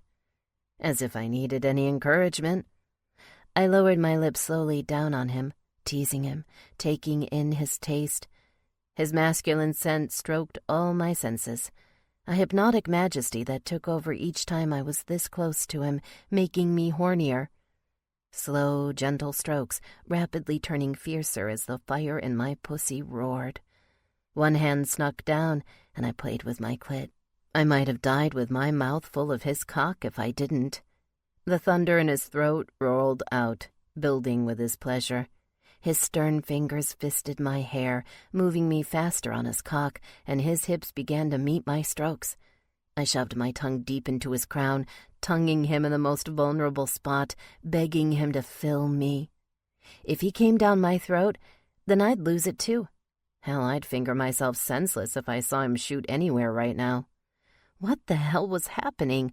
Why hadn't anyone told me the sex gets 100 degrees hotter with that ring on my hand? And it looked awfully good wrapped around his rock-hard length. Roman's huge chest swelled, taking in breath, cursing it back out again as my lips quickened. "Fuck, shit, goddamn, babe, stop." He wasn't asking. His rough fist tugged me away until his cock popped out of my mouth. "You suck like a good wife. I want to see you fuck like one, too." "You seriously don't want to come in my mouth?" I bit my bottom lip, teasing him. "Please." He paused, his eyes bright, considering it. Then he shook his head, giving my hair a jerk to make me stand up. "You've got a month to get off those damned pills, Sally. I'm not coming anywhere except your hot, wet cunt till Caleb's got a brother or sister on the way. Might as well practice." Practice? Yeah. I couldn't argue with that, as insane as it sounded. Hell, I wouldn't be arguing with his insane desire to knock me up again soon. I hadn't told him, but I'd already stopped taking my pills 2 days before. The holidays were a good time to get pregnant, right? I wanted it to be a surprise. Big news to break near Thanksgiving or Christmas for both him and Julie. I was also a little afraid of what he'd do to me when he found out there was nothing between his seed and my womb. I had a feeling it involved rope, sore legs, and weeks of being bound while he fucked me and came inside me, until he'd claimed my womb for the second time. He pushed me down at the edge of the bed, standing up while he pushed his length to my entrance. The fingers in my hair grew softer, sifting through my blonde locks, sliding down my neck. "Fuck, you're the hottest old lady, the hottest wife a man could ever ask for. And I'm gonna fuck you till you believe it too, babe." "Do it." 2 words. It was all he needed to push inside me with a growl, and then the steady creak of the bed crashed into the pleasure surging through my body, drowning out everything. It wasn't 20 thrusts in before my body tensed up and jerked. I wrapped my legs around him, clawed at the sheets, and screamed. I came for the second time that night, and then I couldn't stop. Something inside me broke that night, and I shuddered through 3 mind-blowing climaxes, each one harder than the last. I saw stars before he came, and not just in my eyes. Outside, the huge window showed the bright lights beginning to sparkle in the sky. He pushed me higher onto the bed and climbed on, throwing my legs over my shoulders, the better to fuck me harder. You're not done yet. You're coming with me this time, baby girl. Milk every inch of my dick dry.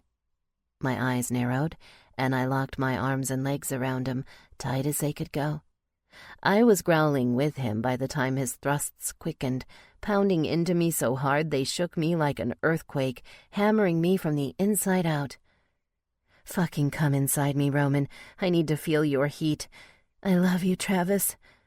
I sounded desperate as all hell, like a different person, whispering those words. It didn't matter. I sounded like his wife, the one who'd love him more than anyone else in this world. My words caused his hips to go completely berserk.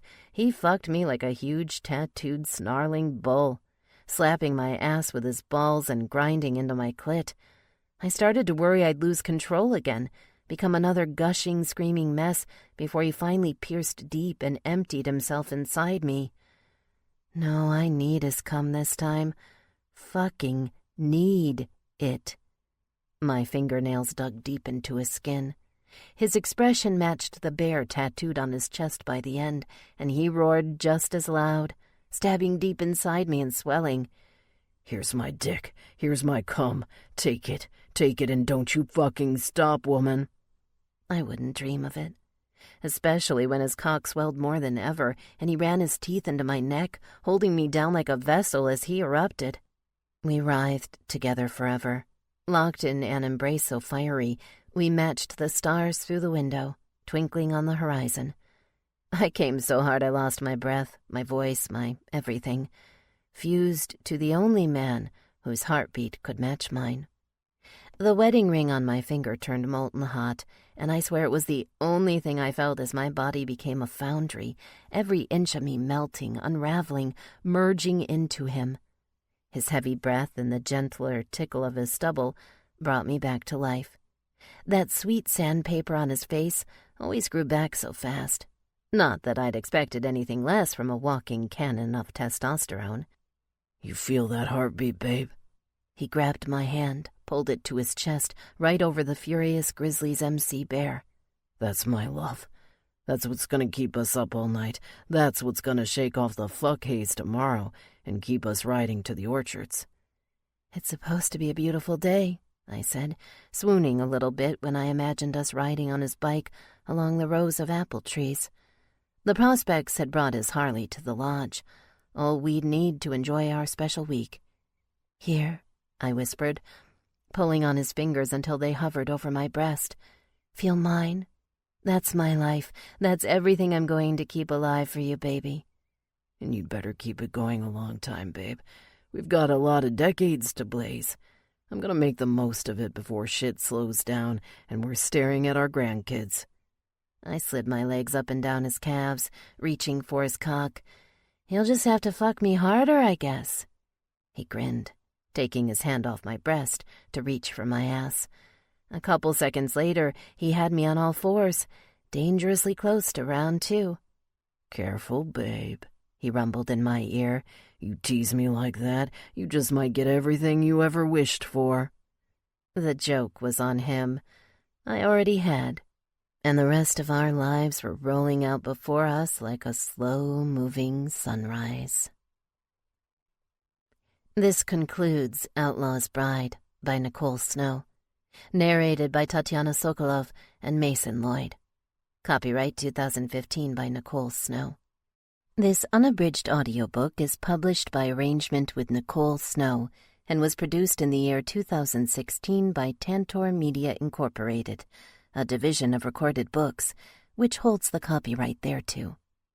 Please visit Tantor.com for more information on our growing library of unabridged audiobooks and to take advantage of special offers.